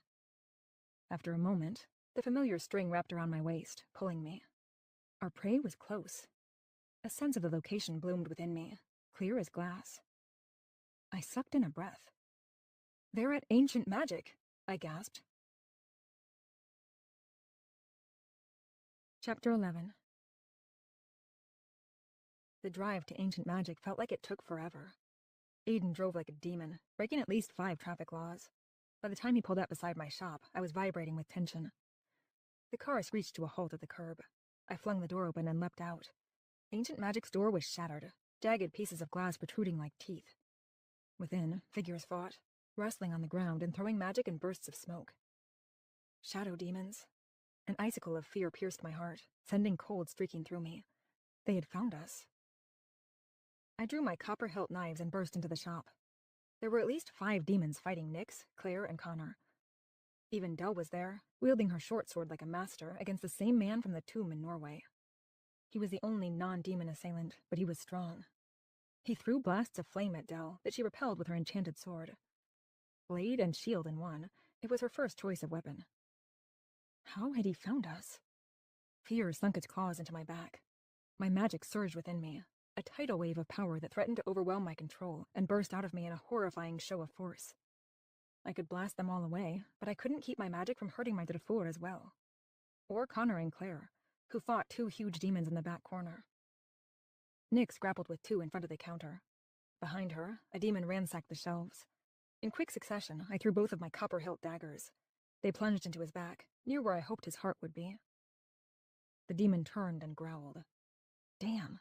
Despite the blades in his back, he was still standing. He was at least as strong as the demon at the Temple of Mura. Not all shadow demons seemed to be that strong, but perhaps he was old. He raised a huge gray hand and threw a blast of smoky magic at me. I dove left as a searing streak of smoke plowed into the window behind me. It shattered, throwing glass everywhere. Pain pierced my back in 100 little places. Damn! I climbed to my feet, my back burning, as Aiden launched himself past me at the demon who'd attacked me. He was in his human form because the shop was too small for him to fight as a griffin, but he was fierce. His fists were a blur, which was lucky, because his brand of magic was so destructive that he'd have to fight with fists if he didn't want to destroy the building he was in. I leapt over debris in the middle of the shop, my heart aching at the sight of all the broken replicas, and joined Nyx in fighting the 2 demons that attacked her. She'd been fine when I'd first burst into the store, fighting the demons off with her usual skill, but one had gotten in a solid hit to her metal that had her wheezing. We each took 1 demon, like a double date, but way more violent. The punch I threw at my demon glanced off his face. My knuckles burned. This was why I hated hand-to-hand. I ducked down and grabbed a jagged piece of shattered pottery. It was shaped roughly like a dagger, and I plunged it into the demon's chest and then kneed him between the legs, hoping I was getting a ball shot. As he collapsed, I caught sight of Aiden charging the man who'd fought Dell. She was sprawled on the ground, her dark hair spread out in a crimson wave. The attacking Magica flung out his hand and sent a jet of ice at Aiden. The jagged blue wave of ice plowed him to the ground. Oh man, I wished I could use my power to blast him back.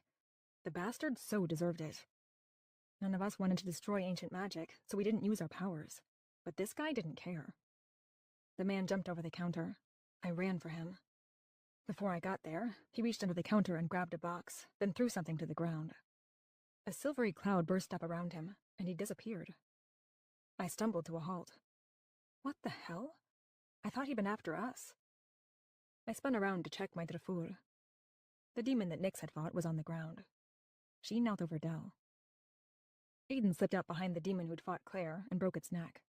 It was the last demon in the shop. The rest were unconscious or had already disappeared. Check to see if they're all dead, I said. I want to know why they were here. Robbery, Nyx said. The first real one we've had in a while. She was right. We didn't often get thieves she couldn't take care of. But these weren't ordinary thieves. There was a lot more at play here that I didn't understand. I knelt over the demon that Nyx had knocked out and shook him.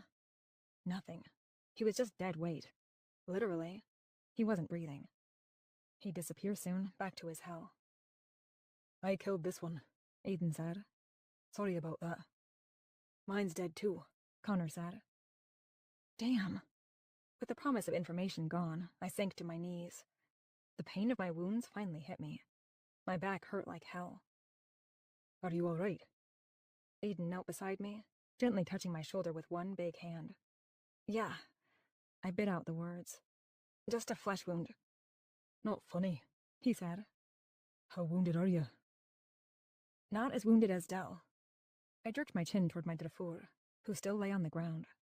Help her. I tried to catch my breath as Aiden knelt over Dell and laid his hands on her middle. Her clothes were singed from the flame, but at least I didn't smell burning flesh. Nix looked on expectantly. She held one hand over a gash on her arm, slowing the blood flow. Connor and Claire sat with their backs against the counter, panting. Claire looked rough. Her clothes were torn and her lip was bleeding. Connor looked a bit better, but not much. He was almost as good a fighter as his sister, despite his lack of practice. Unnatural. Ancient magic was a mess. Shelves were broken, replicas shattered all around us. Pottery and glass glinted on the floor, and silver and fake gold were crushed. In most cases, if the vessels containing the magic broke into too many pieces, the magic dissipated into the air, gone forever. How much had we lost today? And why the hell had it happened? We needed to go after whoever'd done this, but not until Dell was better and we'd all talked. How's she doing? I leaned over Dell. Okay. Dell's voice was scratchy and her eyes weren't open yet, but there was a bit of color to her cheeks. She was dressed in her usual mercenary gear. Whereas I favored jeans and leather jackets, she was an all-leather kind of girl. It looked pretty badass with her black hair. She'll be fine, Aiden said. I don't know what that guy hit her with, but it was strong. Felt like a rhino hit me in the gut, Dell muttered. She opened her eyes and her gaze met mine. Did he get away? Yeah, I said. There was a hell of a lot more I wanted to say to her and Nix, but I couldn't. Not until I got Connor and Claire and Aiden to go away. Dell pushed herself up until she sat upright. Or at least, as upright as she could. We were all a mess. Only Aiden looked uninjured, and that was probably because he was a man who could fight like a bull. What happened? I asked. That guy and his minions blasted through the glass door, Nix said. There was a flash of light when it happened. It blinded me, but I'd seen how many there were right before it happened. They were trying to incapacitate you and not even have to fight, I said. Probably. Little did they know, Nix said. I used my charm and called Dell. I had enough power that I could come, Dell said. Thank magic, I said. Dell could transport from anywhere in the world in a second, but she had to have enough power stored up to do so. Her power regenerated weirdly, but it wasn't a matter of practice like mine was. If I used my magic, I became so exhausted I couldn't do much for a while. I just wanted to sleep. She was physically fine after using her magic. She just didn't have any more juice for a while. It was one of the reasons she couldn't often make transport charms. It was also one of the reasons that we didn't call her home unless we really needed her. Shit, that reminds me, I said. Check the demon's pockets for transport charms. They sometimes have them. Raiding demon corpses was one of my favorite tricks of the trade. Wincing at the pain in my back, I crawled over to the demon that Nix had felled and searched his pockets. Nothing. I turned back to my friends. Mine already disappeared, Claire said. No charms in this guy's pockets, Aiden said. Damn. Worth a shot anyway. I sat back down by Dell. I tried not to shift my back too much. So you made it here? Yeah, Dell said. Claire and Connor were already here. We heard the blast that took out the door, Connor said. Guilt tugged at me. Thanks for coming, guys. You didn't have to. Sure we did, Claire said. You're our friends. Yeah, but our business is dangerous. Connor, at least, chose a profession that wasn't deadly. We shouldn't drag you into our mess. Connor shrugged. No problem. And my sis here gets antsy if she doesn't kill something every week, so this was good exercise for her. True, Claire said. But what did that guy take? A box. I couldn't make it out, though. I gingerly climbed to my feet. As I made my way to the counter, I remembered the chalice of youth that Nix had stashed under there. The original. When I looked down at the empty shelf, it was gone. Damn. I glanced at the back shelf. The replica was gone, too. He must have grabbed it right before he disappeared. What the hell? Thanks for your help, guys, I said to Connor and Claire. I didn't want to drag them further into this. You've got to be beat. Why don't you get cleaned up, and we'll meet you over at your place. No need to hang around this dump with us. We'll help you clean up, Connor said. I looked around, my heart breaking at the devastation inside our shop. Half the shelves, and possibly as much inventory, were smashed. I think we're going to save that for another day. Yeah, Nick said. I don't think I can face that right now. Same, Dell said. All right, Claire said. We'll head over to P&P and get cleaned up. Come on by for food later. Thanks. I smiled at my friends as they limped out. I glanced at Aiden. I wanted to ask him to leave so that I could speak freely with Nix and Dell, but he'd never do it. Not until we'd at least discussed some of what had happened here. Who was that guy? Nix asked. The guy from the temple in Norway, Aiden said. He's got the scroll. What kind of magicka was he, Dell? I asked. I don't know. He threw a lot at me. Fire. He's got at least one elemental gift. But he was also hitting my mind with horrible memories, so he's got some telepathy too. So a mystery mage wants the scroll and the chalice of youth, I said. But he grabbed the original too. Do you think he realized? Dell asked. I guess so, but I don't know how. I turned to Aiden. Do you have any idea why that guy would want the chalice of youth and the scroll? No. They're unrelated as far as I know. Damn, I don't get it. We need to go find him. You need to heal first, he said. I will, but could you go get us some plywood or something to cover up the door? Aiden looked at me suspiciously, like he knew I was trying to get him out of here for a minute. Please? I can't leave until the shop is at least closed up. We need something to put over the door, and we need to hire someone to enchant it. I wished I could put security enchantments on things, but I couldn't. Then I remembered what Aiden did for a living. You're the perfect guy for it. Don't you have someone on your payroll who can come over and enchant it? He gave me one long look that said he wasn't going to let this go. I'll make the call. Then we'll deal with your back. My Darfur will help. My chest felt tight as I watched him rise gracefully and walk out of the shop. What the hell is going on? Nix hissed as soon as he was gone. Weren't those the shadow demons you mentioned before? Yeah, I have no idea what's going on. Dr. Gariso said there were thousands of them. They can't all work for the same guy. After I talked to him, I decided it was coincidence. The demon who guarded the chalice was separate from the ones who were trying to steal the scroll. But now that they came for the chalice, it's clearly no coincidence. So we hunt them down, Dell said. She gripped her sword. Yeah, I said. We hunt them down. We'll go with you. I nodded. Though part of me wanted them to stay here where it was safe, I knew they'd laugh in my face if I suggested it. Just like I'd laugh in theirs if they suggested I stay behind the front line. Let's get cleaned up. When Aiden gets back, we'll close up shop and follow them. The tracking charm should still work. In my panic, I left it in Aiden's car. I hoped he'd make sure it was all right. Aiden walked in the door a second later. That didn't take you long, I said. I wasn't going to the hardware store for plywood. No? No, I just made a call. It'll be here soon. Oh, right. He was filthy rich. Of course he didn't go to the hardware store himself. And if he did, it wasn't in moments like this, when he'd rather be interrogating me or hunting down our prey. We're going to get cleaned up. Then we can go after the guy. All right. Let me help you with your back, Aiden said. Nix or Dell will do it. I'm way too beat, Dell said. Same, Nix said. I need a shower. I glared at them. Seriously? They were doing this because they wanted to force me and Aiden together. Monsters, I mouthed at them. They both shrugged, then helped each other to their feet. Dell looked particularly wobbly. No surprise, considering the strength of the mystery mage. My back burned as I stood. Every movement wiggled the glass lodged in my skin. My jacket had kept a lot of it out, but there were still some good-sized shards in there. Even the little ones burned. A van pulled up outside the broken door. A logo on the side said, Origin Enterprises, and two men in blue polo shirts hopped out. They nodded at Aiden and went to the back of the van.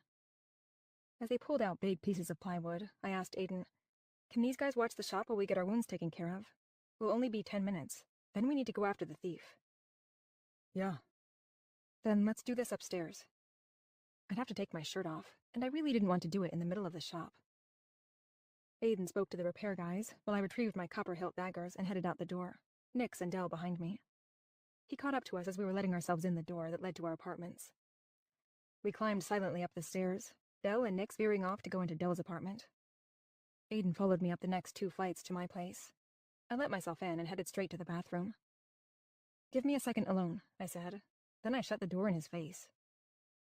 I tried not to make any noise while I peeled my jacket off, but I really wanted to curse a blue streak. The leather pulled some of the glass out of my skin, and it tinkled when it hit the tile.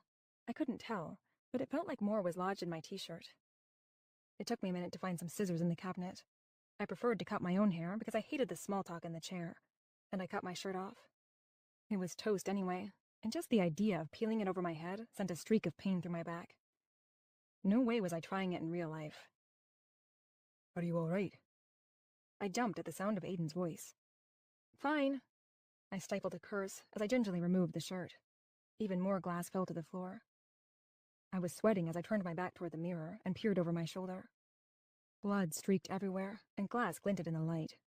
A sigh heaved out of me. Okay, so I wasn't going to be able to take care of this myself. Hopes officially dashed. I faced my back to the door and crossed my arms over my chest, then called out, "Okay, you can come in." Aiden's footsteps crunched on the glass as he stepped in. Holy hell, that's bad. Yeah. Can you do something about it? Yeah. His fresh forest scent washed over me as he stepped close. Suddenly, my back hurt a lot less. I was more focused on how close he stood than on the glass lodged in my skin. When he laid his big hand on my shoulder, I thought I stopped breathing. His palm was warm and a bit rough, as if he worked with his hands. Warmth radiated out from where he touched me. Sharp little pricks of pain shot from the shards of glass as my skin pushed them out. They plinked when they hit the floor. Most were shallow because of your jacket, Aiden said. I'd known those jackets were a good idea. A few of the deeper ones will take another day to heal fully, but they shouldn't give you much problem. Good, I said. You know, you'd get hurt a lot less if you practiced and used your powers. I said I didn't want to talk about it. We don't have to talk about your parents or your past, but this is important. My parents and past?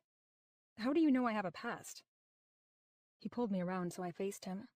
I covered my bra with my arm. Fortunately, my tits were small enough that this did some good, but I still felt exposed. His nearness made me jerk back, but he held me firm. Was I ever going to get used to how he loomed over me? His freaking shoulders were twice as wide as me. Everyone has a past. His voice was soft. Most supernaturals have at least one miserable thing in it they'd like to forget. Someone with power that feels like yours probably has a really interesting past. Or a tough one. Powers that feel like mine? Yes. Different. Stronger. There's something odd about your magic. I'm not odd. I'm totally normal.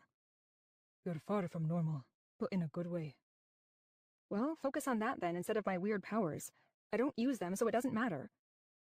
I knew I was speaking too quickly, but I couldn't help it. It matters to me. They could protect you. I can protect me. Magic would be better. Let me help train you. I already told you I blow things up. Even you can't keep me from blowing things up. No, but I have a lot of land. It's private. You can practice there. No one will know your powers are so uncontrollable. Temporarily uncontrollable. I don't know. That sounds risky. Though I really liked the idea of it. Being able to moderate the amount of power I used would be amazing. I could start to use magic on the occasional job. More importantly, if the terrifying man from my dream ever showed up in my life again, I'd be able to fight back. I'll keep your secrets. Aiden's voice was rough as he lowered his head toward mine. His evergreen scent enveloped me, and I swore I could feel the warmth of him. Whatever they are. I don't have any secrets, I whispered, my gaze caught on his mouth. He had the best lips. I could just stand on my tiptoes and press mine against them. Of course you do. All supernaturals have secrets. Like I said, I'd keep yours. He bent down farther, as if he really might kiss me. Sense snapped back into me. I was about to kiss him while talking about secrets? My secrets could kill not only me, but my Dufour as well.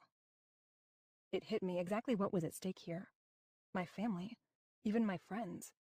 I didn't know how much those demons knew about my past or what it all meant, but they threatened everything I loved. Aiden knowing about my past threatened everything I loved.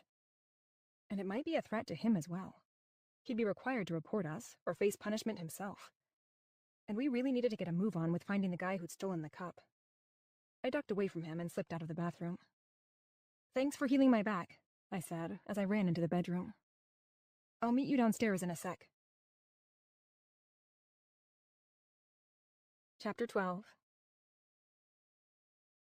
As soon as I shut the door to my room, I remembered that I was filthy. Aiden might have gotten rid of the glass and closed the worst of my cuts, but I was still covered in blood and sweat. It itched like mad. Impatiently, I waited at my bedroom door, listening for him to leave. When the apartment door finally opened and closed, I slipped out and went to the bathroom. The floor was clean. He'd gotten rid of all the glass. He might be a threat to my safety, but cleaning the glass off my bathroom floor was pretty cool.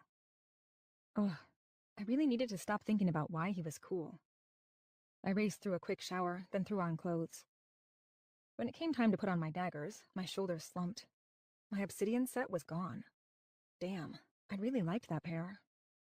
I grabbed the copper hilt daggers that I'd been using. After strapping on the dagger sheaths, I tugged on boots and grabbed a jacket, then ran out the door. I took the stairs 2 at a time, knocking on Nix's door and then Dell's. They came out onto their landings by the time I was at the bottom. "Ready?" I called.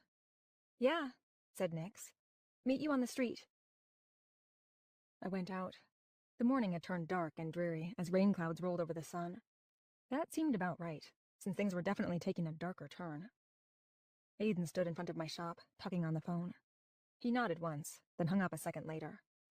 The repair guys had finished putting up the plywood and were enchanting the entire front of the shop. Blue light glowed from their hands as they ran them over the edges of the plywood. "This holds up against pretty much any incursion," Aiden said. "You or your friends will be the only ones who can enter." "Thanks," I said. Footsteps sounded behind me, and I turned to see Dell and Nix coming. When they reached us, Dell stuck her hand out at Aiden. "I'm Dell. Didn't get a chance to introduce myself. Thanks for healing me." Aiden shook her hand. "No problem." "We're coming with you to find the thief," Nix said. "We can take care of it," Aiden said. "It's personal now," Dell said. "We don't take kindly to people stealing from our shop." "Fair enough."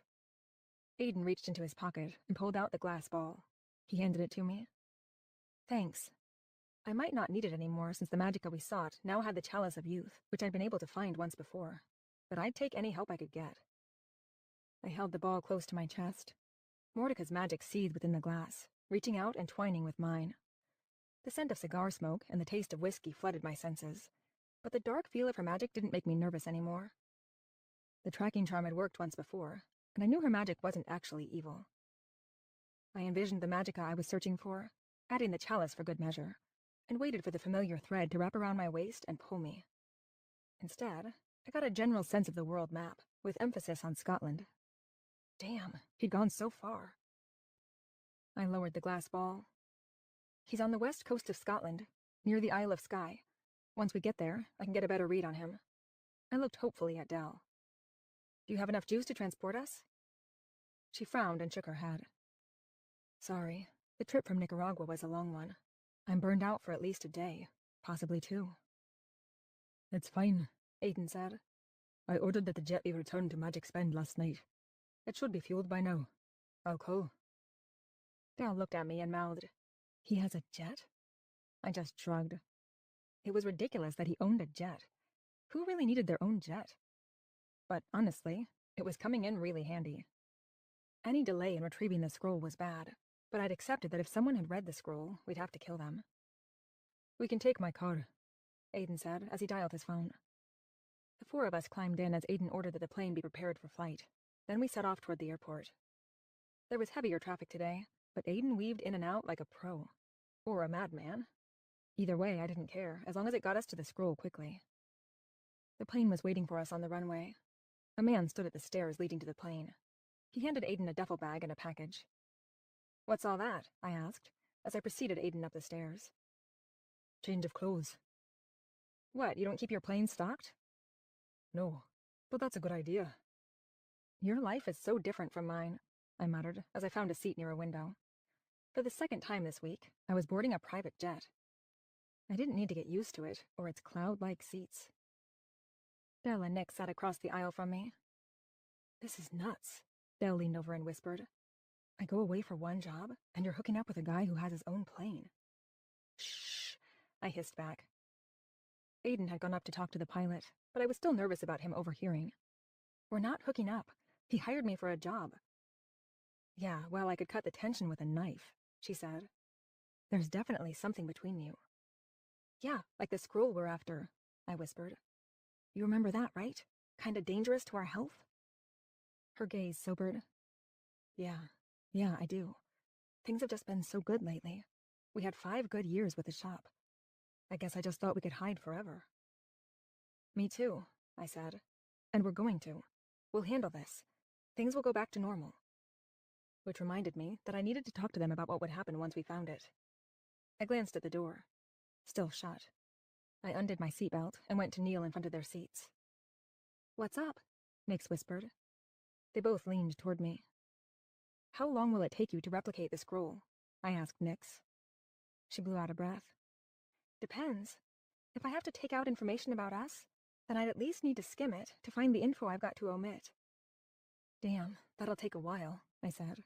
We can't distract Aiden for that long. We have to destroy it, said Dell. We'll make it look like an accident. I nodded. I hated to demolish a piece of history like that, but it was a no-brainer considering our lives were at risk. Yeah, okay. When we get the scroll, whoever is closest to it destroys it. The other two try to distract Aiden. My chest ached at the idea of him finding out we destroyed the scroll. That would be hard to explain. We just have to be smart about it. It's a plan. We'll just... The cockpit door opened, and Aiden stepped out. Nix shut her mouth abruptly. I stiffened, hoping we didn't look too suspicious, then turned to face Aiden. He gave me a look that clearly asked why I was crouched on the ground, instead of comfortably in my seat. I just shrugged. Fortunately, he only said, We'll arrive in Scotland in 10 hours. I have a contact there who can have a boat ready in case we need it. 10 hours. That'd put us there mid-morning, their time. Aiden took the seat next to mine, and I realized that Nix and Dell had consciously left it open. I glared at them. They shrugged. I should have been used to how good Aiden smelled by then, but I wasn't. I wasn't used to anything about him. I'd never been like this over a guy, and it was starting to drive me nuts. As it turned out, we needed the boat that Aiden had arranged. The flight had been uneventful, and the drive through the mountains equally so.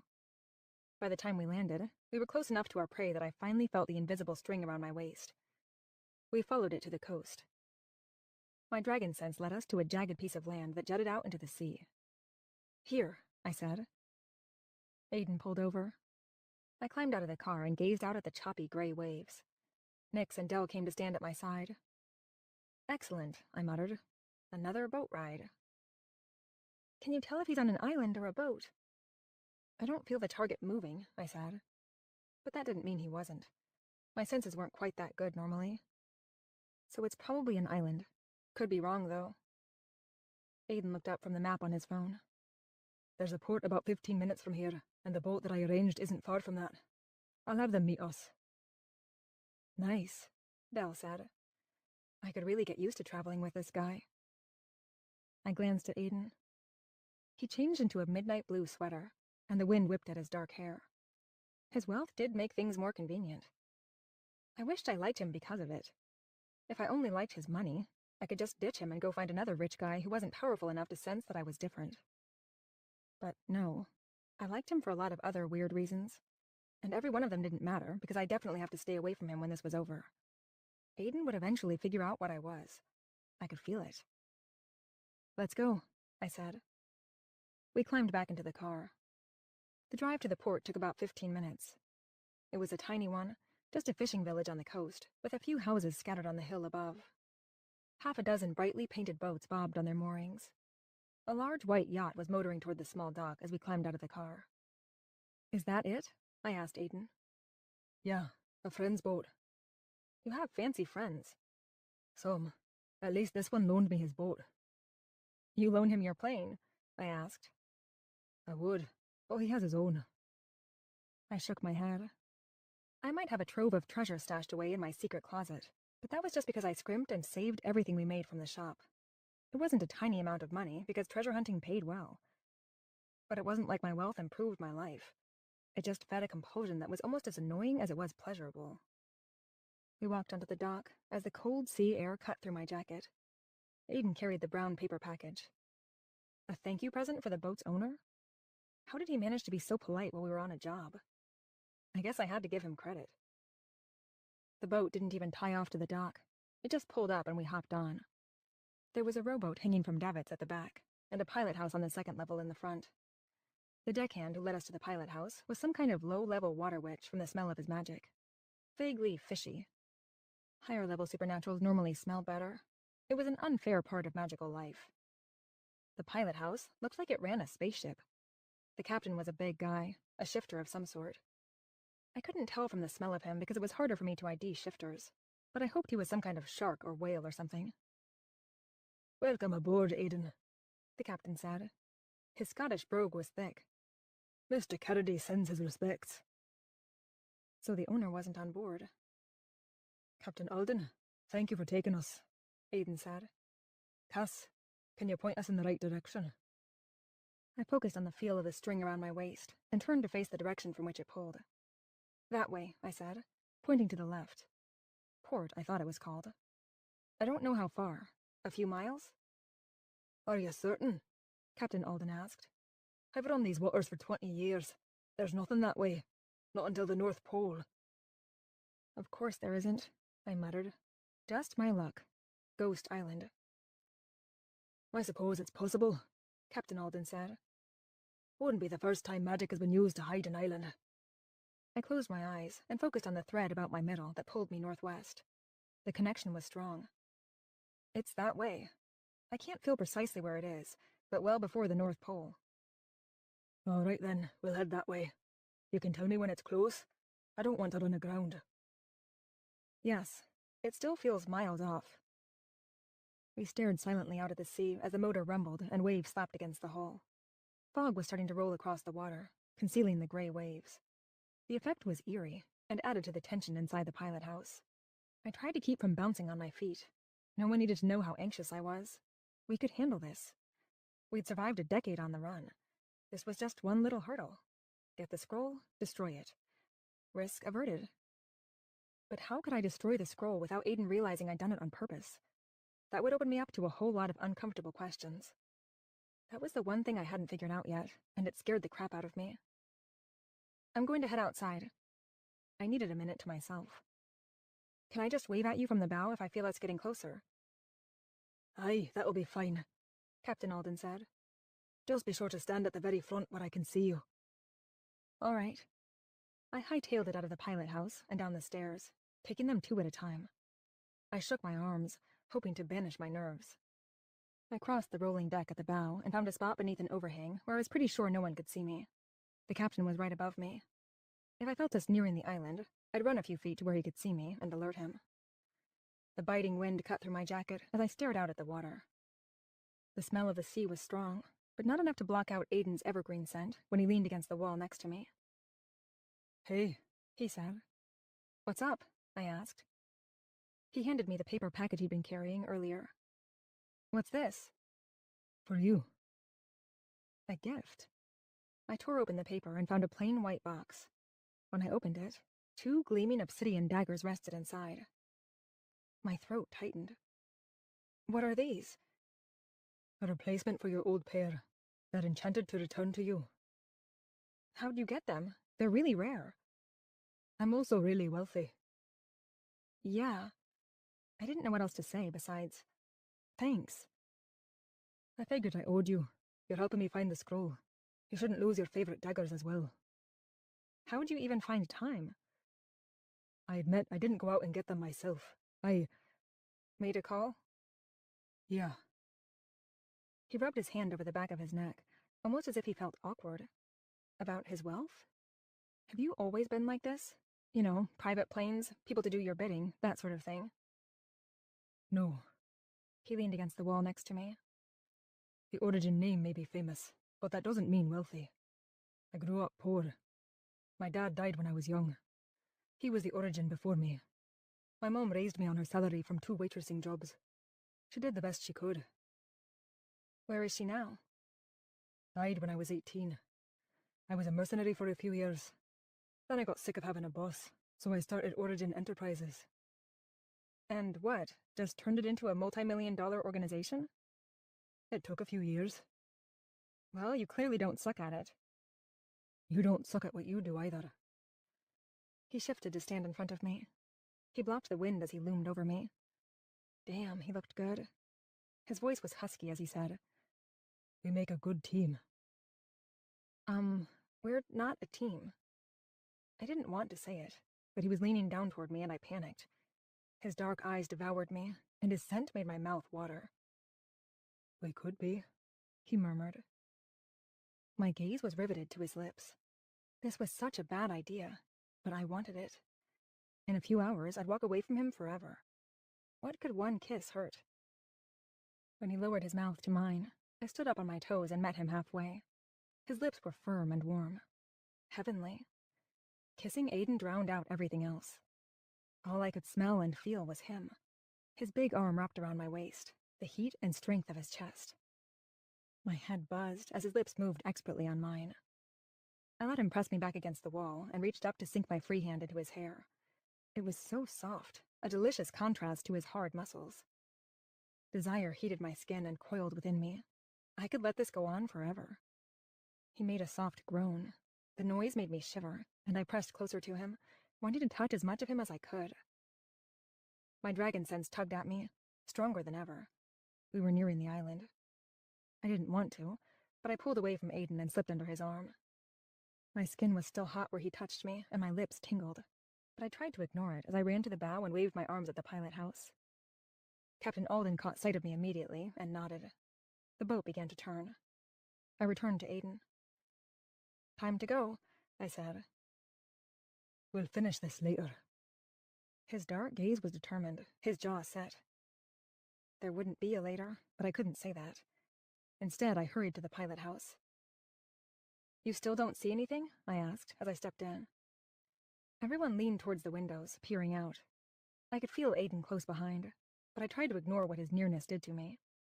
"Nothing," Captain Alden said. "And it feels bloody strange here, like we ought to turn around. You sure it's out there, lassie?" I know it is. The invisible string around my waist pulled hard. Unmistakable. But I was also getting that sense that we should turn around or divert our course. Anything to keep from going forward. A spell, no doubt, intended to hide the island from mariners by making them steer around. The fog made it feel like we were a ghost ship sailing through the mist. "I'm not liking this one bit, lassie," Captain Alden said. Concern thickened his brogue. "We're going to have to turn the ship around." The spell was getting stronger. My skin crawled with unease. "It's a spell," I said, "hiding the island." "Even so, this fog is too thick to see land." Captain Alden waved his hand at the gray mist ahead of us. "We could run aground if we continue on." Frustration welled in me. "That's not an option," Aiden said. "We need to go forward. I can't risk the boat, lad." "Can we have the rowboat?" I asked. "The one hanging off the back of the ship." "And row alone into the mist?" Nix asked. It didn't sound good when she put it like that. "We don't have a lot of choices." She sighed. "No, we don't, do we?" "Aye, you can have the rowboat," Captain Alden said. "We'll give you a radio in case you run into trouble. Though I can't guarantee we can get to you quickly. Not until this fog lifts." "Belle, do you think you'll be able to transport soon?" I asked. "And bring us along in case we get into trouble?" "I should be. I feel almost at full power." "That solves it then," Captain Alden said. "O'Connell, get them set up with the rowboat. If you're not back in 8 hours, I'll assume the lassie took you home. Good luck to you all." I followed O'Connell, the deckhand, down the stairs. Aiden stayed behind, thanking the captain, and then joined us at the stern a minute later. The deckhand lowered the rowboat using pulleys, as I removed Aiden's daggers from their box and slipped them into the sheaths at my thighs. They fit, though not perfectly. It'd have to do. I put my old ones into the box. Once the rowboat was lowered to the water, I handed the box to the deckhand and asked, "Is there any chance you could ship these to Ancient Magic in Magic Spend, Oregon? I'll pay you if you send your return address with it." He nodded. "Not a problem." He took the box and nodded to the boat. "You can board. Good luck." "Thanks." I climbed in after Nix and Dell. The boat wobbled under my feet. It wasn't more than 10 feet long, just a tiny thing meant for shore landings and shallow harbors. Aiden climbed in last and took up the oars. Nix and Dell sat in the back, leaning against each other. I huddled in the bow, as the deckhand gave us a push that sent us drifting off into the mist. Chapter 13. Aiden's strokes cut powerfully through the water, the slap of the oars against the surface the only sounds. "This is creepy," Nix muttered. "Seconded," Dal said. Man, they were right. I could see nothing through the thick, white fog, and the temperature felt like it was dropping. Not the natural kind of drop either, the kind that accompanied ghosts. But it was the sickening feeling in my stomach and the prickle that crawled across my skin that was the worst. "Do you guys feel that?" I asked. "The sense of extreme foreboding, and that we should turn around immediately," Aiden asked. "Yes." "That's the one. But we're going the right way," I said, squinting into the fog. "I feel it." I ignored the instincts that told me to turn around and stared into the mist. It was just magic. Aiden rowed, as the rest of us huddled in the boat. My breathing cut through the silence. "We're getting closer." I rubbed my arms, trying to keep the warmth in. "I can feel it." "Sure can't see it, though," Nick said. "We've got to be—" The boat crashed into something, crunching against rock and spraying water into the air. I flew forward, but Aiden grabbed me before I went face first into stone. "We're taking on water," Nix yelled. Waves rocked the boat, heaving it against the rocks. Fog shrouded the boulders and stone ledges that rose up in front of us. "This is it," I called. "Get on land." We scrambled out of the boat as it lurched against the rocks. Icy water splashed me, and sharp stones dug into my hands as I scrambled onto solid ground. I turned to face the sea. Aiden and Nix stood next to me. Dell leapt off the boat, which was going down fast. "Not the easy beach landing I'd been hoping for," Aiden said. "No." I watched the last of the boat sink under the waves and turned away from the misty sea. Jagged rocks rose up in front of me. And this looks a hell of a lot like the creepy island in King Kong. "Seconded again," Dell said. "Let's make our way inland," Aiden said. The rocks ahead tumbled over each other like giant stairs. I began to climb, using my hands to help me keep my footing. By the time we reached flat ground, much of the fog had dissipated. It still rolled over the ground like something out of a horror movie, but it stayed low enough that we could see ahead. A brilliant orange sun hovered over the horizon, casting its glow on a village as it set. Brilliant. We'd be doing this in the dark soon.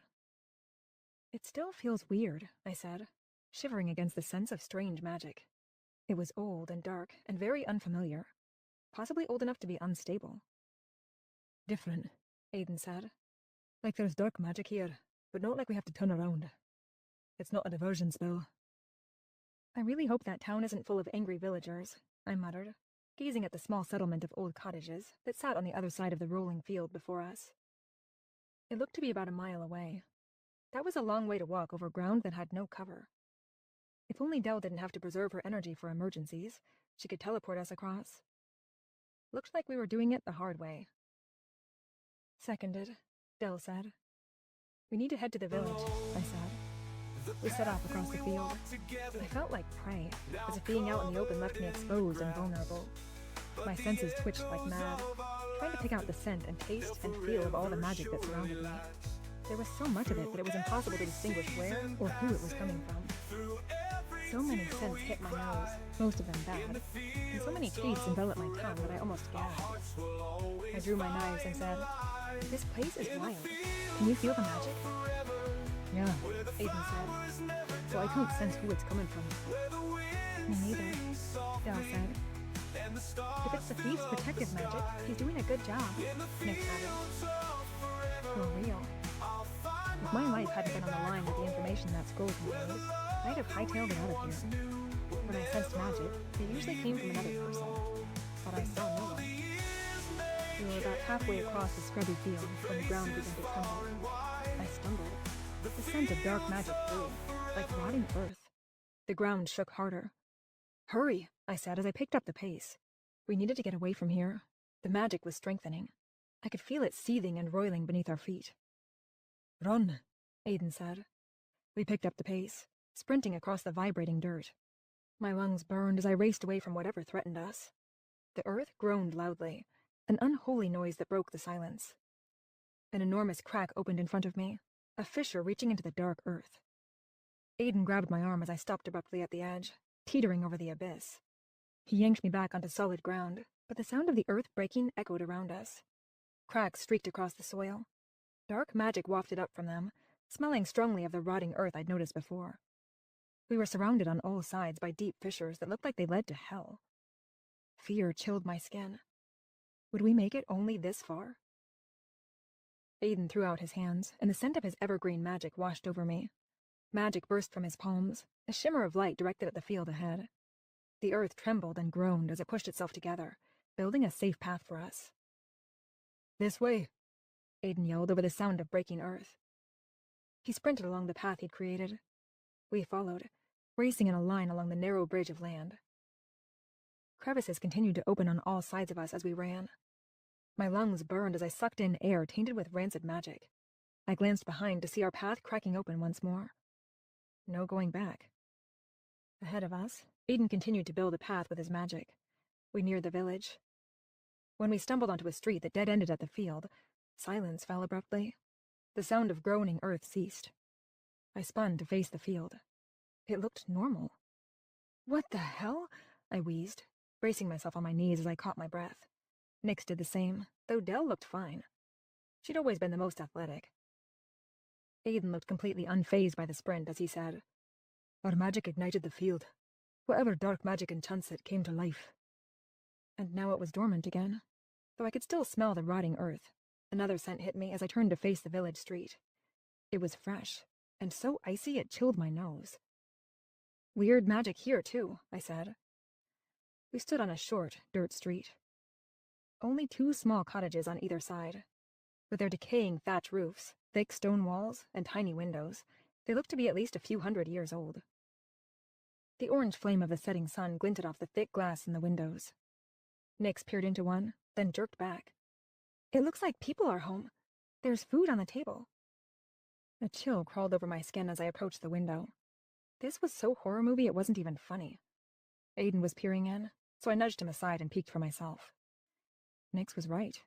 The small cottage had a rough, wooden table set for 3. The old wooden bowls were full of some sort of stew, and a great pot hung over the hearth. The flame was dead, though. "No one's in there," Aiden said.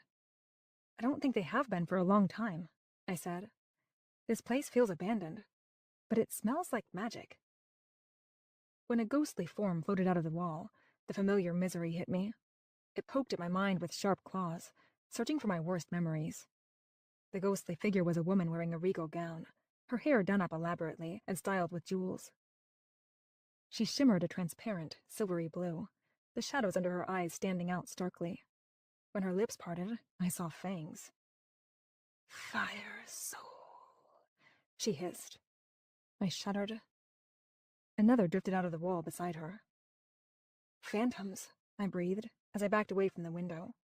That was the icy smell. Thank fate that Aiden couldn't hear what they said about me. "They aren't normal phantoms," Aiden said as he backed away. "That one was a vampire." Extra creepy. I'd never heard of a vampire phantom. "Do you think they evicted the residents of the island?" Nyx asked. "Probably," Aiden said. "There's all kinds of wild magic here. Something strange happened to this place." "Something evil," I said. I could feel it. "Let's get a move on," Dell said. I tried to ignore the cold and the piercing pain in my head as we set off down the short street. It spilled onto a larger one that had houses on each side. The town's main road, presumably. Though it was a bit generous to call it a town. The street stretched several hundred yards in both directions, and every building was as small and shabby as the one we'd peered into. It was more of a village than a town, presided over by the large manor house at the end of the road. The huge building called to my dragon sense. "Toward the manor house," I said. Mist crept along the ground as we turned right. I clutched my knives, ready for whatever came at us. My head still ached from the phantom, and I was afraid they weren't done with us yet. Belle's sword hung loosely at her side, as did Nyx's. As usual, Aiden didn't carry a weapon. When the ghostly forms drifted through the walls of the houses and out onto the street, I tensed, bracing myself for more pain as they reached inside my mind. They were dressed in all manner of historic outfits, from the gowns of regal ladies to armor of knights and the motley of jesters.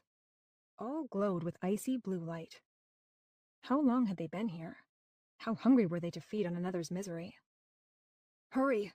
I broke into a run. The sun was nearly set, and the streets now lit by the phantom's eerie glow. It cast a blue light on everything around us. The ghostly figures drifted away from the walls of the houses, reaching for us. I winced as I felt their dark, icy magic reach inside my mind, searching out my worst memories. Pain seared as my brain rejected them. Even the phantoms couldn't get at my memories.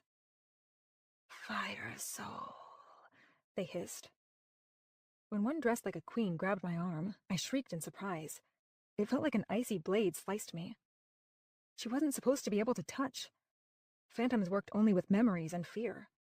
I swiped at the hand with my dagger, but it only passed through. The feel of my knuckles grazing its cloak burned like acid poured on an open wound. Nyx shrieked in pain as one grabbed her arm. She lashed out with her blade, but it too passed right through the phantom. 10 feet ahead, more silvery bodies formed a barricade at the end of the street, blocking the manor. On either side of us, phantoms closed in, reaching out with silvery claws. "We'll have to run through them," I said. "We can't," Aiden said. His face was twisted with pain. "It'll tear us apart." From the searing pain that hit me wherever they touched, I believed him. "Turn into a griffin," I shouted. "Can't." His voice was tight with pain. "The phantoms stopped me." "My blades don't work." I shrunk back as they closed in. They surrounded us like a pack of snarling wolves, their faces ravenous for misery and their claws outstretched. My head hurt so badly that I could barely see straight. We had only seconds before they converged upon us with their blade-like touch. One grabbed Dell and pulled her into the crowd. It wrapped its arms fully around her body, enveloping her fully. Her eyes widened, but she didn't scream in pain. But being touched by so many should be excruciating. Dell began to fade, turning a silvery blue. "No!" I screamed, lunging toward her. They couldn't turn Dell into one of them. Not my Drafur. That shouldn't even be possible. But she had turned silvery blue, and her blade glowed like cobalt flame. The three of us attacked the phantoms that surrounded Dell. I plunged my blades into the first one I came to, trying to beat my way to her. They flew straight through, and I had to pull back before I stabbed myself in the thighs. The feeling of my arms plunging through the transparent body was like being sliced by 1,000 icy knives. The phantom grabbed me, wrapping his arms around my waist, as the other had done with Dell. The feel of thousands of knives slicing my skin was excruciating. I shrieked. No! I didn't want to be a phantom, cursed to haunt this island for eternity. Through blurry vision and searing pain, I realized that my skin wasn't turning transparent, silvery blue like Dell's had done. Near me, Nyx and Aiden were struggling in the arms of other phantoms. Tears poured down Nyx's face, but she still looked human. Aiden as well. Only Dell was blue. Dell swiped out with her sword, severing the arm of a phantom. It screamed and collapsed. Holy magic! Dell was part phantom. Dell's sword moved like lightning as she cut down the phantoms nearest her. From behind, she beheaded the one that clutched Nyx, and jabbed her blade into the shoulder of the phantom who held Aiden. They released their prey. Dell lunged at me, plunging her blade into the side of my phantom. "Run!" she screamed. "Not without you." "I'm coming." She beheaded another phantom with a swipe of her sword. "Go!" More phantoms converged on us, reaching out with clawed hands. Dell could fight better without us in the way. I ran. I hated to leave her, but I knew I had to. We all had specific battle skills. Apparently, this was one of Dell's. The three of us sprinted down the street toward the great garden that stretched out in front of the manor house on the hill. A tall stone wall and a wrought iron gate marked the end of the street and the beginning of the palatial property. My lungs burned as we raced for it. Aiden reached the gate first, Nick just behind him. He stopped and turned, kneeling on the ground and cupping his hands in front of him to provide a step for her. Without stopping, Nyx stepped onto his hands and he vaulted her up. She grabbed the top of the tall gate and scrambled over, dropping onto the other side. Just as I reached him, Aiden knelt and did the same for me. With a long stride, I planted my left foot in his hands, and he heaved me upward. I seized the gate and pulled myself over. Aiden leapt over a second later. I collapsed on the ground, aching and panting. I gripped the gate bars, watching Dell fight with my heart lodged in my throat. She fought like a woman possessed, all those years as a demon hunter paying off. Her silvery blue hair whipped as she spun around and cut straight through the waist of a phantom who reached for her. Her eyes glowed bright with rage as she turned on another, her blade flashing like blue flame.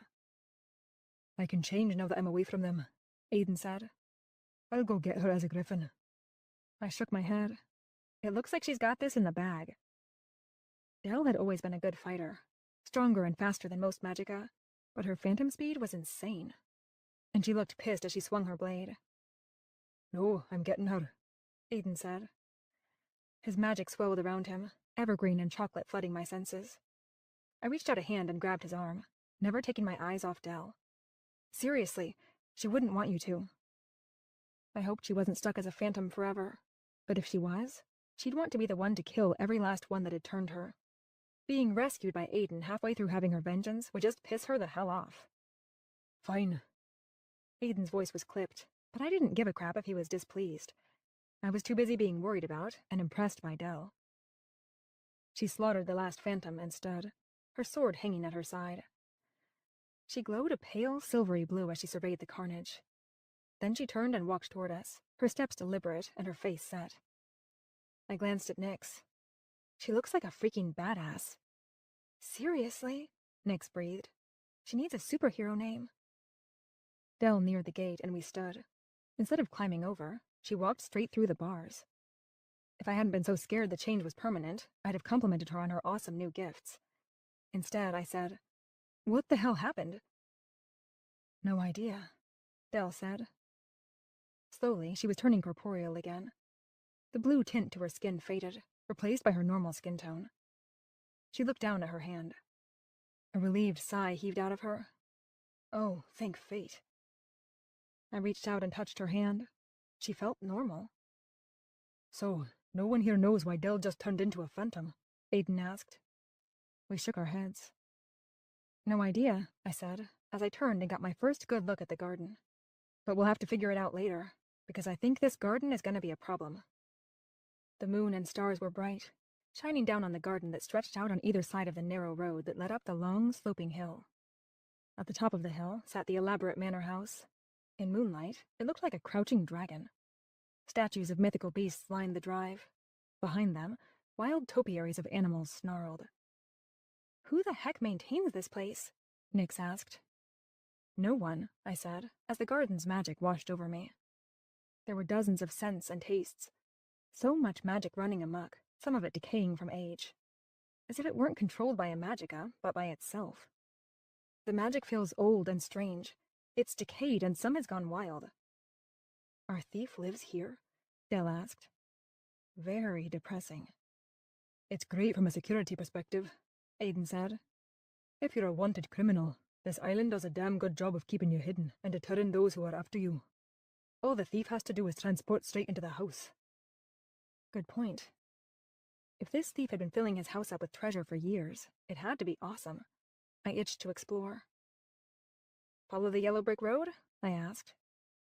Only if I get to be Dorothy, Aiden said. I glanced at him.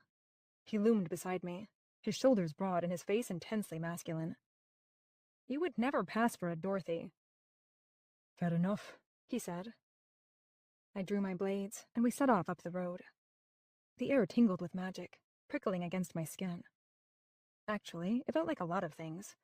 Bugs crawling, blowing sand, slimy cold. All of them bad. We'd only made it past the first pair of stone statues when the magic changed. It surged to life, vibrating on the air. We triggered the magic, I said. Just like in one of my tombs. Stone creaked and groaned on either side of us. Two great, horned beasts with bulging stone muscles jumped down from their pedestals. The ground vibrated beneath their hooves. Stone minotaurs. They each raised an enormous, clawed hand to obliterate us. Chapter 14. Dell swiped out with her sword, aiming for the arm of the one closest to her. Metal bounced off stone. Shit, she jumped back. Well, my daggers wouldn't stand a chance. Aiden threw out his hand and blasted magic at the minotaur on his side of the road. It ricocheted off. Damn it. Their stone is enchanted against my control. Damn. If the elemental mage couldn't control these lumps of rock, we were screwed. Nyx held out her hand. Light glowed, and the flowery scent of her magic washed over me. A huge mallet appeared. She gripped it with both hands and swung it at the minotaur who was closing in on her. He shattered beneath the blow. "Nice," I said. She tossed me the enormous mallet. I caught it. Oof! Weighed a ton. I swung it at the other minotaur as she conjured 3 more and handed them off. We set off down the road, swinging our mallets at the stone beasts that came to life. Monsters of all shapes and sizes shattered at our feet. "This is pretty fun," I said, as I swung at a 2-headed snake that rose high above me. My arm shook when the mallet collided with stone, but the monster shattered into 100 pieces. Got him. An enraged roar vibrated my eardrums. Hot breath blew from behind, wafting my hair in front of my face. Oh, holy magic, I had spoken too soon. Dread soured my gut as I turned and stared into the green eyes of an enormous, 3-headed dog, like Cerberus. He looked like the topiary I'd just seen. Come to life? His breath reeked of rotten meat, and his fangs dripped yellow slime. I stumbled back and raised my mallet, but it was laughably small compared to the monstrous dog.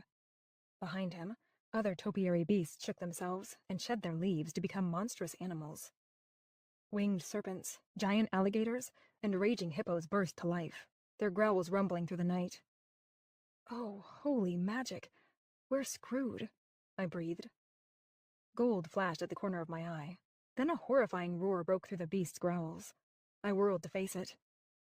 Aiden was a griffin. He was the one who had roared. Damn, he was scary. Aiden crouched low, then launched himself into the air. He roared at Cerberus again. Cerberus bowed his head low.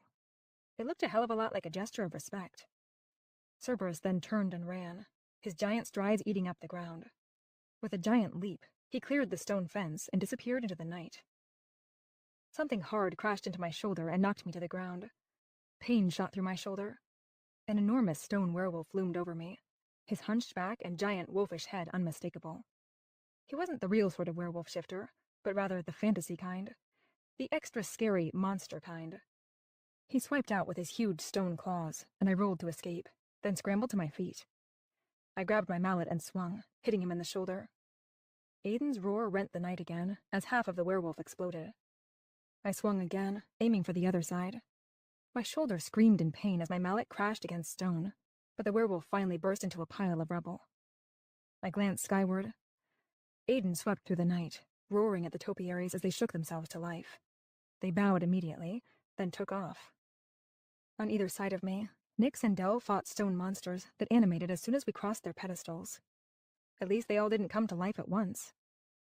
As soon as the thought crossed my mind, the magic in the air swelled. It battered my senses, 100 awful scents and tastes at once. Ahead of me, the remaining statues burst to life, even though we weren't anywhere near them. "The magic is mutating," I shouted. It was responding to our threat, and changing to meet it. "I hate smart magic," Dell grunted, as she slammed her mallet into the side of a 2-headed goat monster. Maybe the thief hadn't enchanted this island to remain hidden from mariners. Maybe the island had enchanted itself as the magic had aged. Great. The stone monsters charged us. I glanced skyward again. Aiden was still subduing the giant topiary beasts. If he stopped to help us, those monsters would come from behind and devour us. It was up to the 3 of us to beat our way to the house. Nyx and Dell charged the stone monsters, swinging their mallets with precision. I joined them, trying to ignore the pain in my shoulder. Rocks exploded into the air as our blows landed. By the time we destroyed the last stone monster, Dell and Nyx were both limping, and my arm hung uselessly at my side. "Oh, my ribs," Dell moaned. "Definitely cracked a few." She leaned against me as we waited for Aiden to finish demanding obedience from the giant beasts. Nyx thumped to the ground and rubbed her calf. "Those stone bastards packed a hell of a punch," she muttered. "Good thinking with the mallets," I said. "They were special, right?" She nodded. "A modification of Thor's hammer." I looked down at my mallet, hammer, with more respect. Nyx couldn't create conjurations that had magic, but if there was magic around her, she could put it into her conjuration, like she'd done with the chalice that we now hunted. She must have taken some of the crazy magic in this place and created a version of Thor's hammer. "Badass," I said. "Thanks." She climbed to her feet as Aiden landed in front of us. In a swirl of golden light, he turned back into a man. "Damn," Dell said. "I'd kinda hoped you'd end up naked." He grinned. Not since I was a pup. Ah, well. She shrugged. I tried not to think of him naked. What was wrong with me? Even in the middle of this situation, I couldn't help myself. I turned to face the manor house. It loomed over us, creepier up close than it had been from far away. It had dozens of mullioned windows, ornate cornices, and stonework arches. The sort just perfect for mean little pixies to hide within. Expansive stone steps led up to a pair of enormous black doors. Even the stone appeared black in the moonlight, and the windows were dark. Think our guy is inside? Aiden asked. I feel him coming from that direction, so probably. I started up the stairs. Excellent, he said. When we come upon him, let's attack from different directions. Cass and I, Dill and Nix. Okay, I said.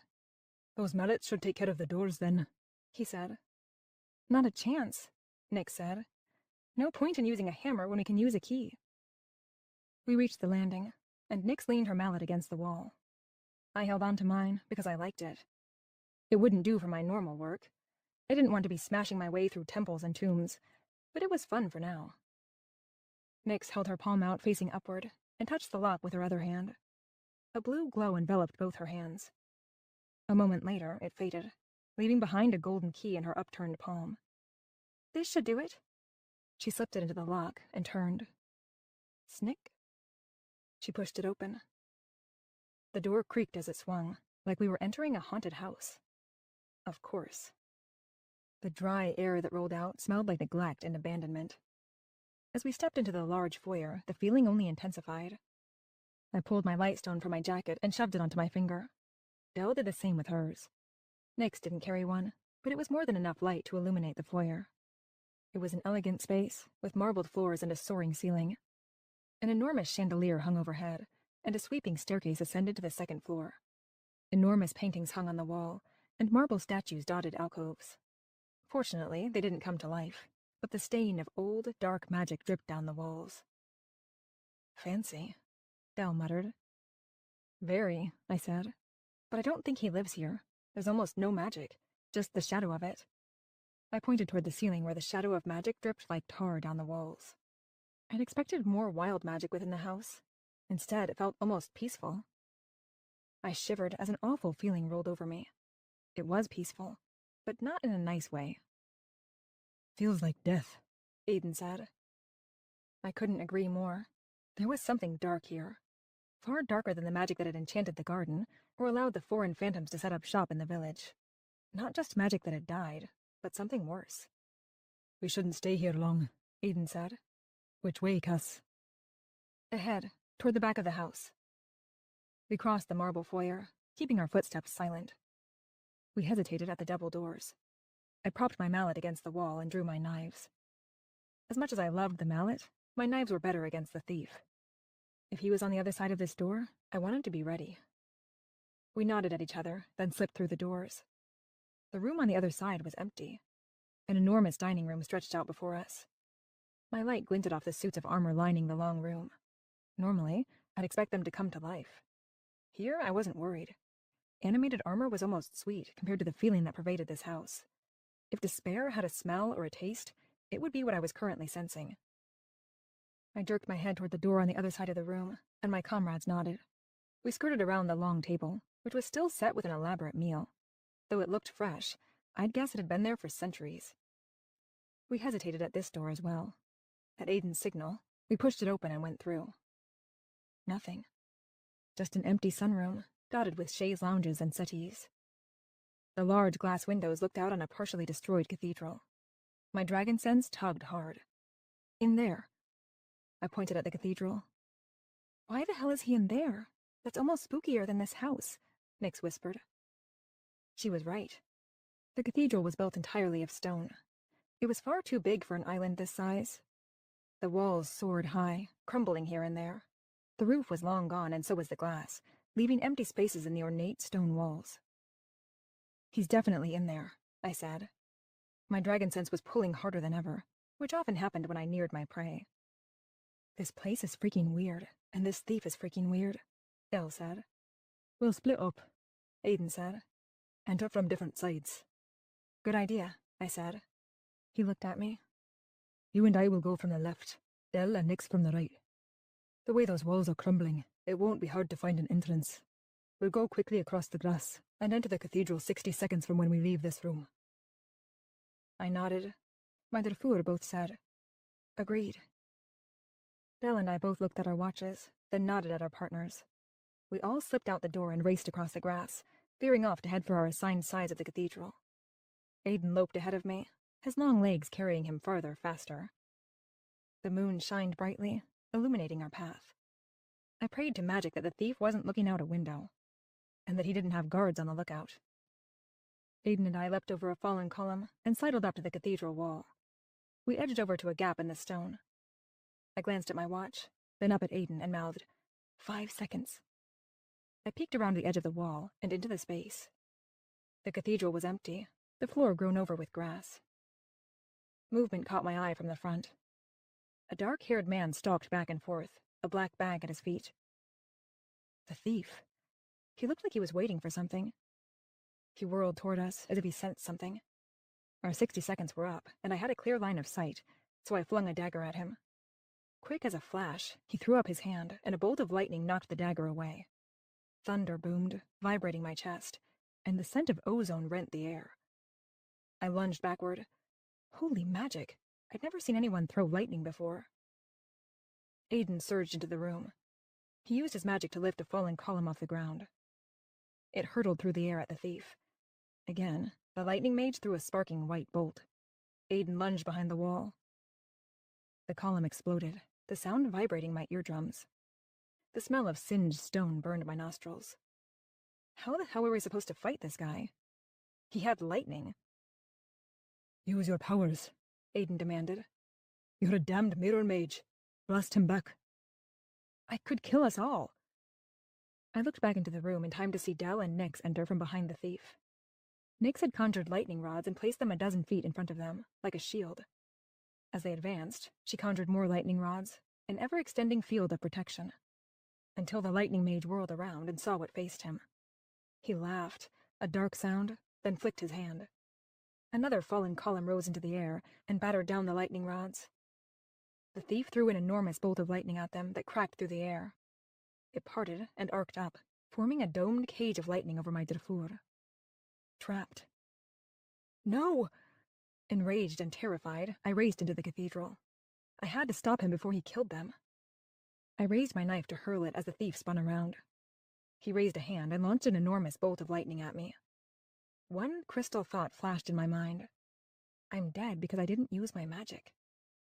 Something enormous crashed into my back, throwing me to the ground behind a column, blocking me from the lightning. Pain blossomed in my injured shoulder as I rolled to see the lightning strike Aiden, who'd become a griffin. He lit up like a light bulb, shaking, then collapsed, his huge form limp. I gasped and reached for him. Oh, fates, not Aiden. He'd thrown himself in front of lightning for me. He couldn't be dead. But he looked it. More than anything, I wanted to go to him. But if I did, we were all dead. They relied on me. And the only chance I had was to use my magic. I couldn't beat this guy with knives or quickness. Oh, fates, I didn't want to blow us all up. If I tried to use lightning, that wasn't outside the realm of possibilities. But my Darfur were in that cage, and Aiden lay dead or dying. I blew out a shaky breath, then opened myself up to the thief's magic.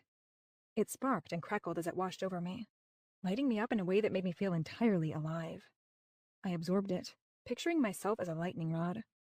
When I felt full to bursting with electricity, I tried to gather it up, to harness it. The scent of ozone filled my nose. I envisioned myself throwing a bolt of lightning right at him, then popped up from behind the column. He was striding toward me. I threw out my hands and released the lightning. It went awry, an enormous bolt hitting one wall. The stone exploded and crumbled, throwing dust into the air. Damn! I dived behind the column again. Fortunately, the rocks had missed my Darfur and Aiden. But they'd also missed the thief, who'd been thrown to the side. I seriously doubted he was dead. My entire body shook as I tried to harness the lightning again. I envisioned less of it. It'd be easier to control, and maybe I'd keep him alive long enough to ask some questions. How had he found me? Why did he want me? Once I had a grasp on the lightning, I peered up over the column. He was climbing to his feet from where he'd been thrown. I stood, but before I could throw the lightning, he caught sight of me. His dark eyes blazed as he threw a bolt. I dived to the side, barely missing being struck by it. I lunged up and threw my bolt at him, praying. It hit him square in the chest. He shook and fell, his body alight. I sprinted to him. It had been a small bolt. Was he dead? I skidded to a stop near him and straddled him, my hands around his throat. They hit a thick metal collar, but it didn't strike me as odd when I felt his magic. He was alive. Which I could have guessed, since his electric cage still buzzed over my Drafour. It should fade when he died. He looked young, not more than 20. He had black eyes, and would have been handsome if his magic didn't feel so awful. Dark and polluted. It washed over me. It felt like drowning in tar made up of people's evilest impulses. Though, strangely, it didn't feel connected to him, like it was separate. It made no sense. I shook him. What do you know about me? His eyes fluttered open, then widened. Fire soul, he hissed. How do you know? He just laughed. His dark magic pulsed, making me want to retch. It felt like it reached inside of me and twined about my insides, squeezing. Tell me or I'll kill you, I demanded. You kill me, he kills me. What's the difference? It would be a blessing. Who is he? Do you work for someone? His black eyes rolled in his head. He hunts you. You are the hunted now, huntress. How do you know that name? Only my Drafour knew that name. I shook him hard, and he coughed. The scroll, he wheezed. I read it. Master will be pleased to know where you are. Master? Who the hell is that? Why does he want to know where I am? Fear chilled my skin. Master hunts us all. He stared up at me with blank eyes. All? All of us. Fire souls.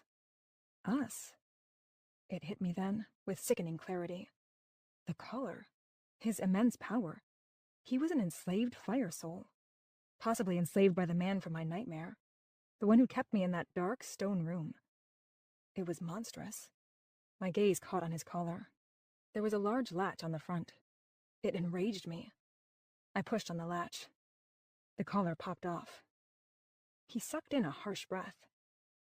The dark magic that had pulsed from him surged from the collar, washing over his body. Suddenly, his own magic felt purer, cleaner. It smelled like the desert and tasted like oranges. But the tar of the dark magic still covered it, sick and evil. His skin darkened, turning gray, as if the evil magic within him were rising to the surface. Does he know where I am? I asked. His gaze met mine. His eyes had changed from black to blue, and they were clearer, as if his mind were no longer fogged by the collar. No, he whispered. Why he needs the scroll, to find more of us. But you were in my shop. Not for you, for the chalice. He wants it. Shadow Demon failed. He sent me to track it. I did not know what you were, until I read the scroll. He was gasping between words now. You haven't told him about me, then? My heart beat so hard it tried to break my ribs. Was going to, tonight, when he meets me. He meets you here?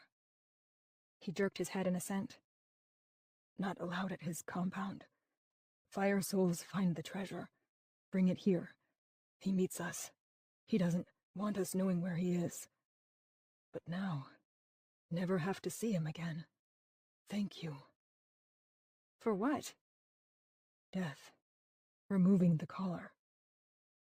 That killed you? Horror welled in my chest. I'd killed him by removing it. No, it's good. I was dead as soon as he put it on me. He can find me anywhere with it. But removing it releases the dark magic. Poisons me. A hacking cough racked him. He sucked in a ragged breath. But you freed me. I wanted to take it off, but I couldn't. Forbidden. Impossible for me to remove myself. But you've given me a gift. His life had been so terrible that he believed this was a gift. I'm so sorry. Don't be. I'll be free. There is no other way to be free once you wear the collar. My mind spun with the horror of what he was saying. I can help you. Get you to a healer, I said. My friend heals. There is no healing this. He was right. The gray was rising closer to the surface of his skin now. I could still feel his magic, bright and pure, but it was failing to keep the darkness from taking him. Take my magic, he said. Use it to save yourself. Tears burned my eyes. What? You killed me, Fire Soul. Now take my magic. My gift to you. A lump rose in my throat. I didn't want to. It felt dirty. Not his magic, but the act of stealing from him as he died. I didn't want to take someone else's magic, much less that of a boy whom I'd killed. He comes for you, he wheezed.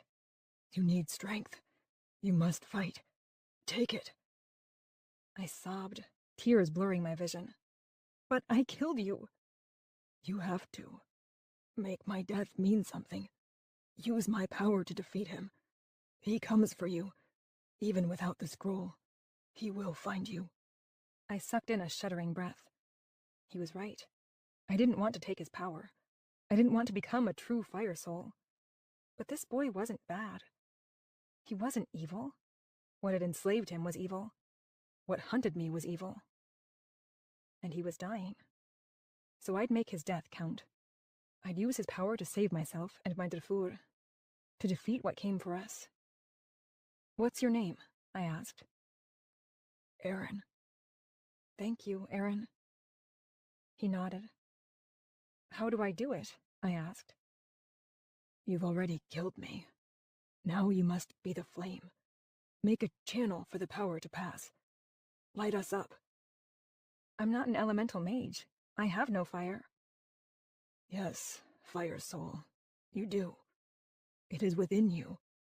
It is you. It is me? I closed my eyes and tried to clear my mind, to seek out and feel the power that was within me. I'd repressed it so long that at first it felt wrong, dangerous. My heartbeat pounded in my ears, competing with the sound of Aaron's ragged breaths. Tears rolled down my cheeks at the knowledge of what I was doing. Try harder, Aaron croaked. Use your fire. I didn't know what that meant. I pictured fire, imagined its heat and flicker. The flame I saw in my mind's eye was a shimmering white. It was my flame. It was me. Slowly, I felt it build. The flickering white flame filled my body, warm and growing hotter. It filled my chest and then my limbs, until finally it escaped and crawled across my skin. It's hot, I breathed. It was starting to hurt. Nothing is without price, Aaron said.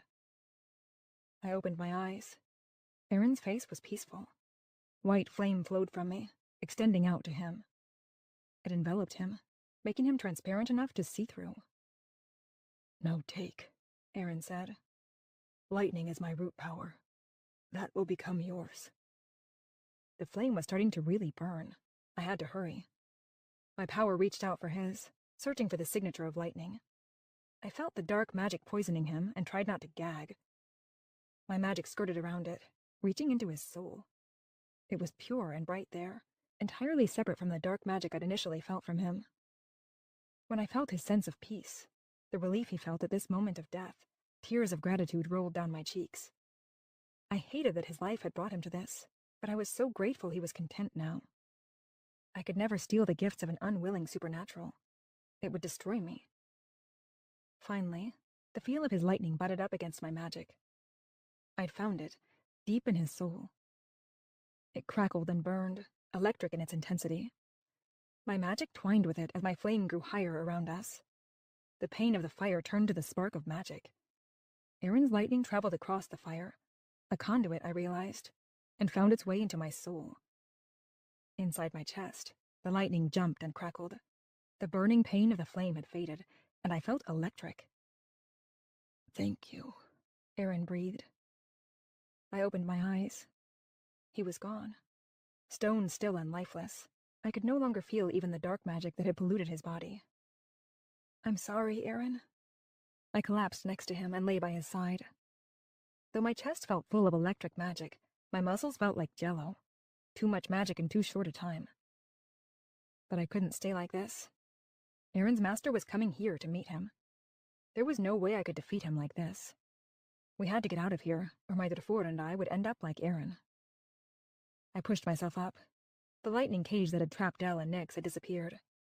They lay on their backs. Aiden was still on the ground as well. Fear pushed the feeling of the lightning out of my chest. I crawled over to Nyx and Dell. They were so pale, their dark hair spread out around their heads, and their weapons lying useless at their sides. Their clothes were singed. Nyx? Dell! I shook Dell's shoulder. She moaned and opened her eyes. I feel like crap, she croaked. We're going to feel worse if we don't get out of here. Can you transport us? Weakly, she raised herself into a sitting position.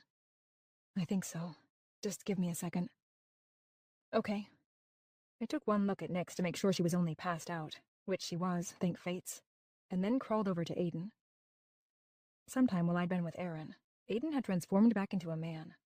My hand trembled as I pressed my fingers to the pulse at his throat. Steady, but faint. I nearly collapsed in relief. He would live. He was sprawled across the stone floor, easily 200 pounds. We weren't going to be able to carry him. I'd deal with that in a minute, though. I had only a bit of strength left. Enough to destroy the scroll, or to borrow Aiden's gift and heal my friends. They could be healed after Dell transported us home. But the scroll needed to be destroyed now, before Aiden woke. It was ruthless, but it had to be done. I pushed myself up and staggered over to the black bag that lay near Aaron. It was a crumpled black gym bag, not nearly impressive enough to contain what it did. That little bit of humanity made a lump rise in my throat. I picked it up and undid the zipper. An unimpressive scroll of vellum, and the 2 chalices were inside. I wanted to open the scroll and see exactly what it said about me, but we had no time. Aaron's master could arrive any minute. We should take the scroll back and destroy it at Ancient Magic, but I wanted to be able to tell Aiden that it had been destroyed in the lightning battle and hadn't made it back with us. Besides, this was the perfect place for my brand of destructive magic. I couldn't burn all this stone. Dell appeared beside me. She leaned heavily on my shoulder. Is it in there? Yes. I'm going to try to destroy it. I withdrew the scroll and threw it on the ground about 10 feet in front of me, then glanced at her. You might want to back up. She stepped back. For the second time today, I tried to access my magic. It felt a bit more natural this time, but still foreign. Even trying to use it made my heart pound. I'd trained myself to repress it for so long that this felt entirely wrong. I closed my eyes and focused on the magic within myself, letting it unfurl in my chest. It woke with a bang, rolling over me, as if it had been waiting years to be willingly released. I suppose it had been. I'd used it before, but only in unconscious moments of panic. Though I was freaked out right now, I was still consciously accessing my magic. It felt strange and natural at the same time, but above all, necessary. Flame would be needed to destroy the scroll. I reached for the flame that Aaron had taught me how to use. I felt the snap and crackle, smelled the scent of burning wood. I gathered it up and molded it, then released it in a great jet of fire that enveloped the scroll. The fire roared, casting a glow on the cathedral walls. When it faded, I had to squint through the dark. The scroll remained, lying untouched on the singed grass. Oh shit, Dell said. It's protected. Damn it. I'll try one more thing, then we've got to get out of here. I reached for the spark of lightning inside me. As I had before, I envisioned myself as a lightning rod. When I had collected enough, I released a bolt at the scroll. Thunder boomed, and the lightning lit up the night with a harsh white light. Instead of one direct bolt aimed at the scroll, 2 burst from my hands. One struck the corner of the cathedral, crumbling it, and the other bounced off the scroll. Double damn. I might have finally accepted being a fire soul and taken someone's powers, but I was still crap with my magic. It's not going to work, I told her. We'll figure it out at home. We've got to get out of here. I grabbed the gym bag off the ground and raced to the scroll. It was cool to the touch when I picked it up, damned thing, and tossed it into the gym bag. Help me carry Nyx, Dell said. She's easier than Aiden.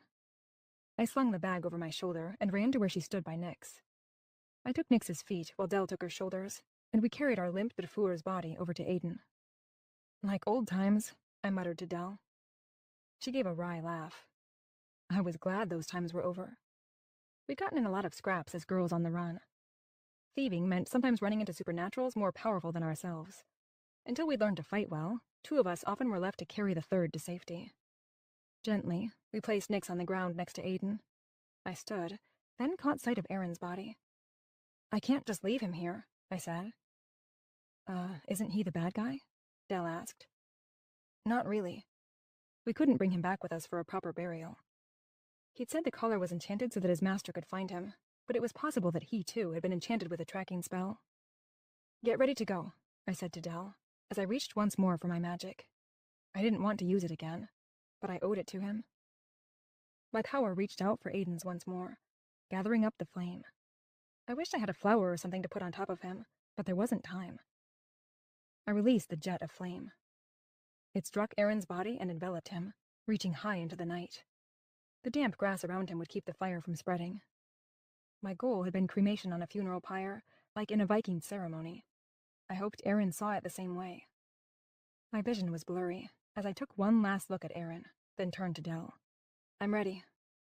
I reached out for her hand. We crouched down so that we were touching Nix and Aiden. The cathedral glowed in the orange light of the flame. Whoever was coming to meet Aaron would be here soon. Possibly the man from my dreams.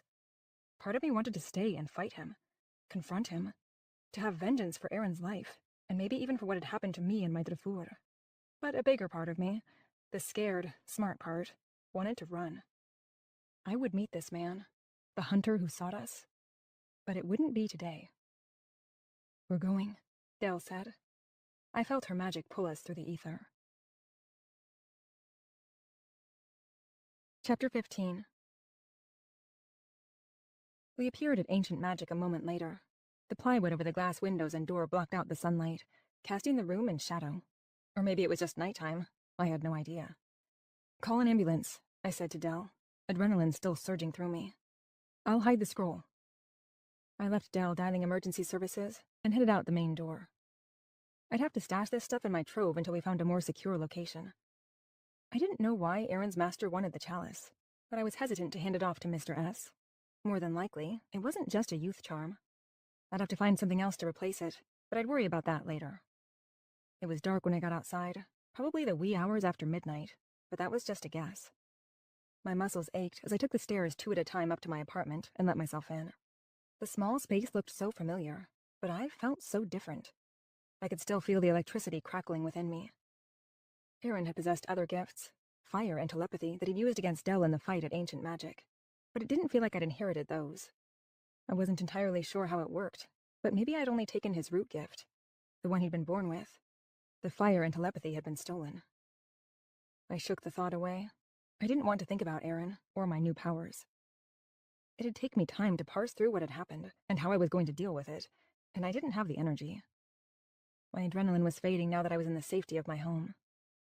Quickly, I crossed to the secret door in my bedroom and let myself into my trove. I flicked on the lights, and the soothing golden glow reflected off my treasures. Comfort washed over me, followed by bone-aching exhaustion.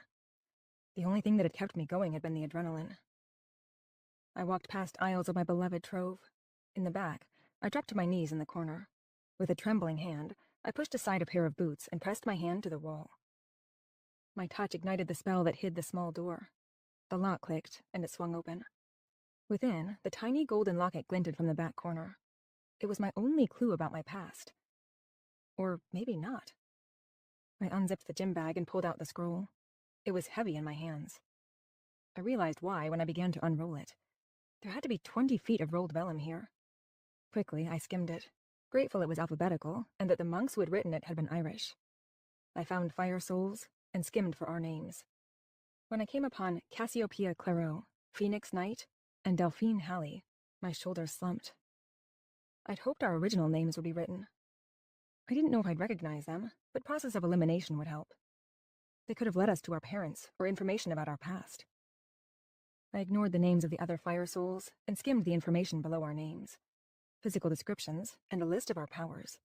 I was described as a mirror mage, Nix as a conjurer, and Dell as a transporter and phantom half-blood. Whoa, I rocked back on my heels. That was news. I packed the info away for later examination. I looked for Aaron's name and found it. Lightning Mage. No mention of fire or telepathy abilities. As I'd thought, stolen powers didn't transfer. My hands trembled with exhaustion as I rolled up the scroll and put it back in the gym bag. I pushed the bag into the small space and shut the door, then replaced the boots. By the time I staggered back down to Ancient Magic, Aiden was being loaded into an ambulance. The flashing red and blue lights lit up the night. I ran the last few steps toward the stretcher. Ma'am, you need to move, a paramedic said. I just need to see him, I said, fear tightening my throat. He'd been alive when we brought him back to Ancient Magic. He still was, right? It's fine, a gravelly voice said from the stretcher. I nearly collapsed in relief. I'd been operating on instinct to protect my Dufour and myself when I'd left him at the shop, but now I wanted to see him. I leaned over the stretcher. His face was wan and his hair singed, but the corner of his mouth kicked up in a smile. You don't look so bad, considering you got hit with about 1,000,000 volts. I feel great, he said wryly. I recommend it. I'll keep that in mind. Did you get the scroll? He asked. My brain blinked. I didn't want to lie to him. I spent my life lying to everyone around me except my Dufour. For once, I wanted to be honest. But I couldn't be. I shook my head and pushed the lie past my tight throat. No, it was destroyed by the lightning the thief was throwing. His brow lowered, and skepticism flashed on his face. He didn't believe me. A paramedic hustled up to the other side of the stretcher. Time to get you to the hospital, Mr. Merrick. He pushed the stretcher toward the ambulance. I stepped back, grateful for the reprieve. You don't need to pay me, I called after Aiden. I failed, so we're square. I couldn't hear if he responded. It might not be the last time I saw him, but that was my last word on the matter. As the ambulance pulled away from the curb, I turned toward Ancient Magic. The lights were on when I entered, casting a harsh glow on the damage that Aaron and his master's demons had caused. Nix and Dell sat on the floor, leaning against the counter. You look better, I said to Nix. I'm conscious and upright, so yeah, I feel better, Nix said. They didn't want to take you with Aiden? I asked. I wouldn't let them. He was zapped by a full bolt and was too weak to stop them. I just got knocked out when I touched the side of the cage. I told her not to, Dell said. I never listen, Nix said. Aiden will be okay though, right? Yeah, Nix said. The paramedics just said they were taking him in for monitoring and rehydrating. They said all his limbs worked and stuff, and he was talking. Good. I sank down next to my Dufour and stared at the wreckage of our shop. Man, it's been a shitty week. Dell laughed. Understatement. I could eat a horse and sleep for 2 days. My head dropped back onto the counter behind me. Connor and Claire came by when they heard the ambulance. They're coming back with pasties. Awesome. I hoped they'd bring a lot. Dell said you found the scroll. What did you do with it? Nix asked. Stashed it in my trove, but we need to put it somewhere no one will find it, and that can't be traced back to us. Nix blew out a breath. That'll be tough. Can't exactly take out a safety deposit box. It'd work, if only we could trust the bank not to look in our box. It wasn't a risk I was willing to take. So, Dell, I said, that scroll said you were part phantom. Whoa. Her forehead creased.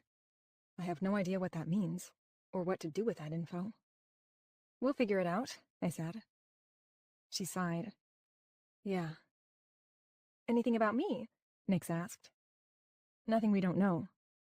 I guess I'm kind of relieved, she said. So what happened back there while I was passed out? Nix asked. I heaved out a sigh. Where to start? Aaron. The thief who destroyed this place wasn't actually a bad guy. Nix's head whipped toward me. What? I told them about Aaron and his collar, about how his master was hunting us as well, about how I felt like shit for killing him. Man, that sucks, Dell said. You didn't do anything wrong, Cass. It was just a shitty situation. It sounds like he was happy in the end. He felt happy, at peace, I said. He'd have to be, after what he lived through, Nix said. How awful, being enslaved to a guy who puts a collar on you that will kill you if removed. I think it was worse than that, I said. Aaron had powers that weren't his own.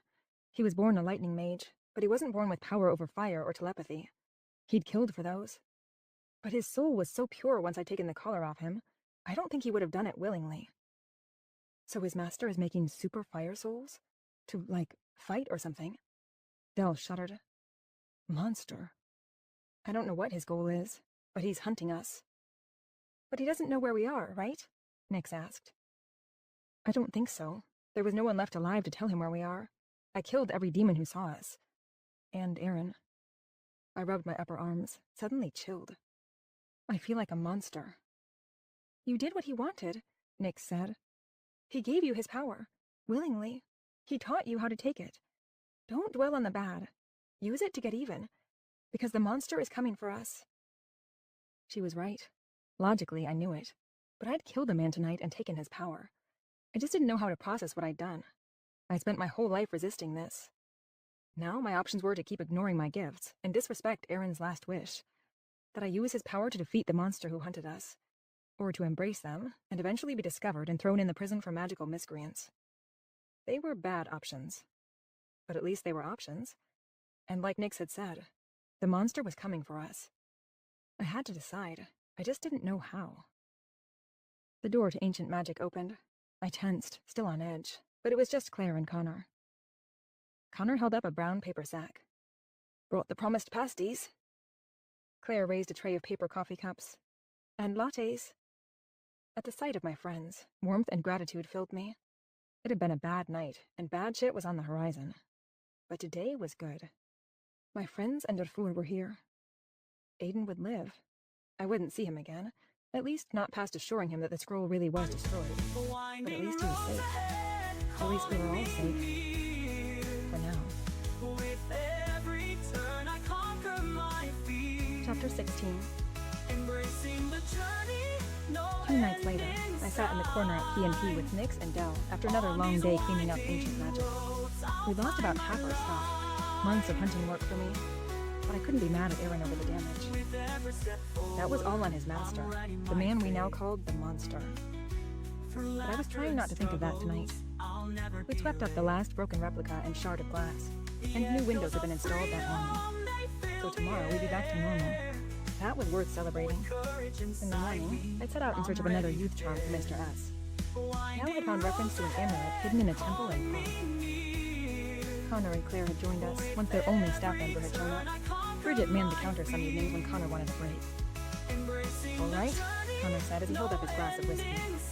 To ancient magic, back on its feet. I touched my glass to his, then clinked my way around the circle, careful not to miss anyone. I was so damned glad to be back with my friends. The threat temporarily averted. One more, I raised my glass. Health and happiness, because we have them and we want to keep them. Cheers to that, a deep voice said as we clinked our glasses. I turned. Aiden stood in the doorway, his hands tucked into his pockets. It was suddenly a bit harder to breathe. His dark hair was shiny instead of singed, and his skin was no longer deathly pale. In his t-shirt and jeans, he looked back to normal, which was to say, damned good. And also a pain in my ass. Hey, Aiden, Connor said. Good to see you, man. You're looking better, Nick said. Though she and Dell liked Aiden, after the events at the cathedral, we were all on our guard. Because of my memory, someone hunting us had always been at the periphery of our thoughts. But after what had just happened, the threat had become more real. We were all wary. They still thought he might be able to help us, but he made me nervous. I'd experienced how powerful he was. Aiden was the freaking Origin, not to mention a full elemental mage and a healer. He was too powerful. Eventually, he was going to sense what I was, especially now that I had Aaron's lightning gift. You look like you're feeling better, Nick said. Not nearly as crispy. Aiden grinned. He looked so damned handsome that I wanted to curse him. I settled for cursing myself. Come, join us, Claire said. Want a beer or a whiskey? Aiden glanced at me. Clearly, he was here to talk about the scroll, but I wasn't ready to lie again. So I said nothing.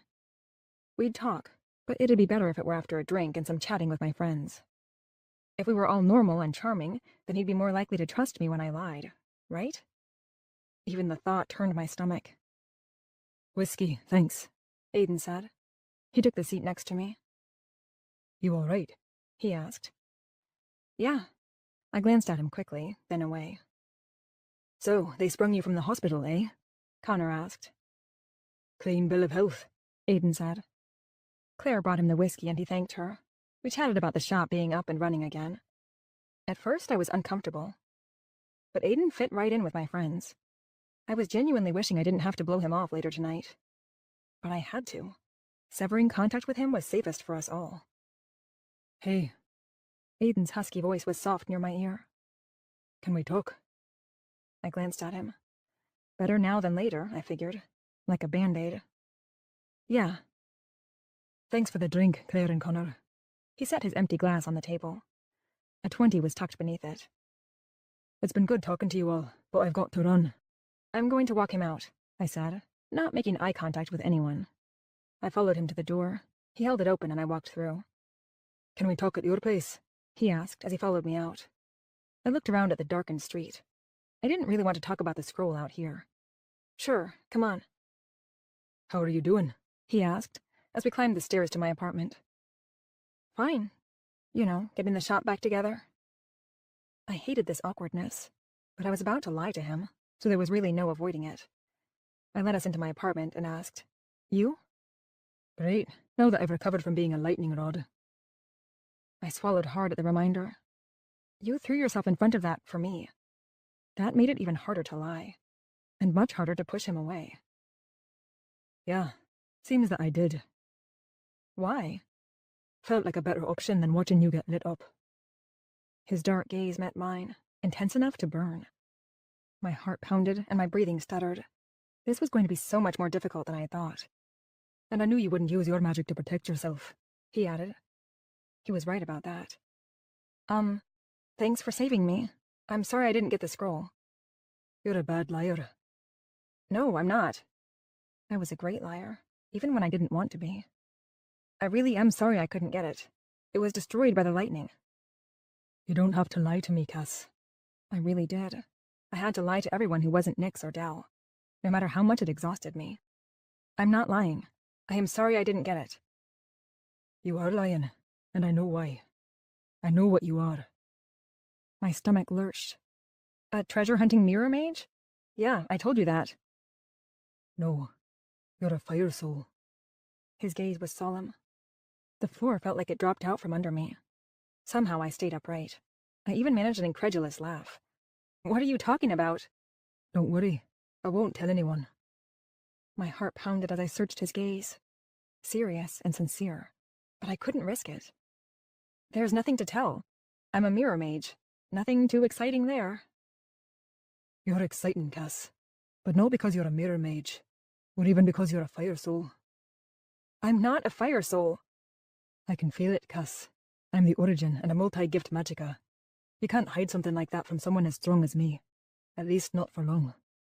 His tone was so certain, his gaze so steady. How? I asked, dread curdling in my stomach. I didn't figure it out right away. Your magic felt strong and strange, but I couldn't place it. When you agreed so quickly to help me, without even discussing payment, I was suspicious. It made me wonder if you thought there was something in the scroll about you. I thought you might just be the Archmage of mirror mages, but it didn't feel right. The Archmage was the strongest of that particular gift. I might be. I don't know. I'd say it's likely, especially if you practice. But I figured out you were a fire soul when I saw you right before they put me in the ambulance. I could feel the lightning in you. You took his power. I could have borrowed it as a mirror mage and not yet released it. Maybe, but I knew that wasn't it. You killed him and took his power. My throat tightened and my eyes blurred. I didn't want to. I had to. His gaze softened. I know. It's why I haven't told anyone what you are. If you intended to steal powers, you'd have done so by now. You'd be full of them. Why was this time different? Why did you have to take his power? How can I trust you? I don't know. His intense gaze locked with mine. But I want you to. Why? Like I said before, I like you. I think you're okay too.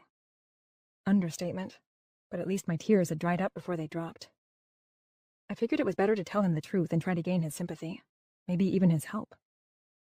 Aaron gave his power to me, to help me defeat the one who hunts us. Hunts you? Fire souls. I told him everything I'd learned from Aaron.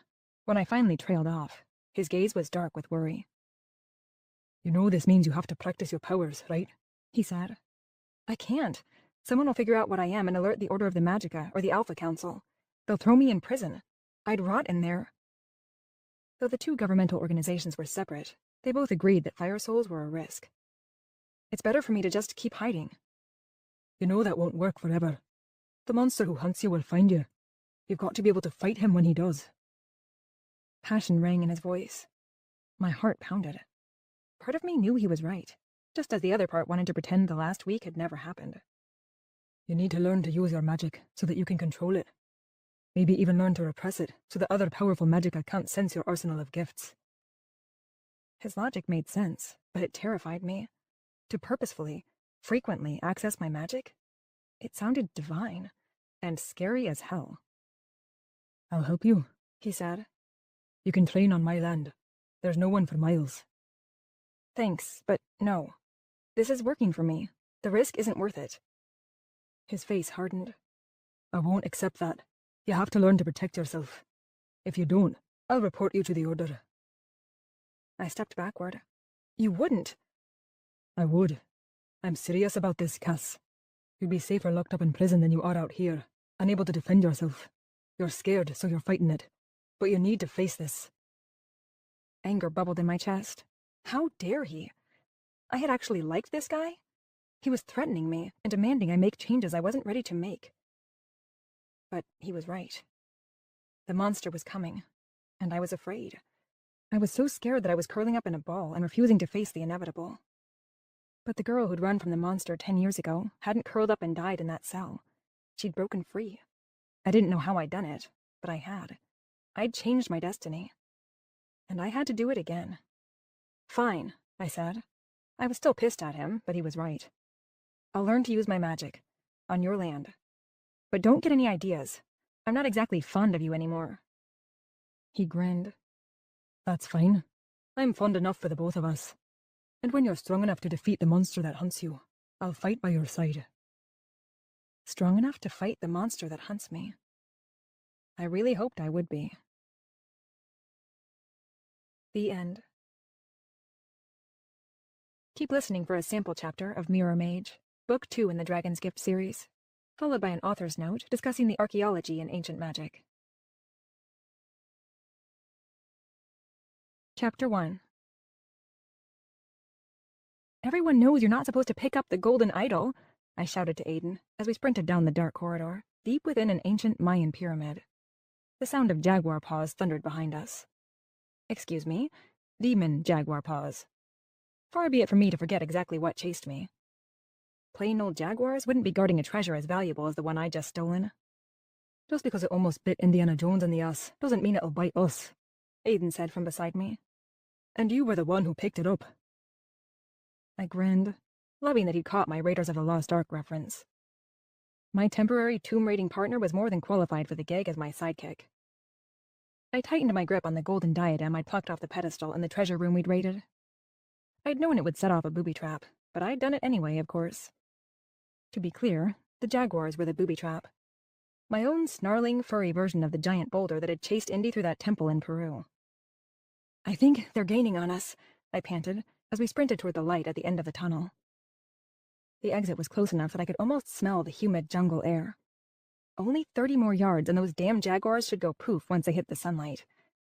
At least that was how it normally worked with the enchantments guarding the tombs I raided. The glowing exit beckoned. A loud grinding noise filled the narrow corridor. Oh, hell, I muttered. A massive stone door slowly lowered over the exit, cutting out the light. I sucked a breath into my aching lungs and pushed myself faster, but it was a lost cause. The stone door was closing too quickly. It crashed to the ground. Darkness. We were still 10 yards away. Damn. Stuck in a dead-end passage with 6 demon jaguars on our heels. I raised my hand, my lightstone ring flaring to life. A yellow glow poured over the gloomy tunnel. There. Aiden pointed ahead. My lightstone illuminated a narrow stone ledge over the blocked exit. We could fit on it. Barely. There was nowhere to go from there, but at least we'd have a sec to get our bearings and come up with a plan. Assuming the jaguars couldn't jump that high. I chanced to glance behind me. The jaguars were gaining, their emerald eyes glinting in the dim light. Short black horns poked out in front of their ears. These were not your average, oversized house cats. "Yep," I said. "Ledge looks good." I'd jump onto pretty much anything to avoid those fangs. "I'll toss you up," Aiden said as we neared it. I eyed the ledge. If I took a running leap and used the sidewall for leverage, I could probably make it. But it was damned tall, and the jaguars were damned fast. I had one chance, so why not use the services of the seriously built man at my side? "All right," I said. We skidded to a halt in front of the ledge. Aiden's big hands gripped my waist, and he tossed me up. I grabbed the ledge and heaved myself onto the stone. Aiden pulled himself up behind me as the jaguars closed in. They leapt and snarled, their fangs gleaming in the light of my ring. "Nice kitties," I cooed. The biggest jaguar snarled and leapt so high his head was level with the stone ledge. I cringed, scrambling back. "Yeah, that'll be the demon in them," I muttered. These were not normal jaguars. "You're the one who thought this job would be a good opportunity to practice your magic, Cass," Aiden said, his deep voice making me shiver. I glanced at him, struck anew at his dark, good looks, then raised the diadem. "Yeah, this is worth a hell of a lot of money, and the magic in it is almost decayed. A perfect find. Worth a little nip from one of these guys." "A little nip?" He glanced down at the jaguars, his gray eyes skeptical. "Fine, a big nip." Aiden nodded. He was a big man, and all 6 feet plus of him crowded me on the ledge. I tried to ignore the flicker of awareness. I'd only known him 2 weeks, since he'd hired me to find a dangerous scroll, and I developed a thing for him almost immediately. Like an addiction, but one I enjoyed even though I knew it was bad for me. Clearly, I was crazy. Just because we kissed once a week ago, and I confirmed he was awesome at it, didn't mean I had to get hot and bothered all the time. And this was clearly not the best moment. "You haven't used your magic, you know." Censure colored his voice. Damn it. He was right. I was here to practice, not just find magic to stock my shop. As soon as I'd set off the jaguar booby trap by removing the diadem from its pedestal, I'd used my wits and speed rather than my magic. "It's instinct not to use it," I said. "Keeping my power hidden is the only reason I've stayed alive all these years." Normally I worked alone, but Aiden had come along because he was training me to use my magic, something I'd repressed all my life out of fear of being discovered as a fire soul, the bogeyman of the supernatural world. I was hardly the bogeyman, but tell that to some scaredy-cat supernaturals and see how far it got you. "I know, but something worse hunts you now." He nodded to the snarling jaguars. "Something that makes these guys look like kittens. The point of this job was so you could face a real threat with no witnesses." And stock my shop. But he was totally right. Practicing my magic was the priority. The monster from my past haunted me. I didn't know his name, but I'd learned a week ago that he was still seeking me and my Drafur. My Drafur, Dell and Nyx, were my sisters by choice. If he caught me, I could kiss my life goodbye. And the lives of my Drafur. I needed to be strong enough to defeat him when, he found us. The jaguars below continued to growl, their fangs flashing. Light shimmered around one, obscuring its form. When the glow faded, a tall demon stood in its place. The demon's skin was the same midnight shade as the jaguar's fur, and his eyes an identical emerald green. White fangs peeked out from beneath his upper lip. Excellent. The demon jaguars could shift. It made me feel less guilty about killing them. I didn't like killing animals, even ones out for my blood. But demons were fair game, and these jerks were just demons who could take the shape of a jaguar. All the better to catch and eat a Tomb Raider like myself. "Come down from there, and we'll be nice and kill you quick." The demon's voice rumbled like the growl of a large cat. "Yeah, I don't think so," I said. "Use your mirror mage powers to shift," Aiden muttered. "I'll join you. We'll tear them apart." My mirror mage powers allowed me to temporarily borrow the gifts of any supernatural around me. If I wanted, I could mimic the demon's ability to turn into a jaguar. Aiden, as the toughest shifter of them all, could turn into a griffin. Together, we'd tear these guys apart. Problem was, I was seriously out of practice with my magic, even after the 5 days I'd been training with Aiden. Shifting was one of the hardest things of all for me. I don't have a handle on shifting yet. Even so, I itched to try. Below, a shimmer of light surrounded one of the other jaguars. A moment later, a tall demon stood in its place. "Give me a boost," the demon said to the other, as light began to glow around the remaining jaguars. Damn it, they were all changing. They'd climb up here, and then it'd be hand-to-hand. I loved hand-to-hand. It was how I did most of my jobs. But this wasn't a normal job. This was magic practice. And Aiden had insisted on taking my 2 trusty daggers, so I'd be forced to practice my skills. I'd be demon chow without lefty and righty. Shift, cuss, Aiden demanded. No way, too hard. I hadn't successfully completed the transition before, but Aiden was all about pushing my limits. As an elemental mage, in addition to being the most powerful shifter in the known world, Aiden had elemental powers I could mirror, but I didn't want to start throwing stones around in a pyramid that could collapse on us. I could shoot fire from my fingers and turn them into demon barbecue, but that was too easy. I needed to challenge myself. That left one thing. My fire soul powers. I thrust my hand toward the demons and envisioned lightning, bright and white. It flashed in my mind's eye, and the power crackled against my skin. The scent of ozone permeated the air. The fizz and burn filled my chest, lighting me up like a live wire. It had taken me all of the past week to master my new gift of lightning, but when I released the huge bolt, it cracked right into the middle of the demons. A direct hit. Adrenaline surged through me, joy on its heels. It felt good to use my power. Light flared and the ground quaked. Damn, I'd thrown too much power at them. The rock beneath their feet exploded, and shards of stone ricocheted toward us. In a flash, Aiden curled his huge form around me, protecting me behind a wall of muscle. Normally, I'd be annoyed. I could protect myself, damn it. But I was so hopped up on the thrill of using my magic in a fight that I didn't care. And this was the second time in 2 weeks that Aiden had thrown himself between me and a threat. I'd been peeved at him for coercing me into practicing my magic, but it was hard not to like a guy who put himself between you and danger. Aiden jerked and grunted as flying stone hit him. Guilt chased away some of my power high. I hated hurting Aiden or causing damage to the pyramid. So far, I was 0 for 2. Sorry, I said. Seems I still haven't got the lightning down either. I really thought I'd mastered it.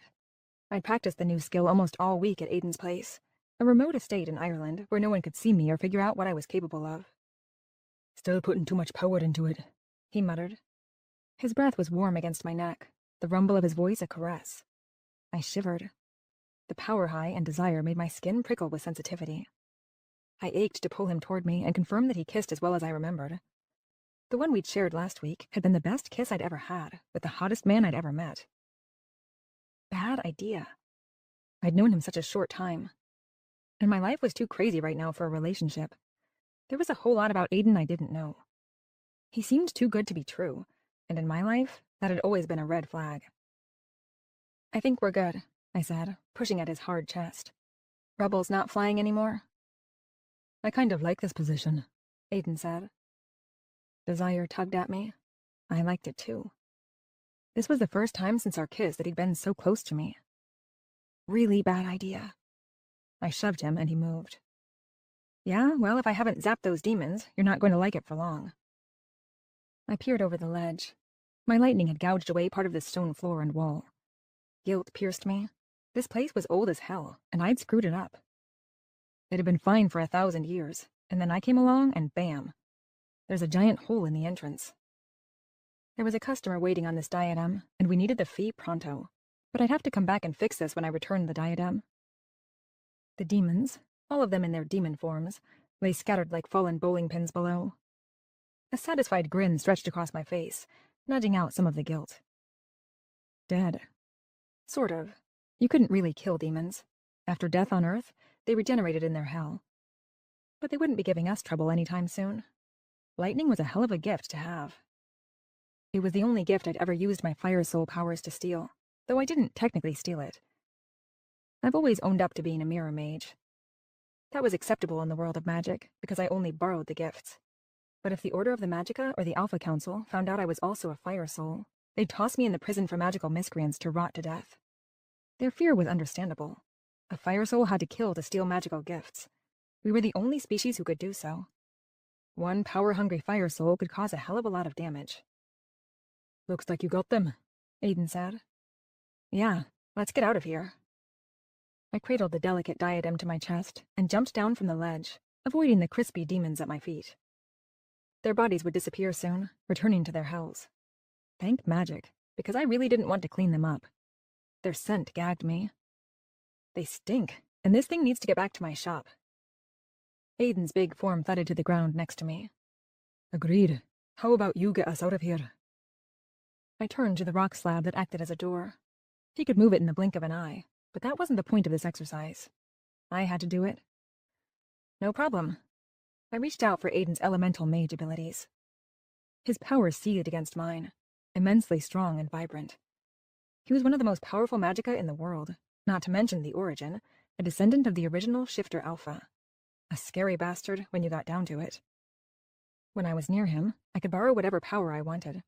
That made me a scary bastard too, though I liked to think of myself as one anyway. When I consciously reached out for Aiden's magic, it lit up my senses. The smell of evergreen, the sound of roaring waves, and the taste of dark chocolate hit me. It was a warm caress against my skin, like a massage or a bubble bath. Supernaturals could feel the magic in others, but only strong supernaturals like Aiden gave off signatures for all 5 senses. Normally, he controlled and hid his signature, but when I accessed his magic, I could sense it. Mentally, I shifted through his magic. I had to ignore what his power made me feel and sort through the various magicka gifts he possessed. His ability over water felt like raindrops against my skin. I bypassed it. I also bypassed the heat of flame and the gust of air. When I touched upon his gift of power over stone, it felt like rough, dry rocks under my fingertips. I grasped hold of it. Power zinged down to my fingertips, and I raised my hands and directed my fingers at the stone. Magic flowed from them. The sound of thousands of pounds of stone grinding against stone filled the dim corridor as the rock slab rose slowly. The strip of bright sunlight at the bottom widened. I squinted against the blazing light as the Mexican jungle came into view. Not bad, Aiden said. Your control is getting better. Thanks. I couldn't help the grin that stretched over my face. Every other time I'd borrowed other people's powers, I'd been in an adrenaline-fueled panic to save my life, or someone else's. I usually got the job done, but my control was limited. See Exhibit A, exploding stone floor from 5 minutes ago. My smile faded at the reminder of my lightning power and what it had taken for me to get it. Aaron, a fire soul like me, had been a slave to the monster from my past. I'd met him a week ago, while we'd been fighting over the scroll that Aiden had hired me to find. Aaron had given me his gift of lightning right before he died. Willingly, he'd said, though I still felt guilty. I still don't get why you're helping me, I said. I was such a risk. We walked out into the jungle. The mid-afternoon sun pounded down, the heat soaking into my skin as the humid air filled my lungs. It's a big risk for you. If the Order of the Magicka or the Alpha Council find out you're harboring a fire soul, you could get tossed in prison as well. Because I like you, Cass. A lot. I'm not afraid of the Order of the Magicka or the Alpha Council. They're not going to stop me from trying to help you. You need your power if you're going to defeat the monster who hunts you. I saw how dangerous he can be. I know you've hidden your gifts because you're afraid of being thrown in the prison for magical miscreants, but the man who hunts you is a bigger threat. The thud and rumble of the plane's wheels hitting the runway jerked me out of sleep. I lurched upright in the plush seat and dragged my hand over my mouth. Oh, crap. Had I been drooling? Maybe, but at least Aiden had his head buried in a book in the seat across the aisle. His private plane was otherwise empty, as usual. We'd hiked out of the jungle, driven to the nearest airstrip, jumped on board this swanky tin can, and about 8 hours later, we're landing in my home of Magic's Bend, Oregon. It was one of the few concealed, all-magic cities in the world, hidden by an enormous spell called the Great Peace. Humans who approached would veer away. The spell also kept humans from seeing our magic, though they could see us if we were in their spaces. Which I often was, while traveling to and from my job as a magic hunter for the shop I owned with my Darfur. It was still surreal to be traveling to and from jobs in a private plane. We could fly to the closest airstrip near the temple or tomb I was supposed to raid, and be in and out in a day. Way different than my usual method of flying coach and taking public transportation through some seriously remote places. Traveling with Aiden Merrick, the origin and founder of Origin Enterprises, was way better than being crammed into a bus between a lady with a chicken and someone's pig. Apparently, owning a security company was lucrative. "What time is it?" I asked. About 7 p.m. You passed out as soon as we took off. No surprise. Using my magic still made me tired. The more practiced I became, the less exhausted I would be. Unfortunately, I wasn't very practiced yet. It didn't take us long to get off the plane, another perk of flying private, and the cool breeze cleared the sleep from my head. I'd lived in the all-magical city with my Darfur for the last 5 years. Though I'd been staying in a guest room at Aiden's estate in Ireland for the last 5 days to practice my magic, we'd had to come to Oregon to deliver the diadem to Ancient Magic, my shop. There was only one car in the tarmac, the same large black SUV Aiden drove when he was in Magic's Bend. An assistant, a tall guy with dark hair, stood next to it.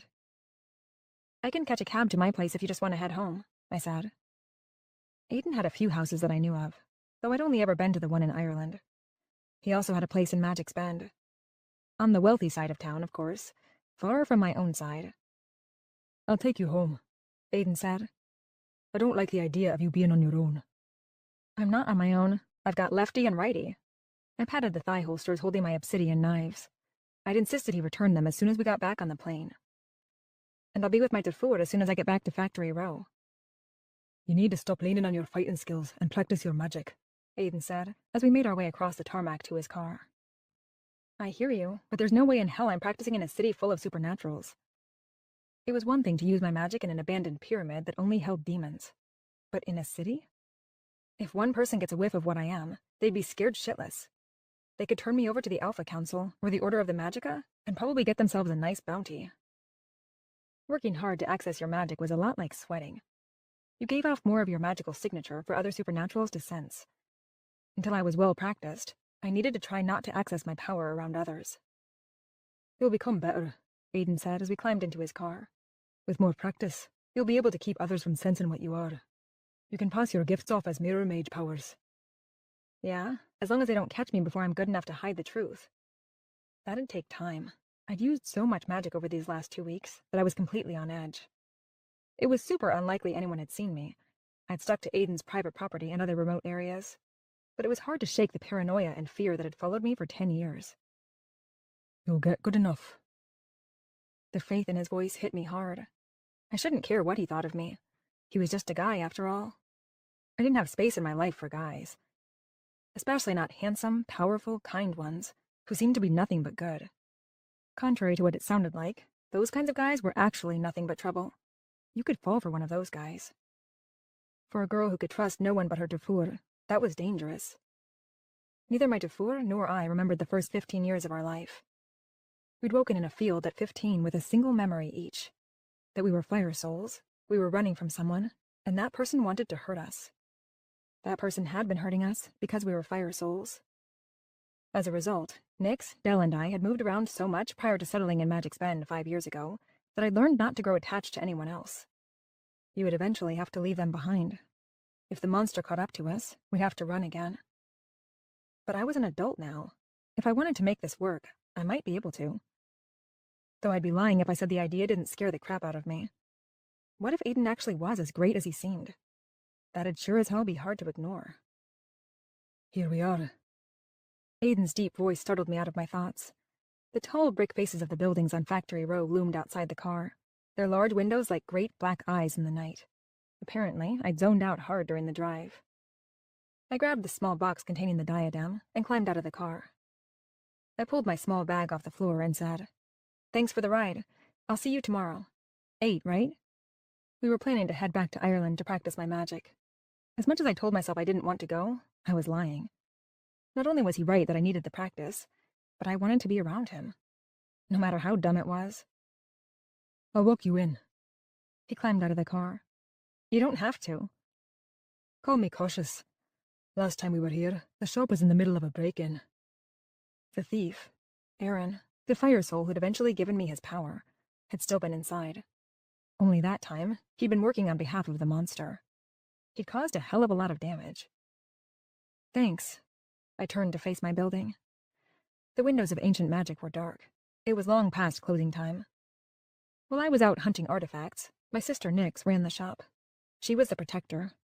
When Dell, my other sister, wasn't off hunting demons for bounty, she used archives to identify the magic we wanted to sell that was stored in artifacts. Dell was the seeker. I then hunted the magic artifacts, which made me the huntress.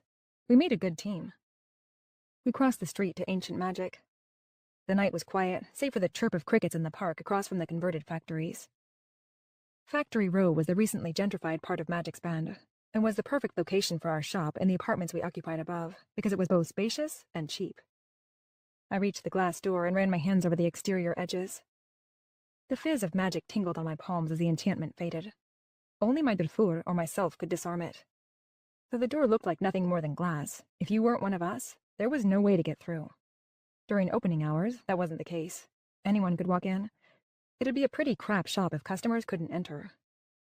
I stepped through the door and flicked on the light. The sight of the half-empty shelves dragged at my heart. "Place looks better," Aiden said. "I guess. A lot less broken glass, at least. But inventory is down by more than half." I walked to the front counter and put the artifact on the processing shelf behind it. We'd have trouble with rent because of the diminished inventory. We didn't actually sell the artifacts I found. That was illegal. What we sold was the magic the enchanted artifacts contained. We removed it from the artifact, put it into a replica, and returned the original to the site where I'd found it. Without magic to sell? Well, we needed money to make rent. And fast.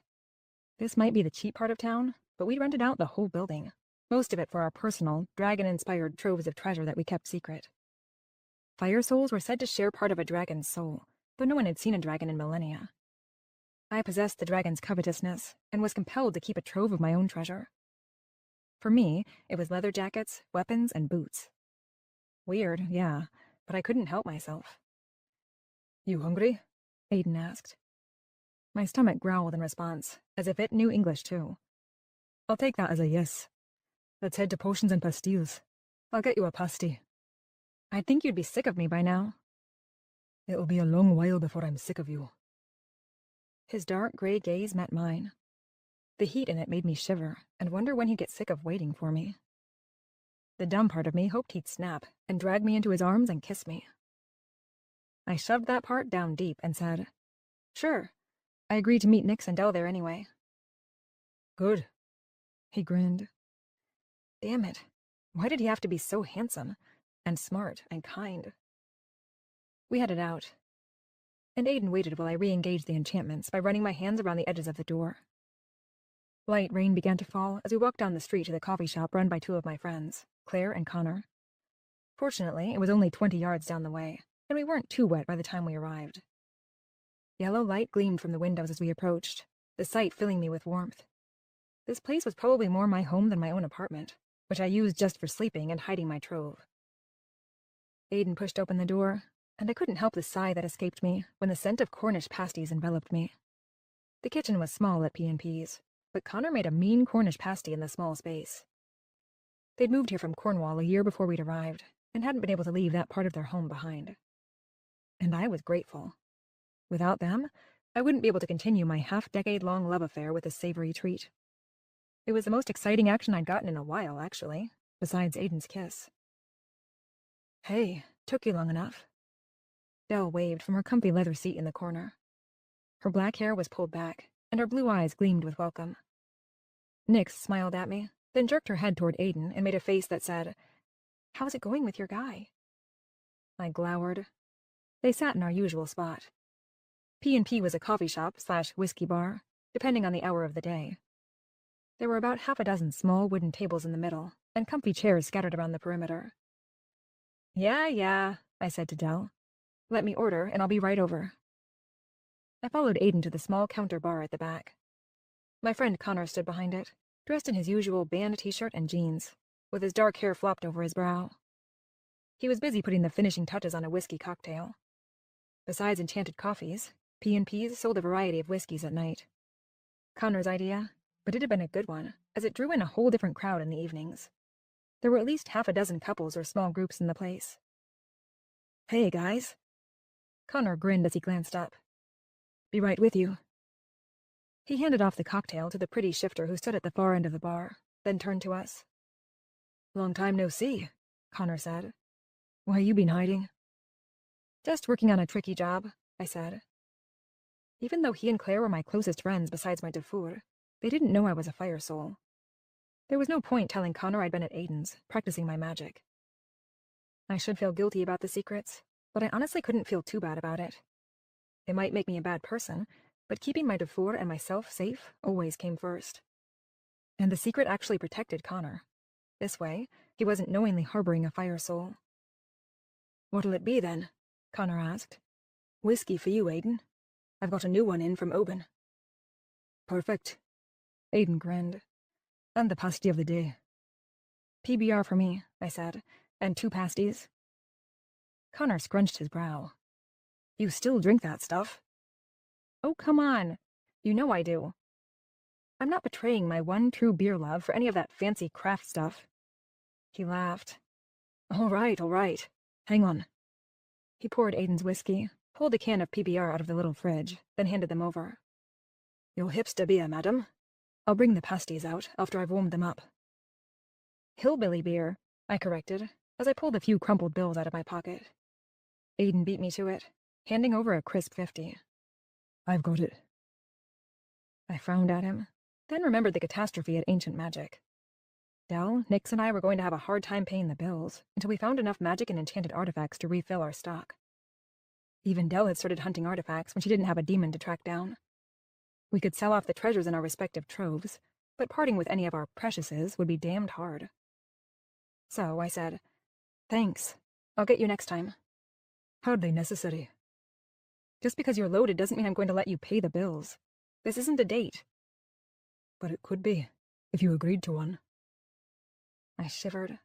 Dates usually involved kissing, at least at the end. His dark eyes promised at least kissing. As much as I wanted to sign up for that.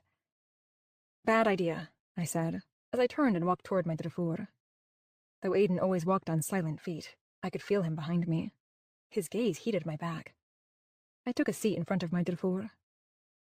Nix's green eyes met mine. Today, she wore the usual ripped jeans and motorcycle boots, but her t-shirt of the day proclaimed her a ball-collecting feminist. I grinned. "How'd it go?" she asked. "Got the diadem," I said. "I put it behind the counter. It's ready for you whenever." "I'll do it as soon as I leave here. The buyer wants it pronto. She needs to be beautiful for some TV thing. You can take the original back to the pyramid any time after that." In addition to protecting the shop, Nix was in charge of transferring the magic in each artifact. She used her skills as a conjurer to create the replicas of the artifacts, then transferred the original artifact's magic to the replica, which we sold. I glanced at Dell. "You get the sword?" She nodded. The magic in it was almost decayed, but Nix managed to stabilize it when she transferred it to the replica. With time, magic decayed and destabilized. By taking the magic out of the old artifacts, we were saving the artifacts from destruction. "It'll make some wimp a great fighter when he wields it," Nix said. Perfect. Each artifact housed a different type of spell. Ones that improved fighting skills were often hot items. We'd sell it for a pretty penny soon. "But I've got a lead on a demon who has a big bounty on his head," Dell said. "I'm going after him later. Shouldn't take long to bag him. I've got a contact who says he knows where the demon hunts at dawn." "What kind of demon?" Aiden asked. "Rylon, a baby eater." Dell's face twisted with menace. My stomach pitched. There were all kinds of demons from all kinds of hells. They shouldn't be roaming the earth because they weren't good at keeping a low profile around humans, but they were often in places they shouldn't be. The Order of the Magica offered a bounty to those who caught them. Fortunately, Dell was good at catching them. "Good luck," I said. "Best pasties you'll ever taste."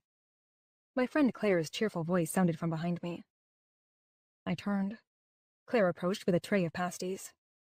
She was wearing her fighting leathers, which meant she'd just come from one of her mercenary jobs, but she wasn't covered in blood, so her brother had clearly roped her into helping with P&P. "Thanks." I almost moaned at the delicious smell wafting from the pasties. Savory beef and potatoes wrapped in buttery pastry. I bit into one, not caring that it was too hot, and glanced up at Claire. "You kill whatever you were after?" "You know it. A rogue shifter who was going after Magica in his wolf form." "Weird." Though they don't really trust each other, shifters and Magica get along all right. Despite our different magical skill sets, Magica did magic, whereas shifters were magic. We were about equal in a fight, because shifters were partially immune to magic when in their animal form. It would take a hell of a lot of my lightning to bring down a shifter, and in the meantime, they could get to me and chew my head right off. But the lightning would still hurt like hell, and I might get off enough bolts to kill a shifter before they got to me, so shifters usually didn't want to fight us any more than we wanted to fight them. At least you got him, Del said. Yep, and now all I want to do is shower, but little brother is a slave driver. She scowled back toward the kitchen. I laughed, and damn, it felt good. It might have been the first time I'd laughed since I'd realized the man from my nightmares, the monster, was coming for us. It reminded me that life was good. No matter what our current problems, we could get back on track.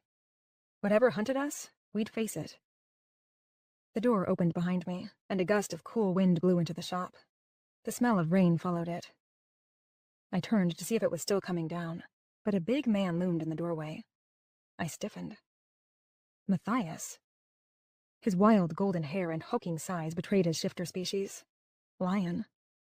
I'd met him a week ago when I'd needed help finding the Scroll of Truths. He'd been the lover of the woman I'd gone to for help, a blood sorceress named Mordecai.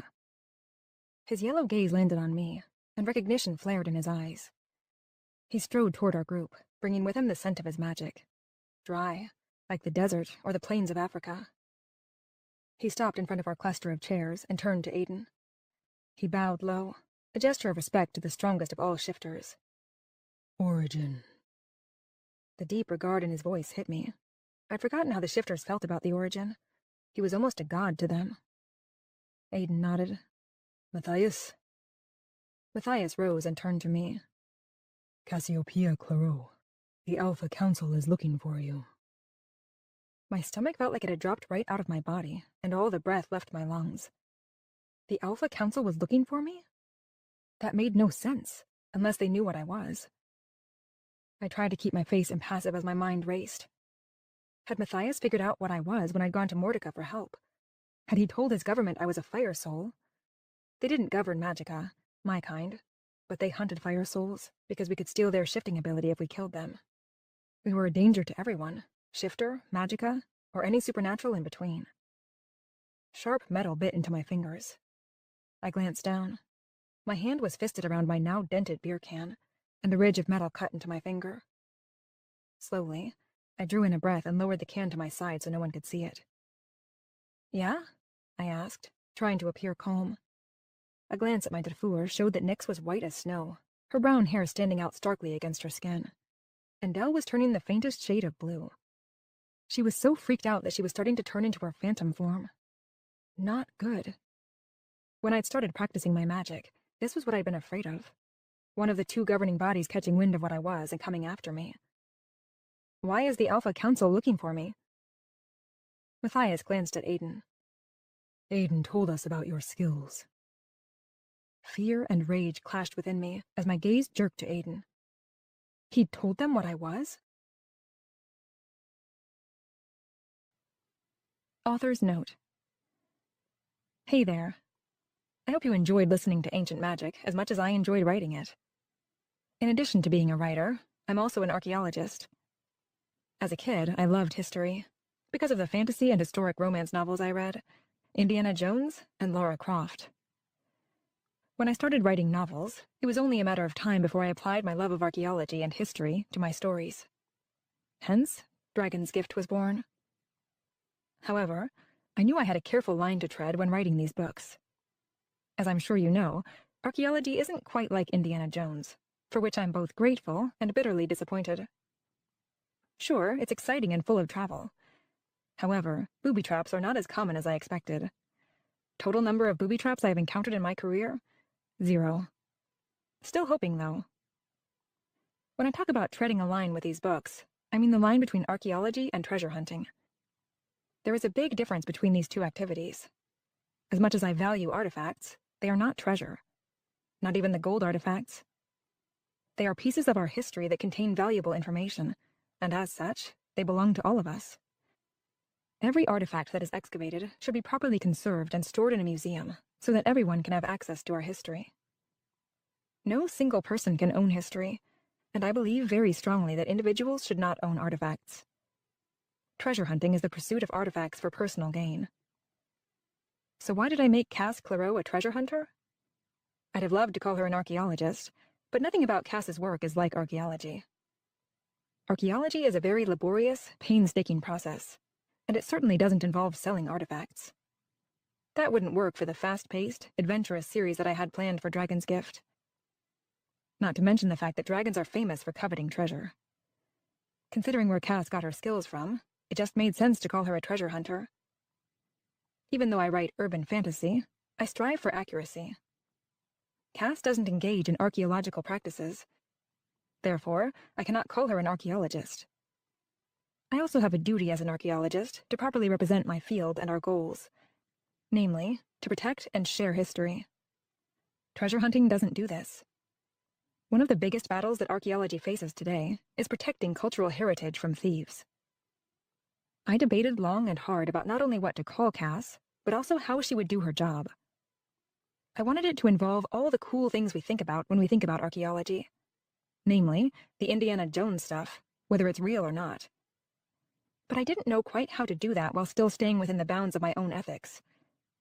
I can cut myself and other writers some slack because this is fiction, but I couldn't go too far into smash and grab treasure hunting. I consulted some of my archaeology colleagues to get their take, which was immensely helpful. Wayne Lusardi, the state maritime archaeologist from Michigan, and Douglas Ingalls and Veronica Morris, both archaeologists for interactive heritage, were immensely helpful with ideas. My biggest problem was figuring out how to have Cass steal artifacts from tombs and then sell them, and still sleep at night. Everything I've just said is pretty counter to this, right? That's where the magic comes in. Cass isn't after the artifacts themselves. She puts them back where she found them, if you recall. She's after the magic that the artifacts contain. She's more of a magic hunter than a treasure hunter. That solved a big part of my problem. At least she was putting the artifacts back. Though that's not proper archaeology, especially the damage she caused to the first tomb, I could let it pass. At least it's clear that she believes she shouldn't keep the artifact or harm the site. But the super nerd in me said, well, that magic is part of the artifact's context. It's important to the artifact and shouldn't be removed and sold. Now that was a problem. I couldn't escape my super nerd self, so I was in a real conundrum. Fortunately, that's where the immensely intelligent Wayne Lusardi came in. He suggested that the magic could have an expiration date. If the magic wasn't used before it decayed, it could cause huge problems. Think explosions and tornado spells run amok. It could ruin the entire site, not to mention possibly cause injury and death. That would be very bad. So now you see why Cass Clareau didn't just steal artifacts to sell them. Not only is selling the magic cooler, it's also better from an ethical standpoint, especially if the magic was going to cause problems in the long run. These aren't perfect solutions. The perfect solution would be sending in a team of archaeologists to carefully record the site and remove the dangerous magic. But that wouldn't be a very fun book. Hopefully, this was a good compromise that you enjoyed, and that my old professors don't hang their heads over.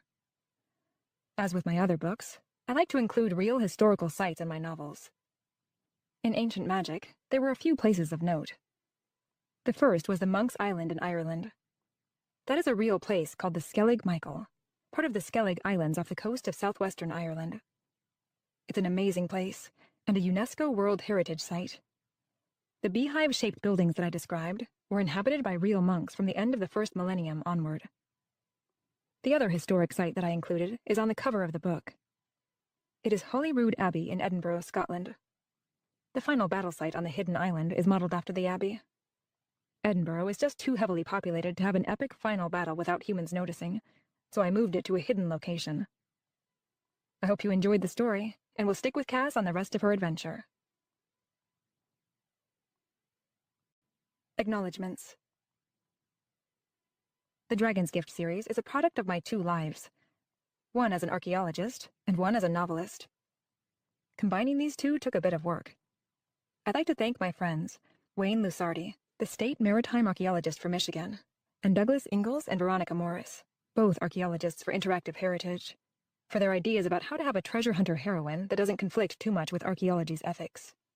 The author's note contains a bit more about this if you are interested. Thank you, Ben, for everything you've done to support me in this career. Thank you to my dear friend Emily Keene for reading every story I've written and for sharing your great ideas. As always, your comments were amazing. Thank you to Carol Thomas for sharing your thoughts on the book and being an amazing inspiration. Thank you to Jenna O'Connor and Lindsay Laux for various forms of editing. The book is immensely better because of you. Glossary. Alpha Council. There are two governments that enforce law for supernaturals, the Alpha Council and the Order of the Magica. The Alpha Council governs all shifters. They work cooperatively with the Order of the Magica when necessary. For example, when capturing fire souls. Archmage. The greatest mage of that particular skill. For example, the Archmage of Fire Mages. There can also be an Archwitch or Arch-Sorcerer. Blood Sorceress. A type of magica who can create magic using blood. Conjurer. A magica who uses magic to create something from nothing. They cannot create magic, but if there is magic around them, they can put that magic into their conjuration.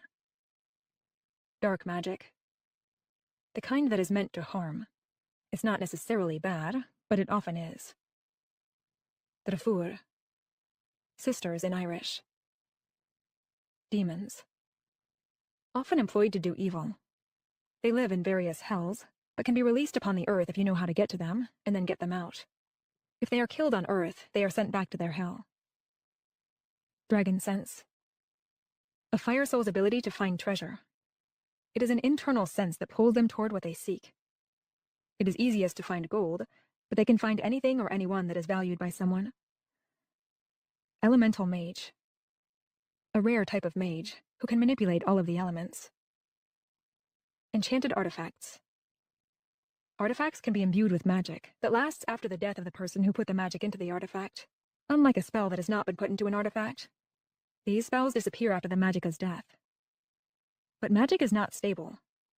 After a period of time, hundreds or thousands of years depending on the circumstance, the magic will degrade. Eventually, it can go bad and cause many problems. Fire mage. A mage who can control fire. Fire soul. A very rare type of magica who shares a piece of the dragon's soul. They can locate treasure and steal the gifts, powers, of other supernaturals. With practice, they can manipulate the gifts they steal, becoming the strongest of that gift. They are despised and feared. If they are caught, they are thrown in the prison for magical miscreants. The Great Peace. The most powerful piece of magic ever created. It hides magic from the eyes of humans. Half-blood. A supernatural who is half one species and half another. For example, Shifter and Magica. Hearth Witch. A magica who is versed in magic relating to hearth and home. They are often good at potions and protective spells, and are also very perceptive when on their own turf. Magica. Any supernatural who has the power to create magic. Witches, sorcerers, mages. All are governed by the Order of the Magica. Mirror Mage. A magica who can temporarily borrow the powers of other supernaturals. They can mimic the powers as long as they are near the other supernatural, or they can hold on to the power. But once they are away from the other supernatural, they can only use it once. The Origin. The descendant of the original Alpha Shifter. They are the most powerful shifter and can turn into any species. Order of Holy Knowledge.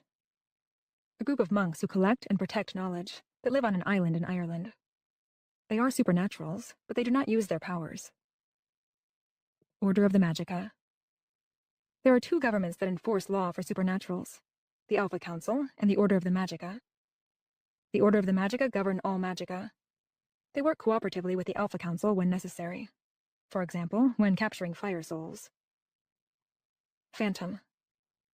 A type of supernatural that is similar to a ghost. They are incorporeal. They feed off the misery and pain of others, forcing them to relive their greatest nightmares and fears. They do not have a fully functioning mind like a human or supernatural. Rather, they are a shadow of their former selves. Half-bloods are extraordinarily rare. Scroll of Truths. A compendium of knowledge about the strongest supernaturals. It is a prophetic scroll that includes information about future powerful beings. Seeker. A type of supernatural who can find things. Fire souls often pass off their dragon sense as being seeker power. Shifter. A supernatural who can turn into an animal. All are governed by the Alpha Council. Transporter. A type of supernatural who can travel anywhere. Their power is limited and must regenerate after each use. This has been Ancient Magic, Dragon's Gift, The Huntress, Volume 1. Written by Lindsay Hall. Performed by Laurel Schroeder. Copyright 2016 by Lindsay Hall. Production copyright 2016 by Lindsay Hall.